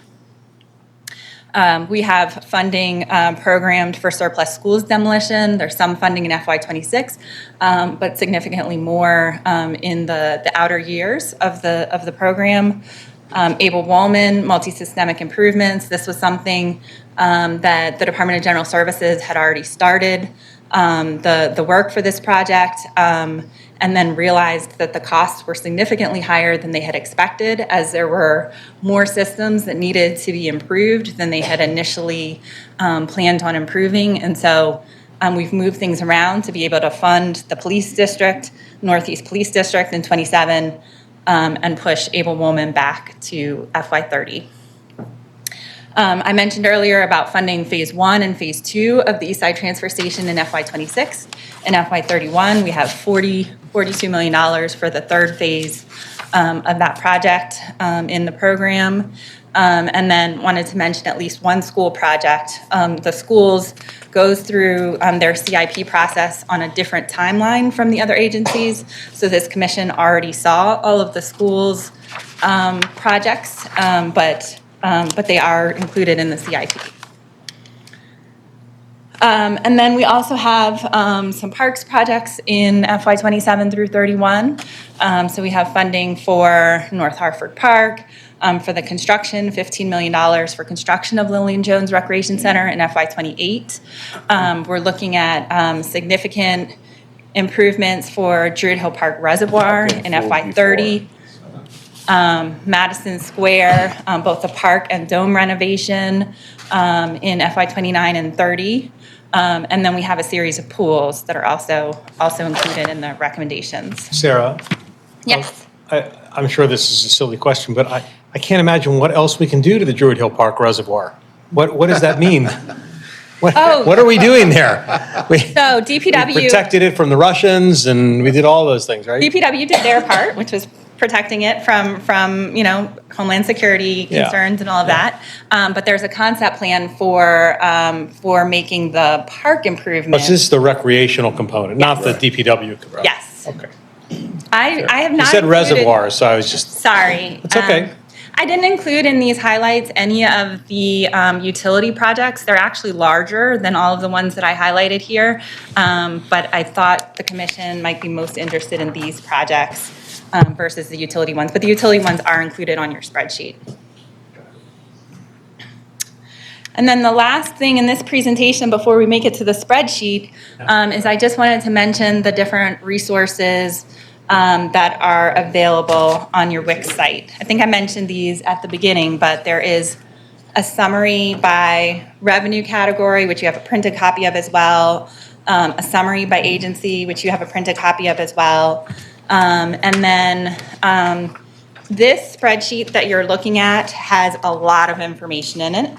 And so if this is overwhelming, there is a simpler version on the Wix site that does not include the revenue categories and does not include the change from the request, but it does include, all of the projects by agency. So if you want to follow along using that instead, we wanted to provide that. And then as a reference, we do have the agency request details linked here. Those are available online. That gives you a lot more information about a project. We can look that up and share it with you, but if you want to look any up, you can share that. You can, view that as well. And then we have the two comparison reports that I mentioned before. Any questions before we switch over to the spreadsheet?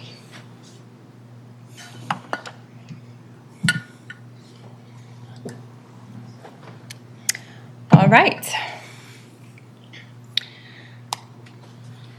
I'm not going to go through this line by line, unless you want to. But what I was thinking is that we would kind of look at it agency by agency, and then please ask all of your questions. So the first agency that we have on the spreadsheet, that's really not readable, is it? The first agency we have on the spreadsheet is BSIT. And for BSIT, we have funding recommended for applications. We have funding recommended for cybersecurity, for infrastructure platforms, and for public safety technology. There's only one project that they requested for FY '26 that we did not recommend funding for, which was artificial intelligence innovation. This was a very vague request and didn't have a clear deliverable in terms of being a capital project. So we didn't recommend funding for that. We did recommend some funding for broadband network, as I mentioned before, above and beyond what the agency requested within their target. Any questions on BSIT? It's a relatively straightforward one. So just as an example, I don't want to be questions on BSIP, but it's an example. So I know what the spreadsheet is saying. Is there, and the total BSIP difference is the dark blue line at the top, right? Correct. And then you're showing the net, let's see. So, but if you have 250, I'm just trying to follow the spreadsheet. If you have, let's just stick with that first column, the change from request FY 2026 column. Mm-hmm. So if you have minus, oh, I see, it's not minus 250 twice, it's minus 250 once, it's just that you're showing the source. That's So it's correct. not right, it's a little bit, I mean, I get it, that's fine, but. Yep. So I assume the simpler version without the sources would not create this kind of weird Yes. redundancy thing. Yes. So it may be a little bit easier to read. I get it. And this is just a useful reference because maybe we should share the simpler version. The simpler version's on the site. Yeah, but I just on the screen if that's helpful. I know, I mean, now that you, You want well, me it's up, to- no, okay. it's up to everybody, whatever. I get it now that you're trying to do the math. Yep. I actually had to, since we brought up the AI. Yeah. I'm just making sure that I'm reading the other document correctly. So the comparison document says comparison of FY '26 from the '25 CIP. Is this the agency requests, or is this, because this seems to have the AI still in it? So there's two comparison reports. We have not yet figured out how to put all of that comparison into one report and have it be readable, but we're going to work on that. But so there's one report, which I think is the one you have put up, that's comparing last year's program with the requests. And so that's why AI is still in there. Showing as an ad because it wasn't in there previously. Correct. They asked for it this year. Correct. So And then that's if the you plus open- 250. If you open the other report, you'll see that But there's the a minus recommendation 250 because the recommendations compared to the requests take it back out. Gotcha. Thank you. Yeah, but you have to look at both of them to see the whole sequence of events. And I do want to figure out a way to put all that together, but it's an overwhelming amount of data. All right. If there aren't more questions about either the spreadsheet or BSIT, we can move on to Baltimore Development Corporation. So for Baltimore Development Corporation, we have a variety of loans and grants. So we have a recommendation to create a new project for small business assistance. This was something that came up you'll recall, during the Planning Commission presentations in January as an important need. And then we have the funding that was requested for the other loan and grant programs that BDC administers, the facade improvements, the innovation fund, and those are the two that are funded in FY26, but they also have the microloan and industrial and commercial that are funded in future years. BDC also has a couple of redevelopment projects, Warner Street Entertainment District and Charm TV Community Incubator. We're funding those at the levels that they were requested. The request didn't reflect the casino support for Warner Street, and so we have added that in. And then the last project for BDC is for Inner Harbor infrastructure, and this is a recurring program of BDC's. There's a new dock master at the Department of Transportation who is coordinating now with BDC on the expenditure of these funds for Inner Harbor activities. Sarah, Commissioner Jolin, who couldn't be here, sent me one comment, happened to be on BDC. It says, I'd like to fully fund BDC's Pennsylvania Avenue project versus half funded if at all possible. I'm trying to remember how to relate that to what I saw in the BDC presentation, but you probably can. That's the Charm TV Community Incubator. Right. It's located at Pennsylvania and North Avenue. And so there is the funding recommended that they requested. It did come to light that they do have a gap for the project. And we did some follow-up inquiry, and I think that they are pursuing some other sources to fill that gap. And Deputy Mayor Williams, if you wanted to speak to that at all. Put you on the spot. Yeah, I don't have more to share, but I know that it's been worked on. And I think even Colin had said but it wouldn't all necessarily be needed this year, if I recall correctly. But I do feel confident we're working on it, and lots of people are interested in making sure it happens. So Yeah, I mean, I'm just trying to be, I'm trying to be respectful of the what she asked me to communicate. B, if we agree that that's something that's important, the question is, do we sort of say, well, we really want you to put it in here? Or do we say, no, people tell us it's going to be okay, and hopefully it will? I don't know. I mean, I've only done this my first time. So, but that's the question that kind of goes through my mind, right? Which is, A, do we think that Commissioner Jolin is right? Do we think that we should make sure that gets funded in 1 year? It is at least consistent with the idea that we're trying to fund things in 1 year. So it's not like it's an aberration. And it would be great if it wasn't in here if there was other money, because I'd rather spend money on other things if we have it. But I don't want to, if we think it's important, I don't want to, like, later on have someone say, oh yeah, we couldn't find that money, so we only got half of it. Just to add to that, we are doubling BDC's budget, which is great, and that was, I think, some of the feedback from our last hearing. So just kind of reiterating, if we find that they could spend the money faster, maybe some of that additional allocation from the small business assistance or probably the small business assistance, but maybe those could be. Yeah, I think those are good ideas to explore. I do want to mention that the concept of fully funding construction 1 year is especially critical for projects that are going to be bid by the city, because the city has a policy that you need to have all of the funds up front before you award the project. And for projects that are not being bid by the city, and so you'll see the PO Homes infrastructure is funded over multiple years, not consolidated into a single year. The same for this project.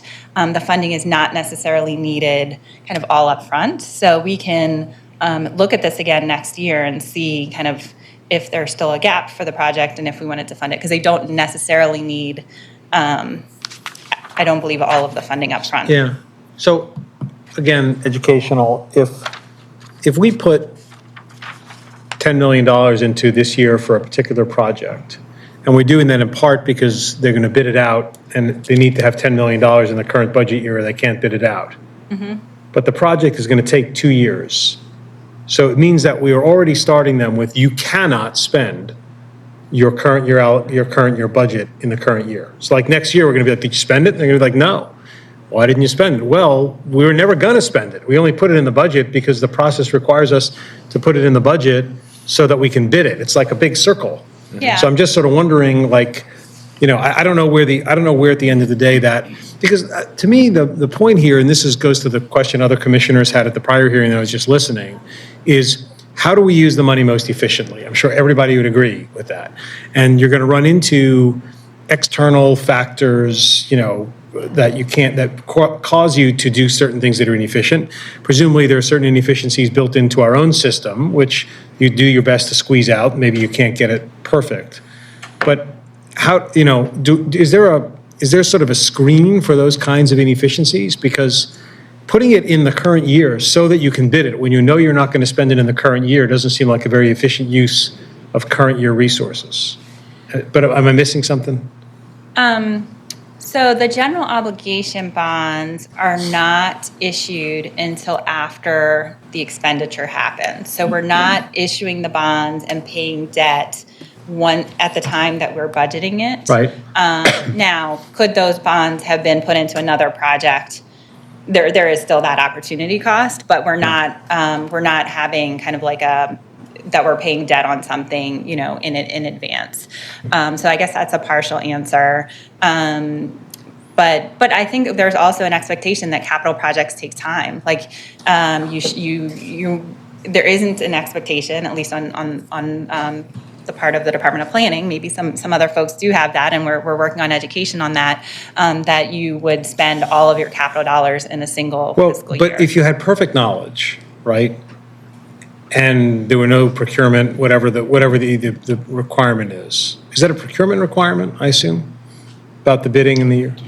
Do you know? I've heard it too. I just not my. I know I've encountered it at the state too, so it's obviously some reason. I think it's a best practice. So I know if I were a contractor, I wouldn't want to take on a project that you've only funded, 20% of, and you haven't funded the rest of it, because the rest, the outer years are in pencil, and I'm going to be left holding the bag if you don't fund the rest of it. People sign agreements with the state all the time that are subject to appropriation, and you never know. You sign a 20-year agreement subject to appropriation. You don't really know if the state's going to appropriate the money. I don't know. Maybe that's not the same thing.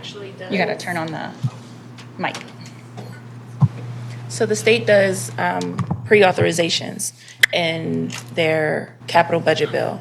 So if they partially fund, say there's a $20 million project, but only $5 million is actually needed for the first year. Right. That pre-authorization that's in the back of their budget bill is their concrete promise to the contractor that they're going to continue funding this project. So we only, in this example, you would only put 5 in the current year and 5 in a later year pre-authorized, as opposed to 5 in a later year not pre-authorized. Right. So why don't we do that? Our fund sources aren't reliable, I would say, in future years. Yeah. So we need voters to approve the general obligation bonds. We need finance to allocate the general funds.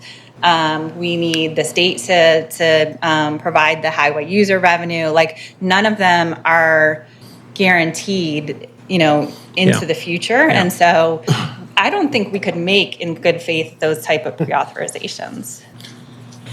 But go ahead, Chris. Also, if you break out design from construction, you're likely to have the design process completed, and the bids are more likely to be accurate. So you will be able to move quickly into the construction phase.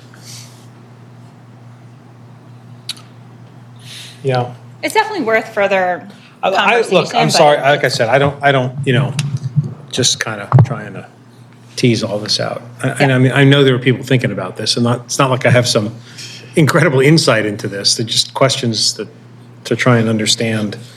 But to yes, and what you're saying, I think as I've noticed, especially now we don't centralize our capital procurement, which we probably should. I think we're looking at that, but just seems like some agencies are slower because it's just the time, and so by the time the money's stacked, then it's stale. The price is stale, and then we have to go back and find a way to plug the gap, and that is an inefficiency that might be worth brighter minds really digging into. So I thought design build would be a way to say, hey, we just had 20 million. Yeah, I mean, to me, the principle, which I think is no one would disagree with, is how do we use it most efficiently? And to the extent that we have a system that is forcing us to use it in some way that is inefficient because you have to put it in here for some other reason, which is not a substantive reason so much as a procedural reason, perhaps we can just look at that because we want to get the money out the door as quickly as possible. So anyway, that's the principle, how it applies. And by the way, Sarah, this is just a totally in-the-weeds suggestion, but on this spreadsheet, if someone hid or suppressed all the blue numbers in those cells and just left the blue text at the left side, I think you could do that because then you would have the fund revenue, you just go look for it over there, but you wouldn't have all these extra numbers. And I don't think they're doing anything. They're just, you know what I mean? If you just got rid of them, then the numbers would only appear once. Sometimes there's a stack. I'm assuming keep the names, but not the numbers. The name and just don't have the numbers. And this way, it would be very efficient because so next page is. In some cases, there's different amounts for the different fund sources where you have multiple revenue categories for the same project. So to get to the total, you need to look at the breakdown by fund source. All right, well, whatever. It's just a thought. It's a good idea. So the simple version. You don't have to keep saying it's a good idea. Just, honestly, you can say that is just not going to work, John. It's okay. But I think it's also kind of going back to Claudia's point. I've thought to myself, when we kind of tell BDC, you got to figure out of your $6 million allocation how to spend it. Then it's like maybe we should be more expansive and say take the lowest priority idea or money from BSIT and put it towards BDCs if that's what we all think. And sometimes it's just the fund source is limiting. That's where I've thought that'd be a way to look at it. I'll take one more swing at the format thing. What the heck, right? And here's what it is, okay? if the only reason you're doing that is because you might have multiple fund sources, and I just found one. If the big number is 4 and the other two numbers are 3 and 1, it's pretty obvious that 3 and 1 are not the same as 4. That's not the same number. It's when you have this 400, 400, 700, 700, 300, 300, right? It's just hard to read. And so I think you can, if you just do it for the ones, Yeah. for the ones you can do it for. Yep. But that's okay. That seems Yep. tough. It does not seem That tough. seems tough. For her, to figure out, to go through line by line and figure out. Carry on, carry on. I will Sally. charge Eli with Don't, that. it's okay, it's okay. But yeah, If we're just bigger, if they're zoomed in more, just be more pages. So, but to come back to the substantive point at the top of all that, which was the BDC thing, I mean, I think we can hold on to it until we get to later, but I think you have at least one commissioner who says, look, this is really important. Maybe the commission agrees, maybe it doesn't, but if it does, somehow that needs to be communicated. And if the answer is, don't worry, we got it covered, that's a really good answer, but it's not the same as necessarily having it in the adopted capital budget. So that's the first one we've, at least for me, that we've come across where we're like, all right, here's an issue that someone has raised that we want to try and address and potentially manage. Does that make sense? Help me out here. Yeah, I think I agree. That'd be something. It's like, well, as part of the work session, we could demand the answer, or like, what say you, BDC, or what say you? Yeah. yep. Because if not, we could say, for example, we could say, look, if that's really what it comes down to, and if you don't have the money, then take $500,000, I'm trying to get the right number here, it's 600,000, whatever it is, take the other half and take it out of the brand-new small business assistance program. Because we think, just imagine, we think that it's more important to finish Pennsylvania Avenue, and we're not telling you to zero out the small business assistance program, but if you're going to give them $2 million, take 400,000, whatever the number is, out of it, and finish Pennsylvania Avenue. Like, we don't even need to find a source for it. It's like, it's right there. It's just that someone may say, no, that really needs to be 2 million, and darn it, it's going to be 2 million, and then we have a different issue. But it's not like we have to go hunting for it. I mean, there's 2 million brand new dollars there.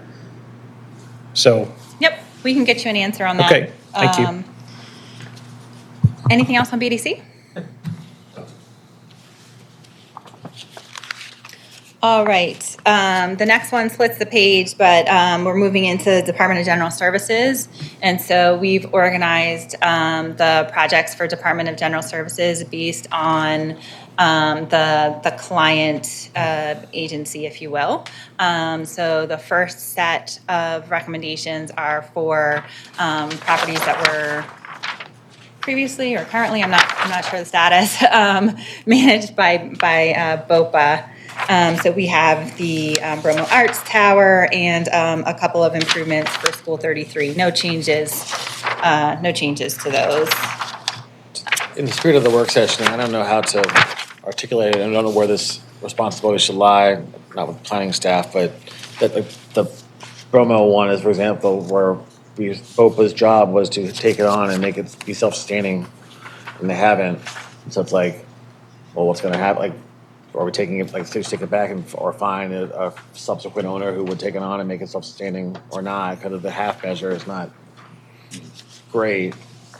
Sort of is what it is for now. It needs work, and it's going to need to jump into action to prevent it from falling apart. But it's like through this process, it's like, hey, yeah, well, if we're doing this and now we're aware of it, it's on the planning commission's radar, we should figure out a way to compel or like raise a signal that we need some deeper thinking about the future of it. I think there's a couple properties, we're not seeing it here, that are in that inventory that have, I think, this concept that they're self-sustaining, and it doesn't actually work that way. So a few years ago, we were seeing requests for the banquet hall, catering hall. I can't think of the name of it. Cloisters, thank you. So it's kind of a similar story. So I'm not sure how that falls into the purview of the capital budget, but it's a good point. And then I welcome Commissioner's thoughts too, thinking like even School 33 is one where it's like in a opportunity area that could be something that could be redeveloped. It's in Federal Hill, that could be a viable project for redevelopment for housing. That would be regenerative versus if the city has to keep maintaining it on BOPA's behalf. I think there's an even bigger issue. Rec and Park built a number of facilities out of revenue generated. The rowing club was one, the Myers Pavilion, the DuBurns Pavilion, but they no longer maintain separate accounts for those properties. So we can't get any information from them. So they've let that go. So it's not only can they not do a new one, they don't even do the old ones that way. They just put it in the capital budget. Yeah, and that's part of a discussion about the operating budget for Rec and Park specifically, as we're talking about, is it equitable to collect money or not? And then for like pools, and there's arguments both sides, like, if even $1 makes people respect it, or to reserve a spot in the pool, and if it's free, they reserve it and don't even show up. Is that a way to run things? And I think it's a lot. That's another one where we should be at least raising the alarm, like, or the flag of, hey, this needs a lot of attention. We do have one of those in these recommendations in a future year, the Patterson Park skating rink, ice skating rink, I believe is in here. So that's like one that, in theory, generates revenue, but it's not it doesn't cover the costs. Right. But especially for BOPA, where it's like, BOPA, you got this free thing, you want to monetize, you just don't care to monetize it, so. So the next section is the community action centers. We have a state appropriation that we're reflecting here that was allocated a few years ago for the Northern Community Action Center, and then we have some future year investments in the Northwest Community Action Center, which recently had some other work done to it. So they're continuing to kind of work through system by system for the community action centers.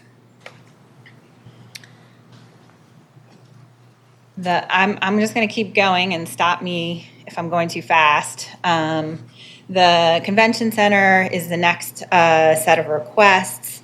There is $200,000 a year that the city is required to contribute for the convention center, and then we we include some specific projects that are requested by the convention center. No real changes there. There are a couple facilities for transportation in FY 28 and 29.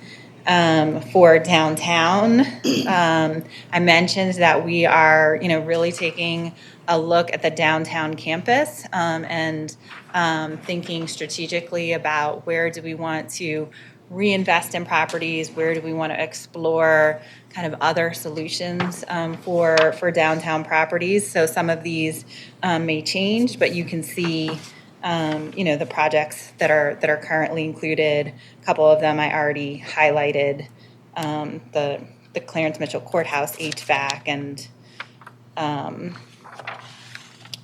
and Abel Woolman. We have a few projects for the fire department. No real changes there. Same for the health department. Libraries, we do not have any funding requested or proposed for FY 26.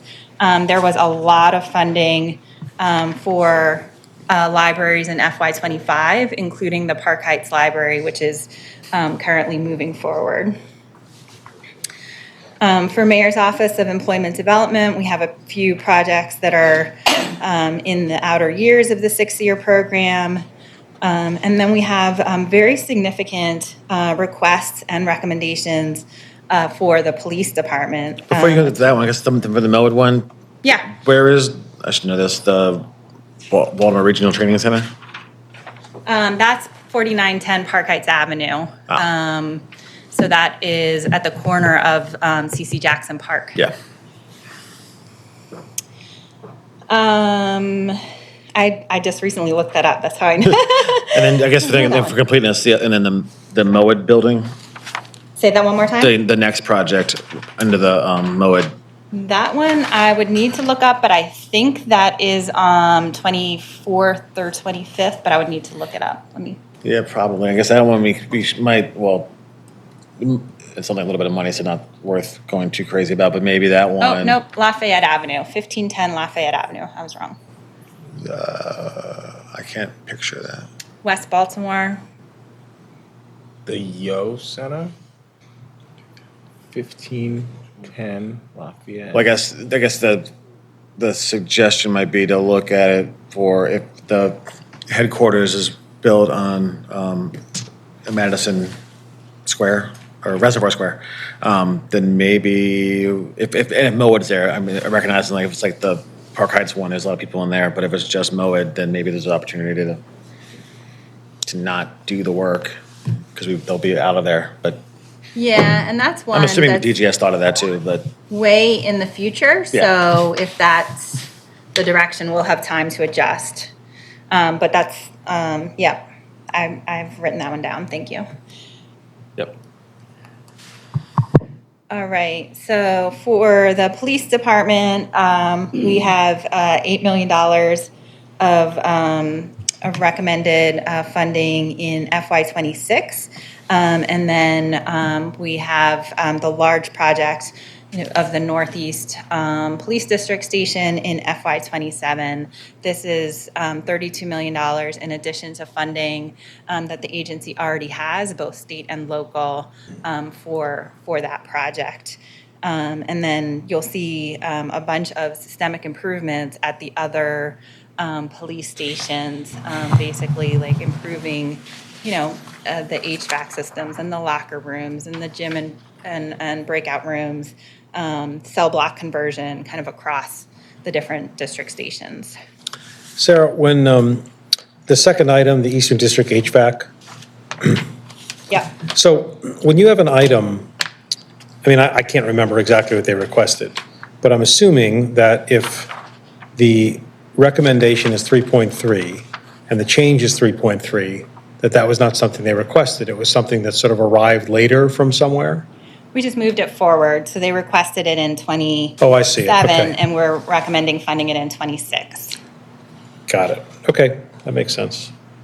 Are there any examples? Was the BDC an example without going back where someone said, you didn't request it, but the mayor thinks, and this is a totally legitimate thing, the mayor thinks there should be a program like this at BDC. Let's find some money. Let's create this program. There's going to be a new program. It wasn't part of their presentation. That is what happened in the BDC one, right? Not the mayor part, but I mean. Small business support is exactly an example of that. The what is? From BDC, Right. an example of that is a small business support. Right, So that exactly. wasn't in their initial Right. request, and it's there because, yes. Do you know, and we can go through them as we go through them, but do you know, are there many such examples? Because obviously one example is, and you just help me out understand it, I mean, it looks like it's new, but if you look to the right, you realize it's not new, it just got moved. Okay, but are there a lot of examples where like it just wasn't on the request and the collective wisdom of all people involved said, no, we should put some money into this? There are some. I know we created new projects for about half a dozen things in the last week or so. So there's at least a half a dozen. I could go through and create a list for you. Could you just, at your convenience between now and the next meeting, or whenever you want, just tell us projects that literally are new to the CIP from the agency, since the agency presentations? There is, yes. There is a partial answer in the comparison report that Commissioner Stevenson and I were talking about. It shows you which things were added and which things were modified, but includes things where we just added that fund source. So it gives you kind of a start, and that's what I'll use to prepare that list for you. But if you wanted to take a look before I'm able to do that would be a good resource. Sorry, go ahead. I want to add one other thing. I mean, the Department of Finance was unusually late this year in naming the amount of general funds they were willing to contribute to the capital budget. So literally, we got that this Monday. So this team had to figure out that, what was it, $40 million between today and Monday. So normally you would hope to have a little more thoughtful process. No, that's fine. I was going to save this, but I think it's sufficiently related. I want to just ask you, how does I know the city is doing this in every possible way for obvious reasons, but how does an assessment of potential federal funding cuts affect this? And the subordinate question is, on the funds by sources sheet, you have the biggest number, except for revenue bonds in FY '26, is federal grants of $153 million. That number is also 3 times the number that you're showing in 27, 28, 29, 30, 31. So why is the 26 federal grants number so enormous comparatively? And since it's so enormous, I mean, I don't know what that is, but we can all imagine. 85 million of that is the West Baltimore United project. Which came, Highway to Nowhere, I got you. Yes. Okay. And that was new federal money. It takes the 50, it bumps the number up $85 million. Right? I'm not sure what the 50 is you're referring to, but. 54 and the outer years is like. The outer you're years, just the outer years comparing are to all. outer years. The outer years are all like the same number, 54 point I something mean, part of million that dollars. is that agencies just don't know as much about federal dollars that are, that would be discretionary in outer years. So what you're seeing in the outer years is generally formula funds. So Okay. transportation and housing both receive. CDBG. Yeah, so formula housing fund. receives community development block grant funds, and those certainly could be at risk, but I think they're less likely than a discretionary award for something like West Baltimore United, or a choice application for for a project. So there's federal funds that are formula based for transportation, for our federal highway. Our federal highway funds, which are 80% match for a lot of our transportation projects. So yes, we were focusing in this presentation on highway user revenue funds, but if those federal dollars dried up, we would. Yeah, well, if you I don't even want to think about it. If you took the 85 out of the 153, right, whatever that number turns out to be, 70, I don't know what that number turns out to be, 70 something, whatever. How does that compare to the years prior when we don't have to project just formula funds? Like, if the 152 minus the 85, is that number sort of a number that has been sort of a fairly consistent number, at least retrospectively? It bounces around. I can easily look up the Could you do that? FY25 number for you. One other big chunk that I know off the top of my head is recreation. Well, this would show, Recreation and Parks in their request asked to deappropriate $12 million of HUD 108 loan funds that they didn't end up getting in their budget. We're actually going to handle that through the deappropriations process that I was talking about earlier. So we didn't subtract that out here. So it looks like plus 12 million. So that's another big chunk.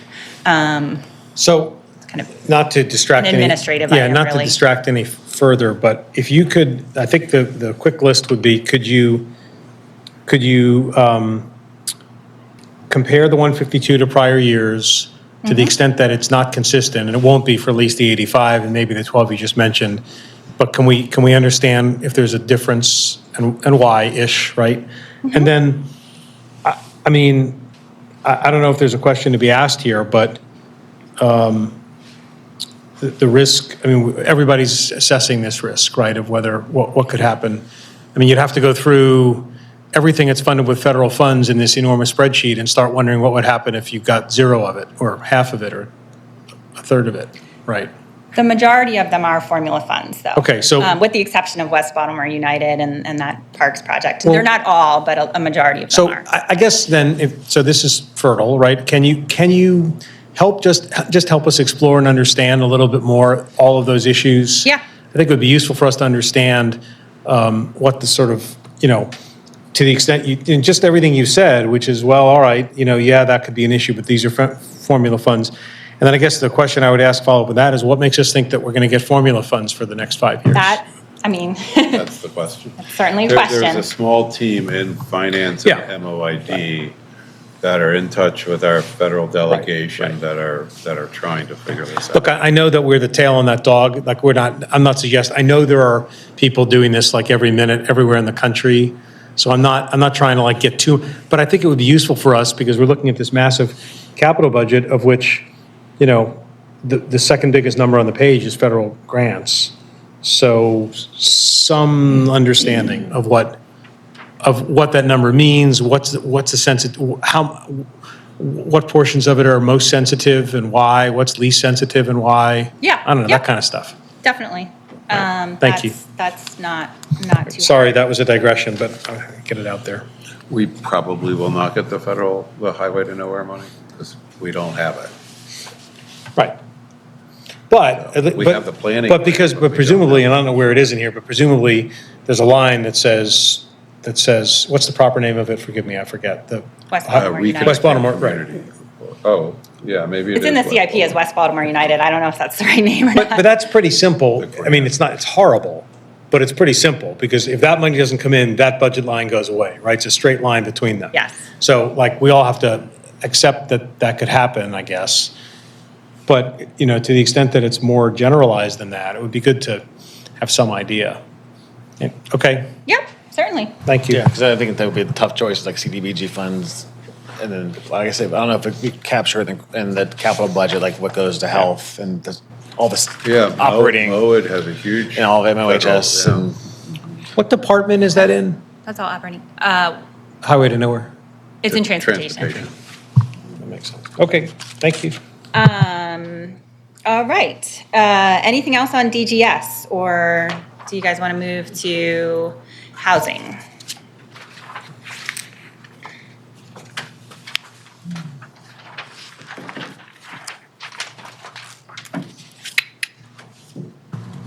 Good. Let's go. For housing, the really big change here is one that I previewed for you early on, which is that starting in FY '28, we are reducing the local contribution to the impact investment area. So we have a very significant investment in the impact investment areas, both local and state, in FY '26 and '27, as that effort is gaining scale. And then as we have other fund sources that will be complementing the local and state funds and really building to capacity for the Vacants Initiative, we're stepping down in terms of the local investment in the impact investment areas, but continuing the investment in all of the other programs for HCD. So the loan and grant programs, we're continuing to fund affordable housing work. We're continuing to fund with local dollars. And I can walk through those. Is it to allow for more investment in a different bracket, which is C, like the BDC, or is it other places that you? Public infrastructure. So we're really trying to focus our local dollars in our public infrastructure that does not have any other sources. So we have other sources to do the Vacants Initiative. We do not have other sources to invest in our buildings that have been woefully underfunded for decades and are at the point where they're past their useful life, and we're having to relocate agencies out of buildings that they can no longer stay in because of the condition of those buildings, which is a very expensive undertaking, and especially if you're doing it in an emergency situation rather than preparing for kind of a new space in a very strategic way, which could be potentially more affordable. But if you're doing it because you are stuck, because you haven't invested in the building, it's a very expensive. So we're trying to invest. You said public infrastructure, but you just were talking about buildings. Do you mean both different things? The DGS is funded out of the public infrastructure bonds, as well as rec and parks, as well as solid waste facilities. So they're all funded out of that public infrastructure GEO bonds. But I'm sorry, I thought you said that just as a priority, we want to focus our local dollars in public infrastructure. That's what you said. Yeah, so there's a reduction in the community and economic development bonds starting in FY '28, and an increase in the public infrastructure bonds starting in FY '28. Oh, I see. In the actual public infrastructure. Got it. Okay, got it. Good. And by the way, just as a little marker, one of the things I'm going to ask for at some point is a presentation to the commission on the city's thinking regarding P3s for facilities issues, which the director of DGS touched on during his presentation. Just because I know there's this big discussion going on about, we have too much space, it's the wrong space, it's too old, all the things you've said, the downtown campus, there are all these bold ideas about radically reshaping the downtown campus, if you will, and understanding potential funding options for that, including P3. So that's not a CIP thing, but I guess I'm just saying it so that people can. Well, it could help with the CIP, right? Because it right. Yeah. I mean, it's not a right now CIP thing. Right. That's all. But I think it would be useful. So I can come back to it. It's on my separate list. Yeah. As one of the follow-up items, you didn't receive it since you weren't yet on the commission, but we did receive from DGS, which was, I think, jointly prepared with the Mayor's Office of Infrastructure Development, a follow-up document on P3s when those questions came up in January. So I can share that with you as a starting point, and then we can invite them for a presentation. Did you say you received or the commission heard? The commission received a document that talks about kind of what the city's thinking in terms of P3s. So would it be duplicative to have another presentation? I mean, I don't think so. Okay. I encourage, because I was underwhelmed by the memo. I think we should, with your expertise especially and interest, I think we should all be pushing it too. Great. Thanks. We have 3 projects kind of underway, right? The Sun Paper, the senior building, and the York Road building. And then we have a actual P3s, study, and then we have a study of the downtown campus. I don't know anything about the latter two, but let's not, we'll go down this rabbit hole now. I'm just saying, but I think I know about the first one. The reason why we're not doing P3s in the memo was not clear to me. I think they're kind of yada yadaing, and I was like, well, why aren't we doing them? Let's change the laws. But Okay, excellent. Thank you.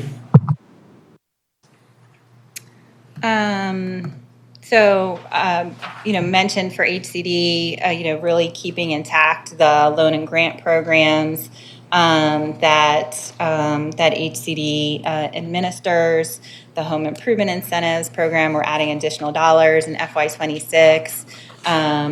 We have kind of all of their low-income mortgage program, Baltimore Shines, lead hazard reduction, all of these different programs.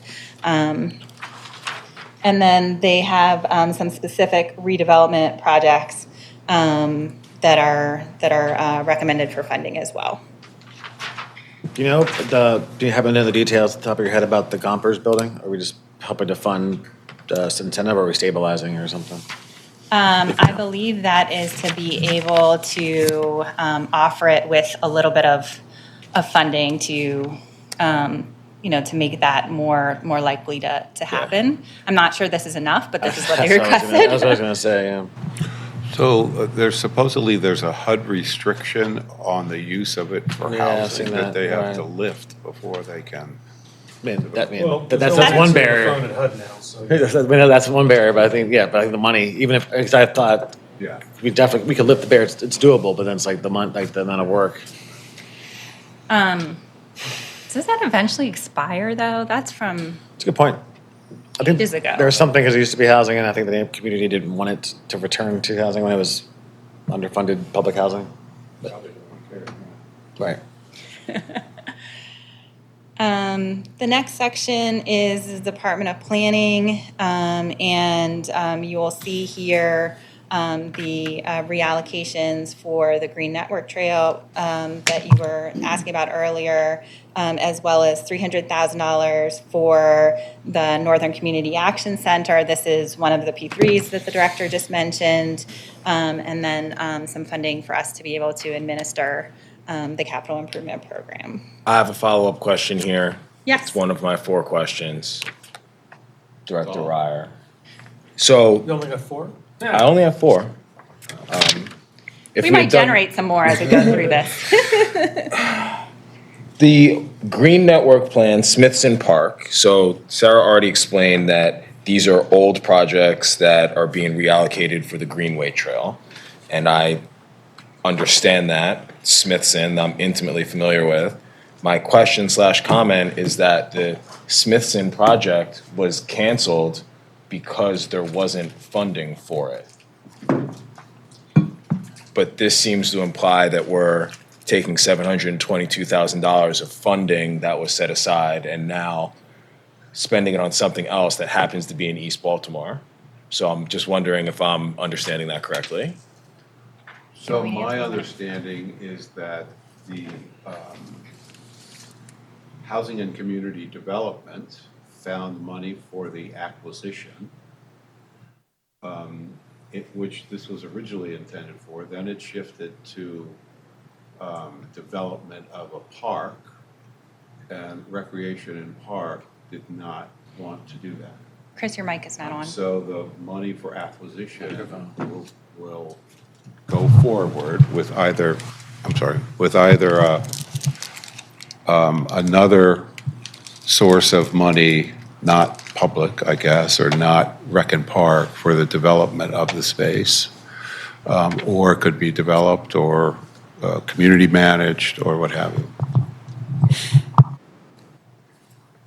So it sounds like, trying to remove my personal interest from this line of questioning, it sounds like you're saying that that was acquisition money that's no longer needed because the acquisition is done, as opposed to the sort of the green space investment that was going to come from Rec and Parks. Correct.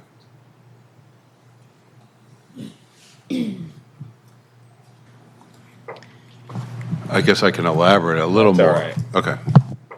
Thank you.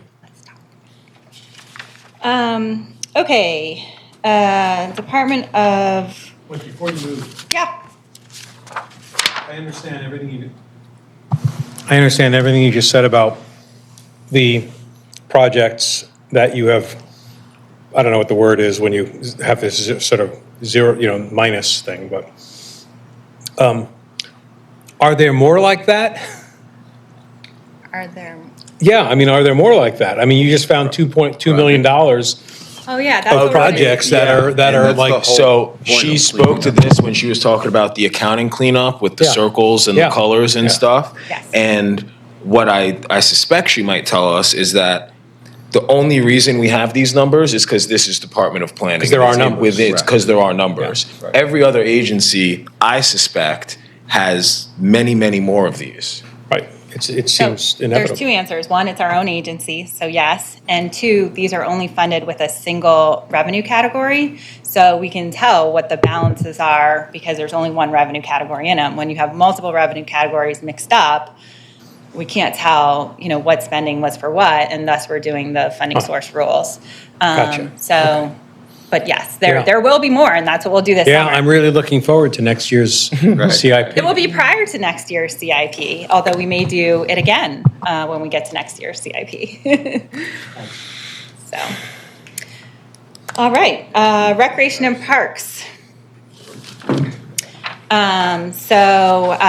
We do have, as I mentioned earlier, a lot of additional investment in Recreation and Parks to get projects to the finish line. And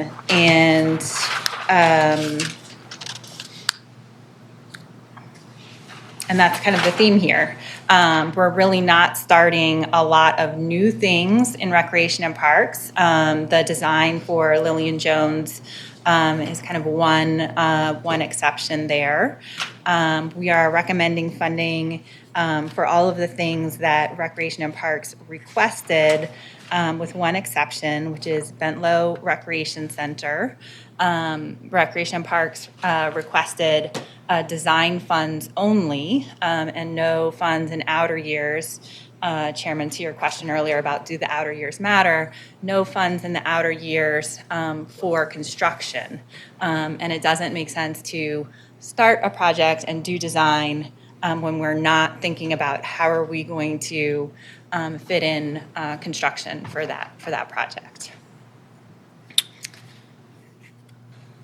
Just a comment on Lillian Jones, which I am happy to see back in the budget. It was previously budgeted at 700,000, and it's now, we've put 200,000. It's 900, so it's minus 700 in state funds and plus 900 in bonds, which looks like plus 200 when you subtract them out. because we're including both of the, I thought it was plus, because last time we had the -7, and now I see the +2, but you're saying, okay, I got it, thank you, that's great. 900 Wonderful. for design.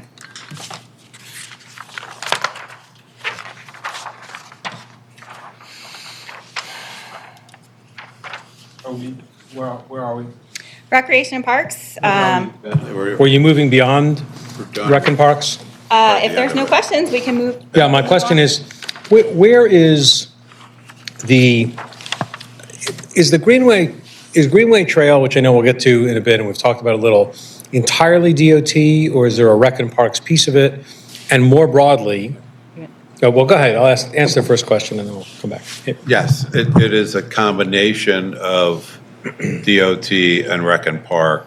So if the Greenway Trail is on park property, it's theirs. If it is on right-of-way, it's DOT. Right, I wouldn't, that sounds That's the way totally, it's supposed to that sounds totally reasonable, Yeah. but I don't, but all the money for the trail is in DOT? This is one segment, so Right. it's this segment that we are talking about for the acquisition is in transportation. Right. It's the. It's right of way. Yes. Yeah.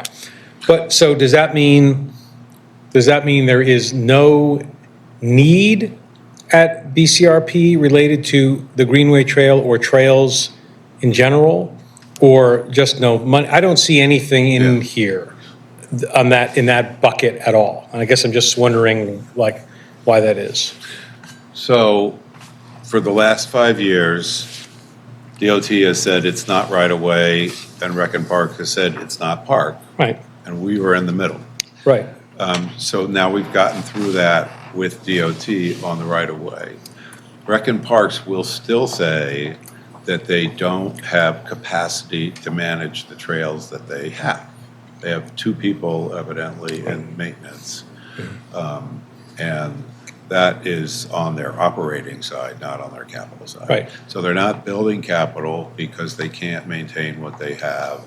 The perfect example is the latest phase of the Jones Falls Trail in Mount Washington, where trees have fallen and broke of probably 5 different places. They don't repair it. And that's capital? Because That was built with capital. No, but it would be, the repairs would be capital? No, they would The not. repairs. So, but is it fair to say that if the Rec and Parks 6-year CIP has no investment, no capital investment in trails? That's true. From memory, I think that might be true. That doesn't sound right to me. I could understand if they said, not in the budget year, but in the second planning year, or like, to have 6 years of Rec and Parks capital budget that has nothing for their piece of the trail system and development of trails just doesn't make any sense. So we don't have to spend a lot of time on it, but I'd like to know more about it. They just spent $1 million something on Gwynns Falls, which was a grant, I believe a state I did grant. see that there was a lot of progress made there, and those 2 trails look great. I mean, they've done a really nice job over there. So this is not a criticism of, in any way, of what of what they're doing, particularly in those 2 parks or that park. But I just don't understand how you could have 6 years of budget and not mention any of that as a capital expense. It's included as a component of at least one other project. So Solo Gibbs Phase 1 includes widening the Gwynns Falls Trail. But yes. For what, like 100 yards? And Solo Gibbs? A block. No, that's Yeah. a block. Correct. Yeah. I think the point's well taken, and I think I'm aware that there's been an effort finally to make it a priority from the mayor's office of infrastructure development to put the eye on the ball and say, hey, you need to fund these parts and really have a serious holistic view, as opposed to every agency kind of doing it for themselves. And There are 2 sort of tiers here. One would be, for me, do I have to go and convince the city that this is important? And that would be one mission. But I think we've succeeded, at least conditionally, in that mission, based upon what I understand is happening in terms of commitments to the trail and mayor's office and others. So now the question is, if the commitment has been made, show it to me. I'm not seeing it.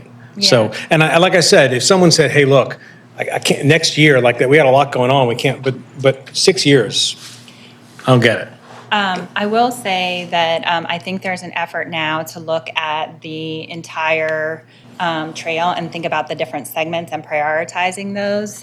And there are a number of requests in transportation. So I think as we go through that process, we can then cross-check that and see whether it just happens that the next priority segments are all on right-of-way, or if we need to make some adjustments and some of the next priority segments, are within parks inventory. I suspect, knowing that the project is reasonably as well as I do, that the next priorities, and I would agree that the next biggest priorities are in right-of-way. I mean, there's no question. But I just can't imagine that there's not any Rec and Parks commitment Yeah, for there 6 was years. a very large interagency meeting on this to kind of kickstart, a new, how would you say, Chris? Working group or? Yeah, a working group to look at exactly. Who's in charge of that? It was convened by the Mayor's Office of Infrastructure Development. Granby.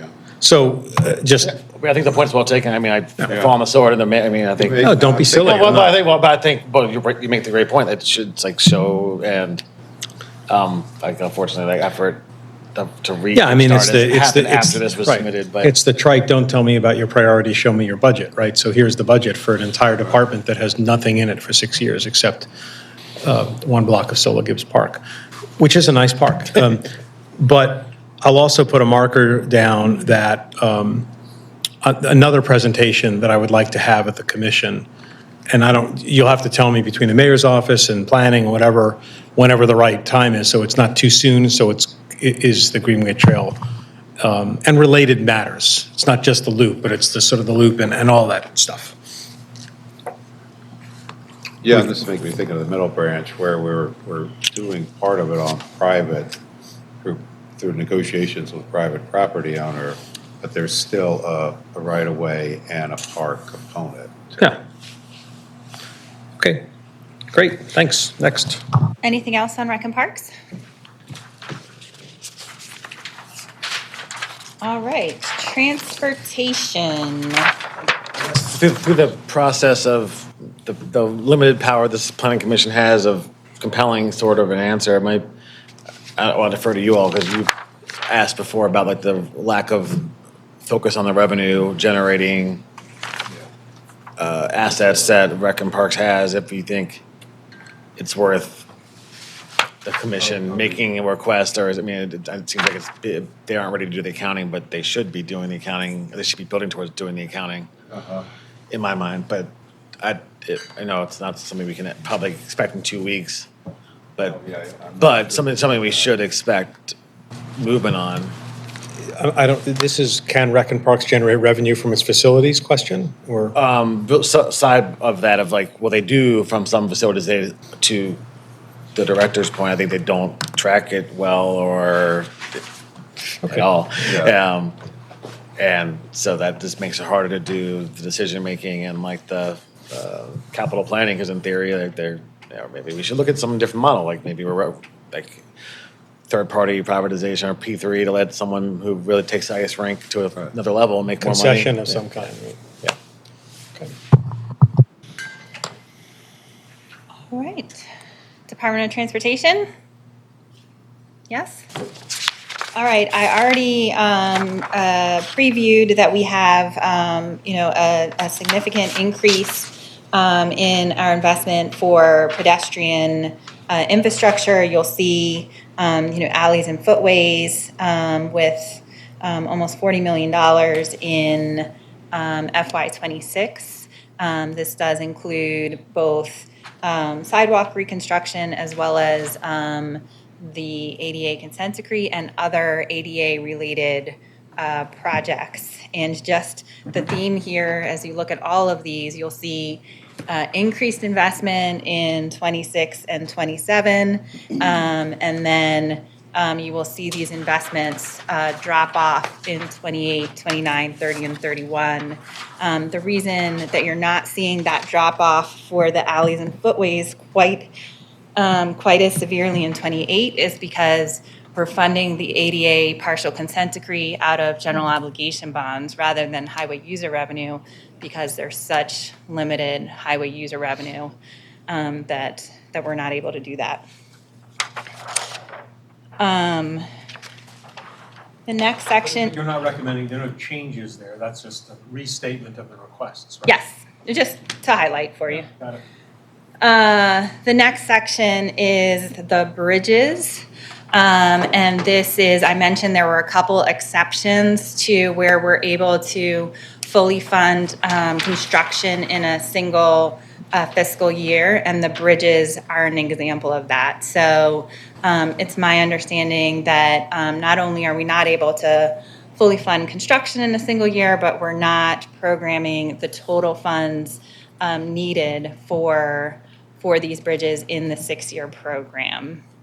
Let me add, before we got this bump in HUR revenue, this was the DOT capital budget because they have to provide 20% of the construction cost to get the federal aid, and all the federal aid goes to bridges. So they were literally putting their entire capital budget into a match for the federal aid. Do you happen to know for the first bridge, the Sisson Street? So I can't even picture it. Is that like? I know there's a project CSX is doing off Hartford Road Bridge that CSX is handling. I imagine at their expense versus this one that we're doing at our expense. Do you happen to know? I don't know. Anything about this one, or this is, I mean, this was one where the bridge was condemned and they blocked it off. Right. It crosses a railroad track on a very lightly traveled street. Right. So there haven't been a lot of complaints, but I guess they. But I guess I wonder, maybe if the Hartford Road Bridge that CSX is handling is, they need to raise it. Right. So that's why they're taking on that expense. Right.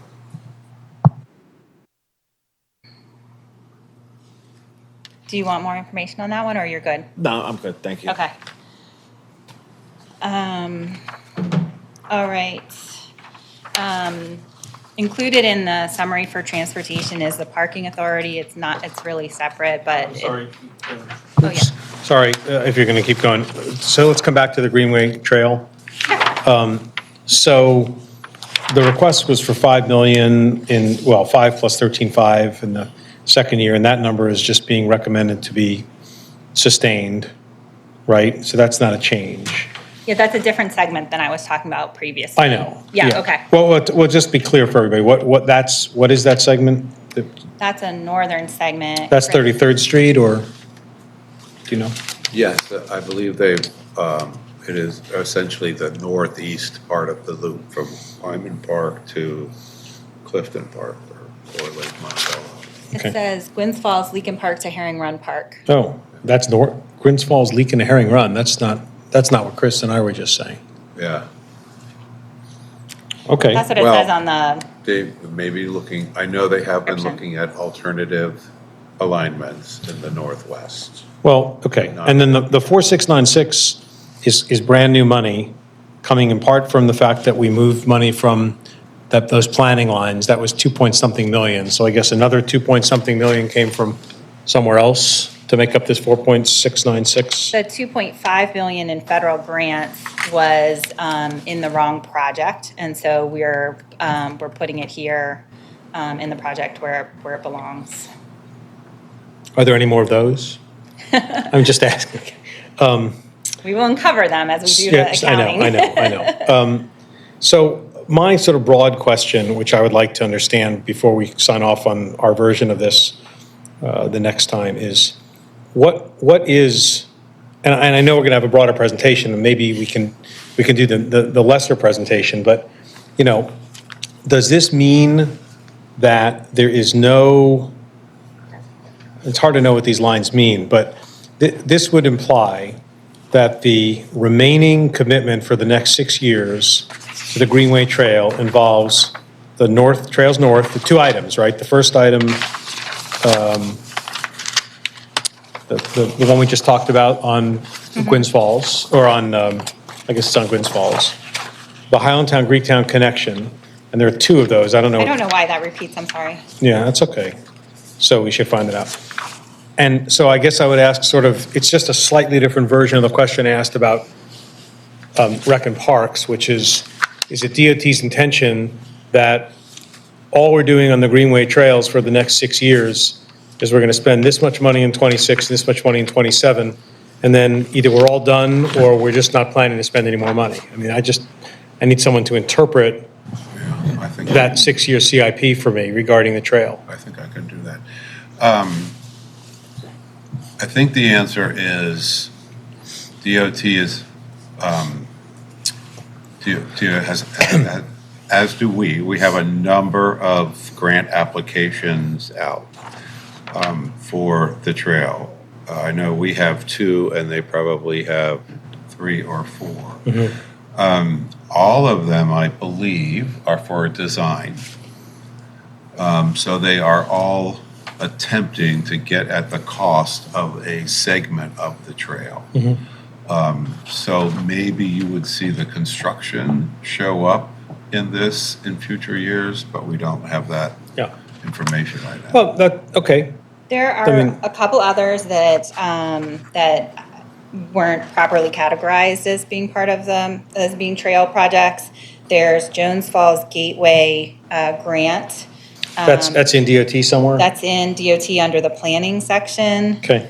And then there is Greenway Middle Branch Network Phase 2, which is on the Streets and Highways section, page 10, the second from the bottom. Yep. And there might be, if I do a little more combing, there might be more. Yeah, well, this is not a question for you in real time. I mean, this is, I think what we're here for, which is to say, can you check this out? Because like I said, I mean, I'm somewhere between, like, here's the big PowerPoint with the Greenway Trail Plan, which will come later and probably, it's not part of what we're trying to do here, and what we have here. And I don't know exactly what that looks like, but I would like to know, for example, what would they expect to spend the $5 million on and the $13.5 million on in the next year? What do they expect to spend the $4.7 million on next year? And is this design money, construction money? The 4.7 for the Highlandtown Greektown connection, it's actually, because it's split, it's a little higher, but that's for acquisition. So that's like the first step of the process, and that's what that part's for. Okay. Chris, I don't know if you can speak more to the. I don't want to take people's time on this right now. If you want to just get back to us, but I would like a sort of a more comprehensive, And to your point, yeah, it's like, well, then we acquire it, then what's the plan to actually do something with the thing we acquire?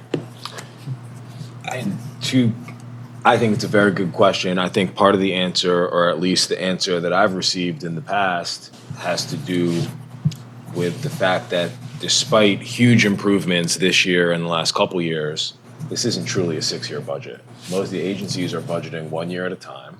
And when we get there in 2 years, they'll ask to put something in year 1 instead of, now having a projection for year 3, year 4. And I think in some cases it's because, the funding sources haven't been secured yet, whether it's grant funding or unknown, state and federal matches. But then in other cases, we are including projected numbers that are not real. So I think as we kind of dig into this, getting some consistency there would help. But again, I think it's just a continuation of the progress we have made this year in terms of truly making this a 6-year budget. Thank you. Yeah. Would the sum of everything in, I'll just pick a random year, 2028 requests, I don't know if it's recommended requests, equal the sum of all the sources, on this sheet? It should. Of the known fund sources, yes. But if you added them up in a future year, what assumption is it making about the funding sources? That the sources will be, the assumption I assume is you have these funding source assumptions, right? Mm-hmm. Which, as you said, like, for example, for federal grants might just be formula funds, which is why it's the same number year after year. But like these sources spread out over these uses in that same year, do those two things balance in these two Yes. pieces of paper? Sorry, this is missing a total line, but yes, Very, they're very, the very, same. very last page has the total. Oh, it does? Sorry. Well, I don't know, does it? But we'll give you the however. However, you don't know from year to year what the general fund contribution will be. No, I get it, know but what here's the my deal point. I'm just responding to what you said a minute ago, and maybe I'm wrong, we can talk about it. But you're saying that like DOT doesn't put something in 2029 because it doesn't know what the revenues will be. But I'm saying, if the revenues are what we assume they are, which is in 2029, there's no total on this, but whatever the total is on They this page. drop off drastically. That's in the CIP. No, I understand, but what I'm saying is, like, whatever money is assumed to be there, right? Someone is approving a 2029 year to spend that money. And we're not spending it on, and it's just an example, I mean, it's not the only thing. We're spending zero of it on the Greenway Trail. Right, so there's still some assumption about how much money we have, and there's still some decision being made about how much we're spending on various things. And a decision has been made in the context of this CIP that we're spending zero. Yes, that's in the Correct. context of only having 20 million in highway user revenue compared to 90 million. Right. And that's also, just to echo Commissioner Stevenson's point, is that they don't know if they're seeking federal or state grants. Those are much harder to project. And we have tried to get them not to, not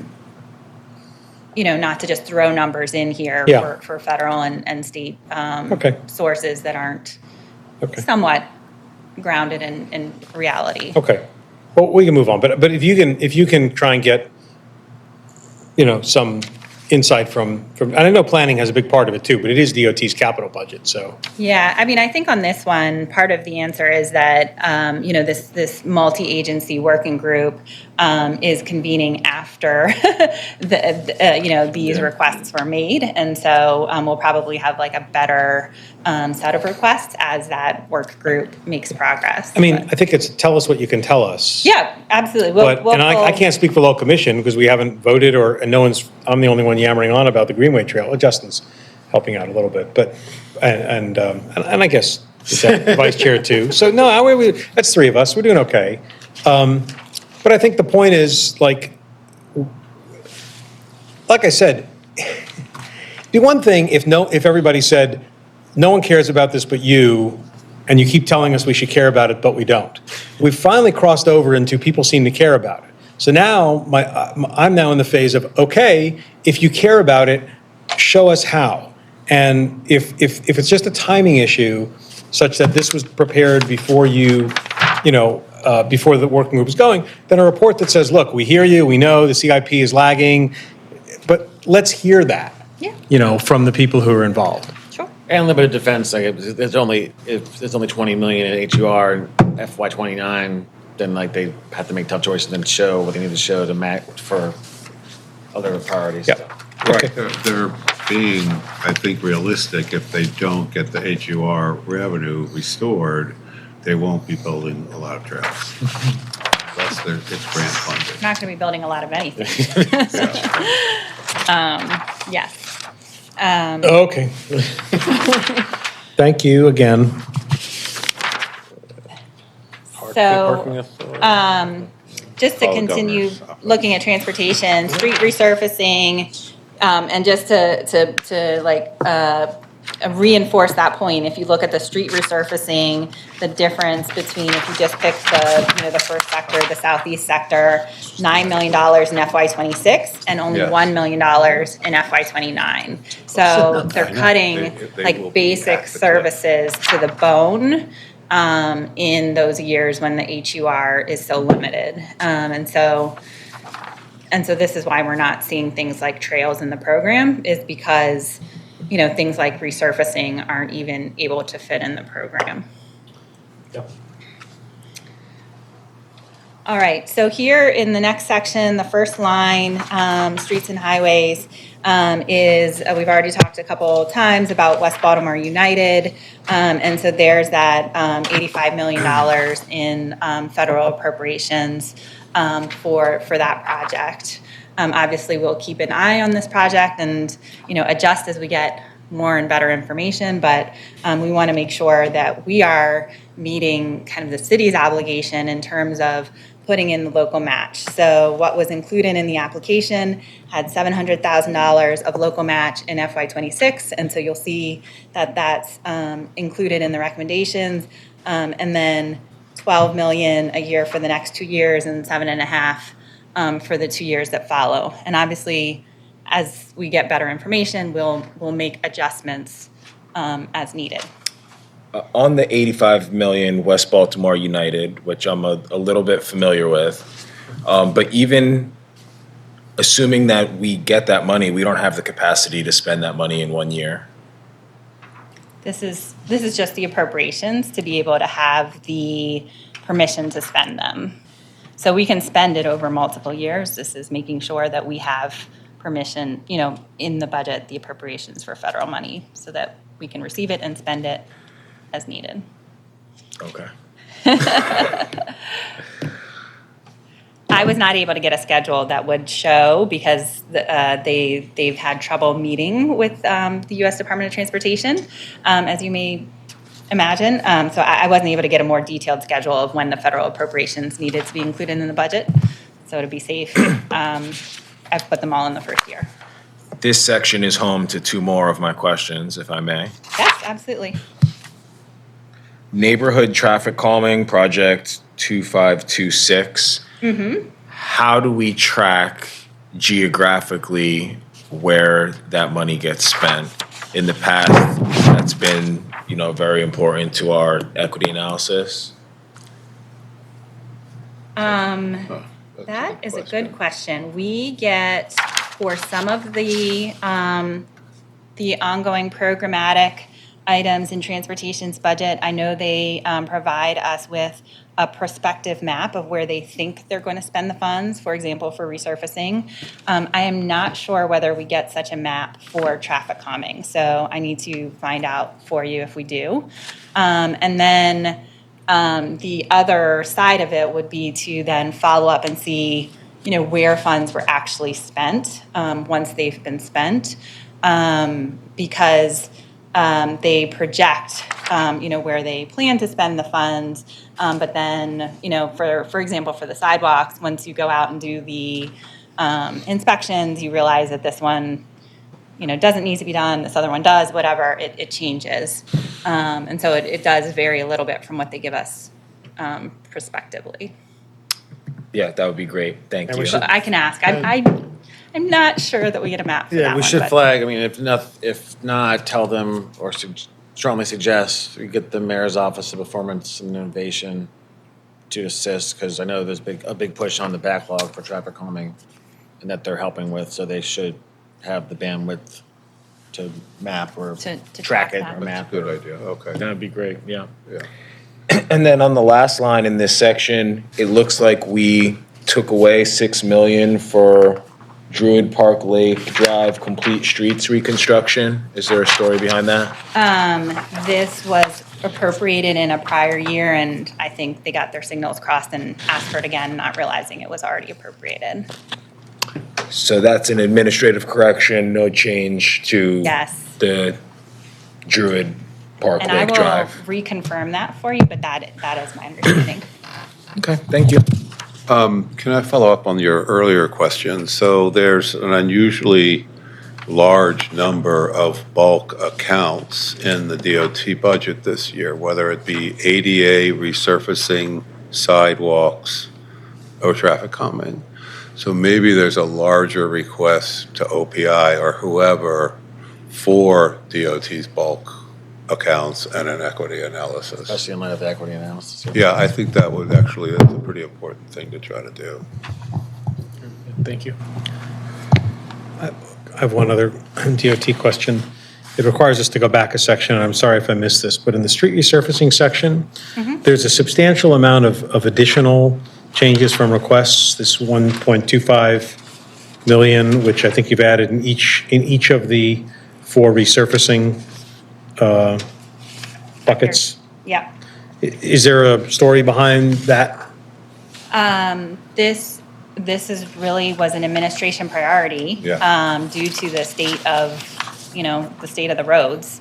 So I think ideally, this would be, when you totaled these up, instead of being 40 million, this would be 100 million.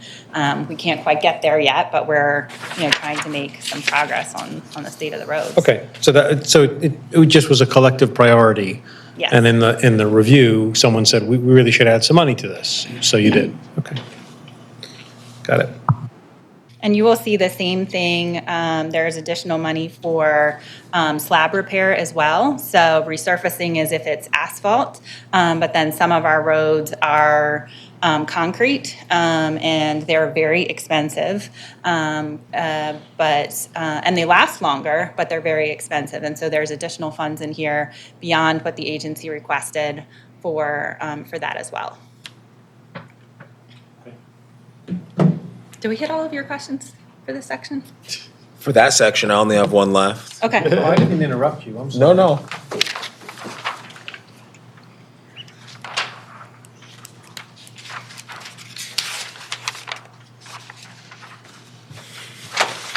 Anything else for transportation? Is there a reason that the traffic calming is in two different sections? There are several different projects that transportation, and I can't say that I fully understand that are different types of safety improvements. So there's traffic calming, there's quick build traffic calming, there's traffic safety improvements, and I'm sure they are operationally different for the agency, but I'm not sure that I could speak to them. If you want an answer, I can. No, I ask. was kind of curious. I see the project number, saying that project number is copied twice, so. Oh, the same project number is repeated twice? I don't know if it's, I think that's an issue with the spreadsheet, sorry. Sarah, when you have all these, I guess the broader topic for this is when you have required local matches, and I know it's been a struggle in the past, we've left federal money on the table because we didn't have the money for the local match. So when you see, particularly in DOT, federal grants, et cetera, what is that implying, if anything, about the availability of the local match? Is it assuming that, is that money coming no matter what? Good question. Or where's the local match accounted for? Is it in some other budget line or in the same? So if you look at the one that I have, in front of me is Broadway intersection improvements on page 12, the second one down. You'll see. Hang on, Broadway. Oops, I'm sorry, I should look up there, shouldn't I? Sorry, I was looking at my thing. You'll see federal grants, 4 million, and general fund highway user revenue, 1 million. So the local match is the highway user revenue. So that's the 4-to-1 match, and does that pattern, I mean, I guess I'm familiar with the 4-to-1, but is that ratio? It's not always in the same fiscal year. Oh, I see. So transportation kind of keeps their own records. And sometimes the federal is ahead of the local, and sometimes the local is ahead of the federal, I think. But in total, it needs to, provide that match. Okay.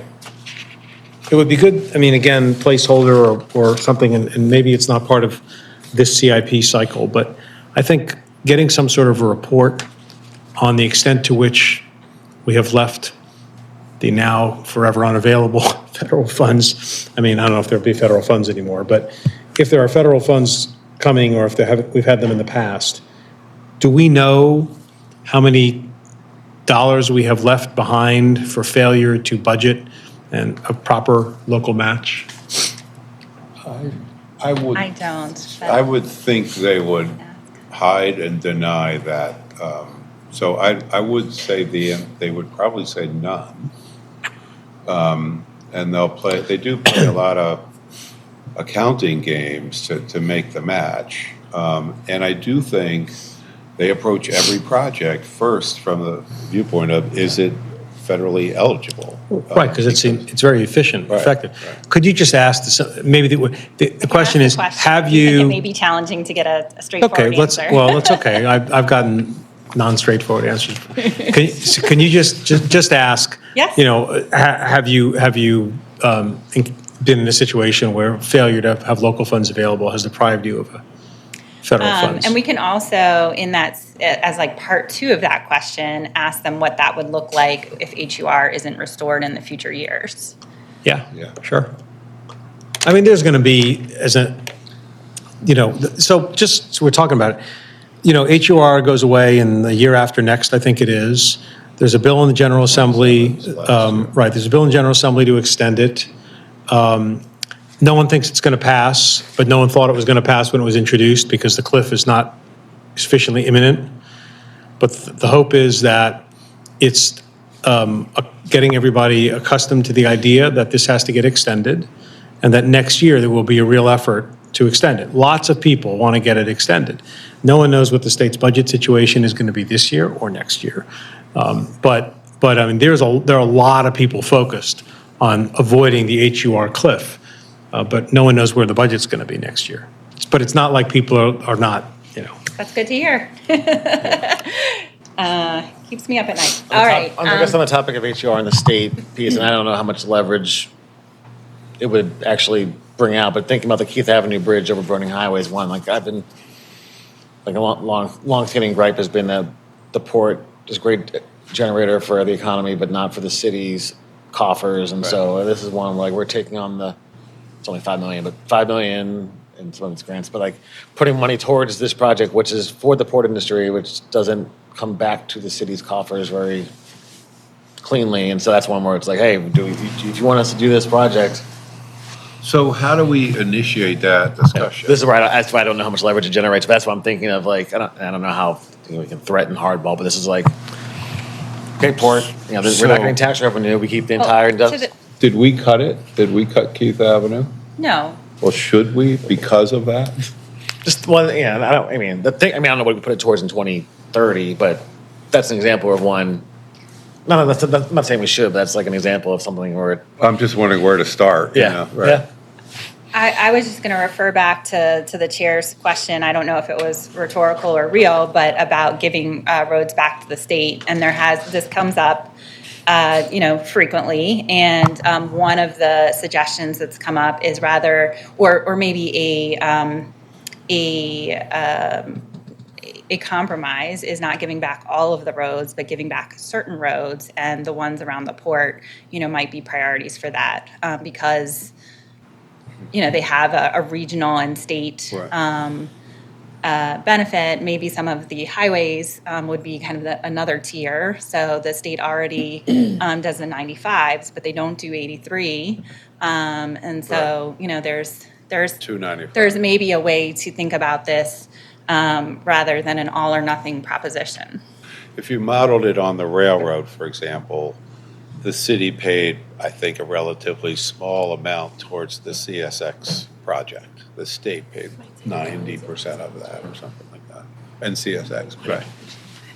So that could be kind of a formula you look at to think about it. Are all of these things that if we didn't have the odd duck rule for Baltimore City, the state would be paying for? I mean, because it's state roads, right? It's not my street or your street. That's not that a state. Are federally eligible? Yeah. Yes, I believe that is true. So the federally eligible ones are numbered routes, and in other jurisdictions, the numbered routes are the responsibility of the state. I don't know if that's an exact match, but it's the majority. Yeah, I mean, I think what we're discovering, that we're sort of getting to here is, and we have a little time, but we don't have a lot of time, which is to figure out what arguments and alternatives and resources could be brought to bear on the whole HUR discussion, the whole question of, the balance of funding between the state and the city. But we don't want to be doing that like at the beginning of the next legislative session. We want to be doing it, Right. Now. Yes. And we want to be doing it probably after the state passes this year's budget. But after that happens and after the session is over, figure out what allies there are. I don't know. It's complicated, but it's really worth talking about. I don't know if the state would, I'm curious to know if I'm the state, I'm thinking if I have to do the work and not give them the money, or something like that? Like, which way does the state come out better? You know, is it better to just, for the state to do the work, or to sort of give us money to do the work? I don't know. That's why I was thinking like the economy of scale, the states are, I don't know how they Right. do their contracting, but do you think it might be My simpler? guess is short-term, they save money, but long-term, they would. Well, okay, let's keep going. Anything else on transportation?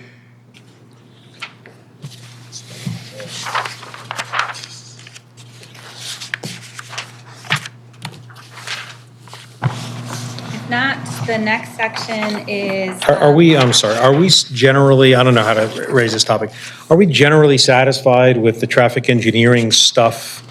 Because, you know, I see that you've added, help me out here, what's the $3 million change? Is that new dollar? Traffic safety improvements, that is new dollars. Department of Transportation asked me to change to change funding around, but it turns out they didn't actually have any funding in that in FY26, so I ended up adding it without realizing it. So what is that? What is traffic safety improvements? That's what I was saying, like that we were talking about traffic calming earlier. I didn't realize that one was repeated, so I thought that's what you were Oh, I see. asking. That there's multiple projects that are related to improving safety, and they just have, you know, a different focuses. Well, do they want this money? Yes, they do.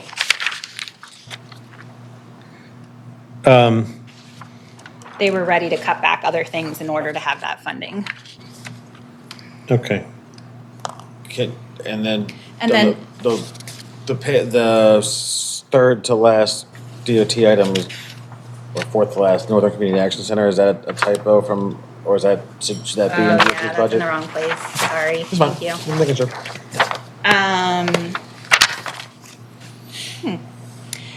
While you were asking about traffic engineering, I did want to mention that it is a priority to improve the traffic signals. Right, across that's the what I was city. headed for, yeah. Yeah, so there is funding in here to get us started in that effort, but there are efforts underway to look kind of comprehensively at what it would take to make improvements, you know, more broadly across the city in terms of traffic signals, and put together a plan for that. So this is funding for some projects in FY26 that have already been designed, is my understanding, and then an additional 10 locations in FY27, as well as some of the related investments like traffic signal rewiring and the transportation management center upgrade, to try and, you know, bring our traffic signals into modern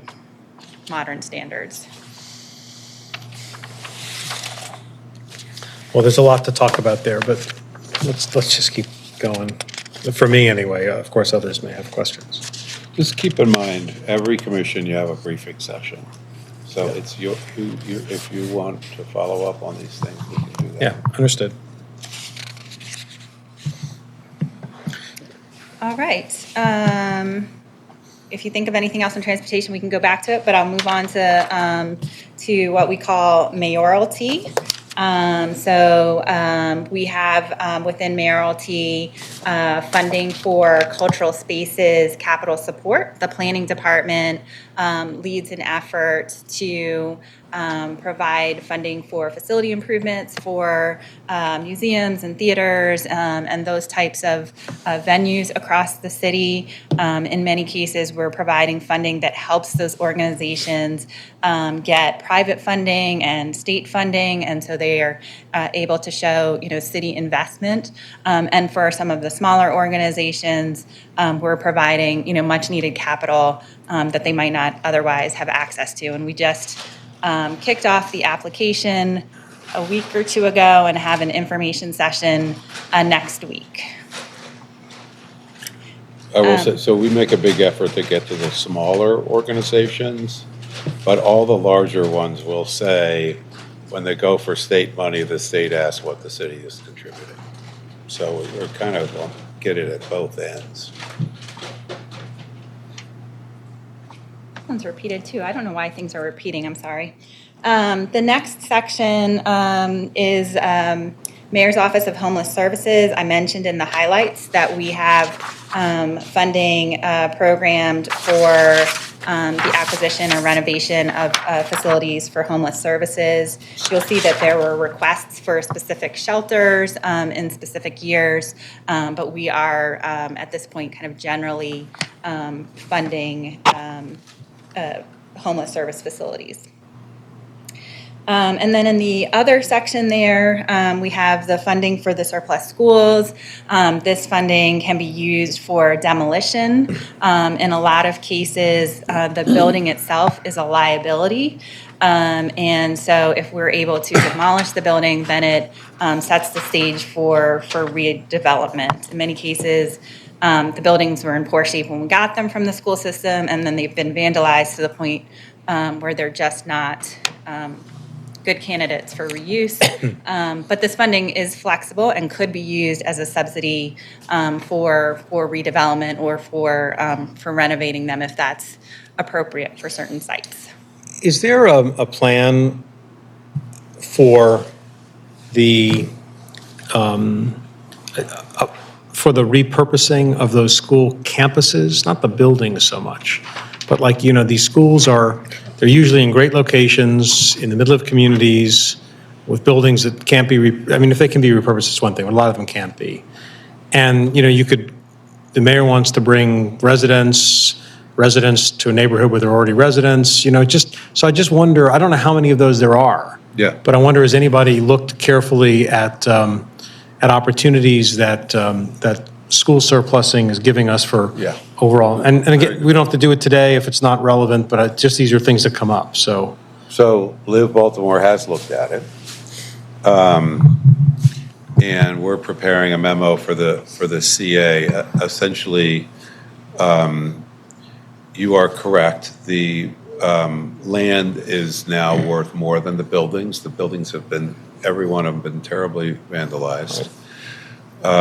So we'll work with DHCD, Controller's Office, maybe Live Baltimore, to model some of the capacity of the school sites, just using the existing zoning.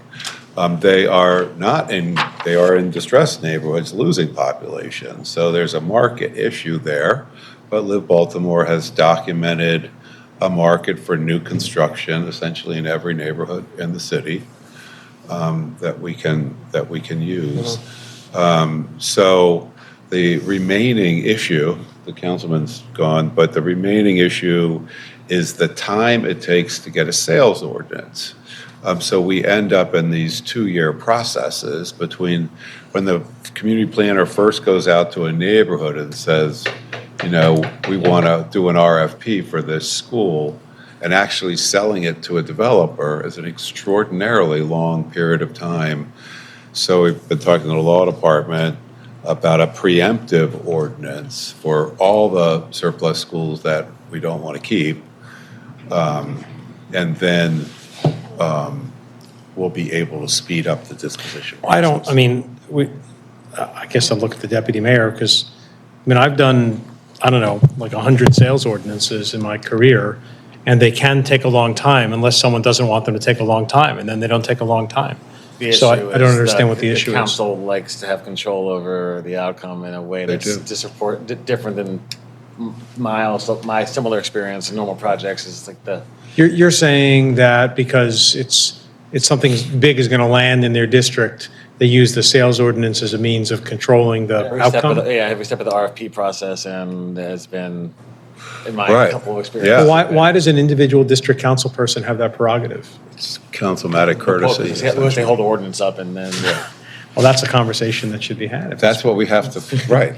So I've been meeting with Wendy Redfirm, so trying to get everybody to Controller's Office tomorrow. I do. I think we're getting close. Okay, well, great. The broad thing is it's no brainer, because the home builders have been saying, even in distressed neighborhoods, they're like, just give us land, we can do our product and make it pencil in a lot of neighborhoods. So it's like a no brainer to deliver 10, 20 acres.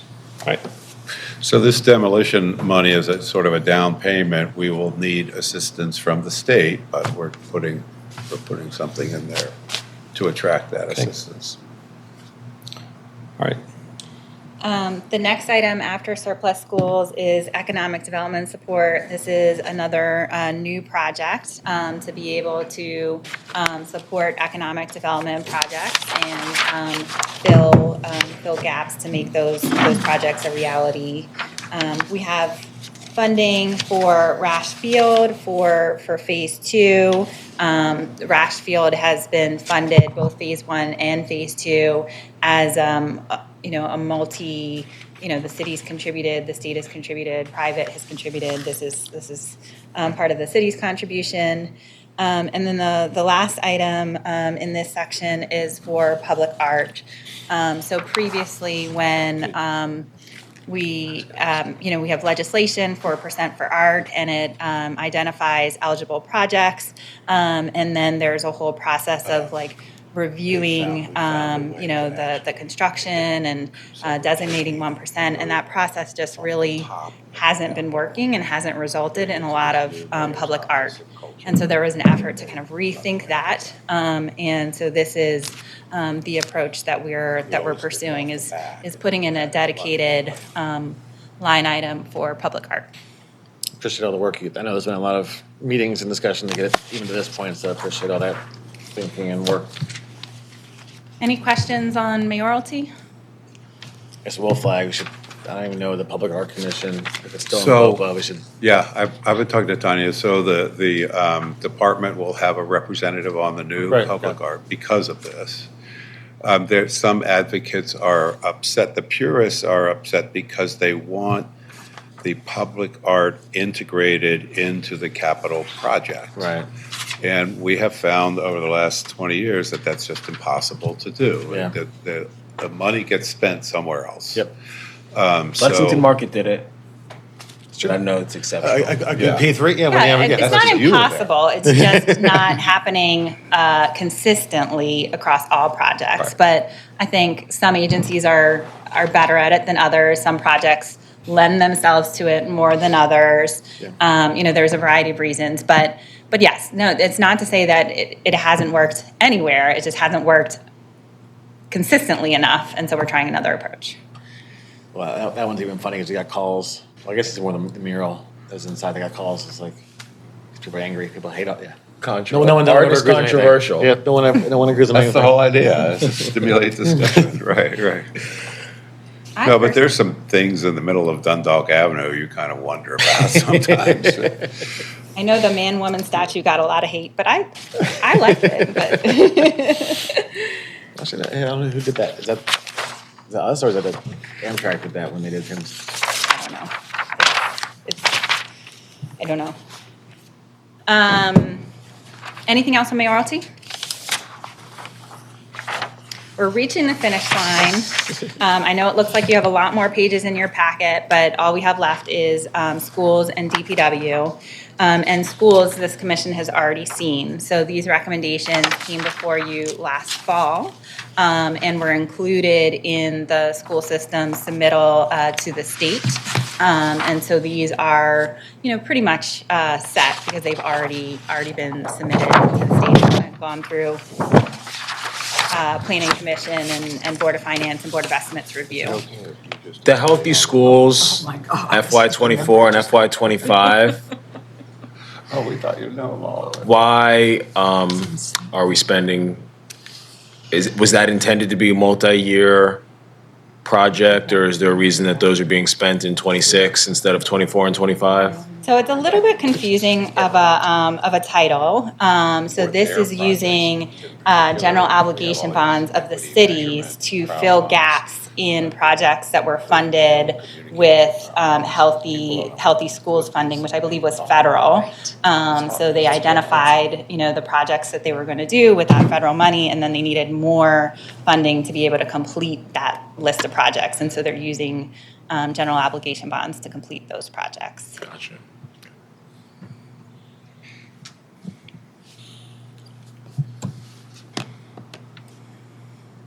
DPW? Let's do it. All right. So the first section in DPW is solid waste. This is the only section in DPW that receives our discretionary funds. The rest of DPW is fully funded with utility sources based on the water bill. So we'll focus our energy there, but if you have anything you want to look at in the utilities, we can certainly do that. So the first item in solid waste is the East Side Transfer Station, and we made a little bit of a reallocation to get Phase 1 and Phase 2 fully funded in FY26. And so that's what you're seeing there, and then Phase 3 funded in FY31. The next item is for the expansion of the Quarantine Road landfill. This is kind of moving along as anticipated. There's funds on the operating side that go towards building the landfill, not just operating it, as well as a capital contribution. And don't they have a finance department sets aside a certain amount of money? Yeah, for that's the what I meant. landfill? Maybe I didn't describe it properly. Yep. And they've been doing it for a long time. Yes, and then For the purpose of like EPA Expanding the quarantine landfill. finance setting aside for operating or capital or both? Capital. the expansion. I'm thinking ahead of, that's good. I'm happy that finance is doing that. I'm thinking like, whereas where finance isn't really aligned on like rec and parks. So is there other, that's different, I guess. I was thinking, are they funding operating? Because I think we need more alignment on the rec and park side, for example, to make sure as we build rec centers, are we planning to fund the operation of these new rec centers? And No, this is a very much This is a different. one-off, That's fine. yeah. Yeah, this is a special case. I think this project, was happening when our capital budget was much smaller than it is today, and the project was, at a scale that we couldn't contemplate funding out of the capital budget, and so this was kind of how it was determined to fund it. But in terms of the impact on operating budget that you were mentioning, we did ask agencies to provide information about the impact on operating budget, both the dollar amount and the year of impact, and we have shared that with finance. So a lot of the recreation centers that are in the budget here either already were incorporated into the operating budget or won't be, until a future year. But that is something that's on our radar. We do want to improve that data collection, like so many other things, going forward. But we did get back some data that we have shared. The next item is the Western Sanitation Yard. This is Reedbird. DPW is moving forward with a project using funds that they have from prior years. But the estimate that they got, they think that they need a little bit of additional funds just to be sure that they can award that project. So we are putting that into the budget. And then solid waste regulatory compliance and solid waste facility health and safety improvements. These are kind of ongoing efforts. And then they're doing like a little bit of improvement at Northwest Transfer Station. And then the rest of what you see recommended here is on the utility side. So starting with stormwater, and then we have wastewater projects. And then we have a water supply. And this is where, to your earlier question about the county grants, that is an important source here for those projects because they're not fully funded by the city.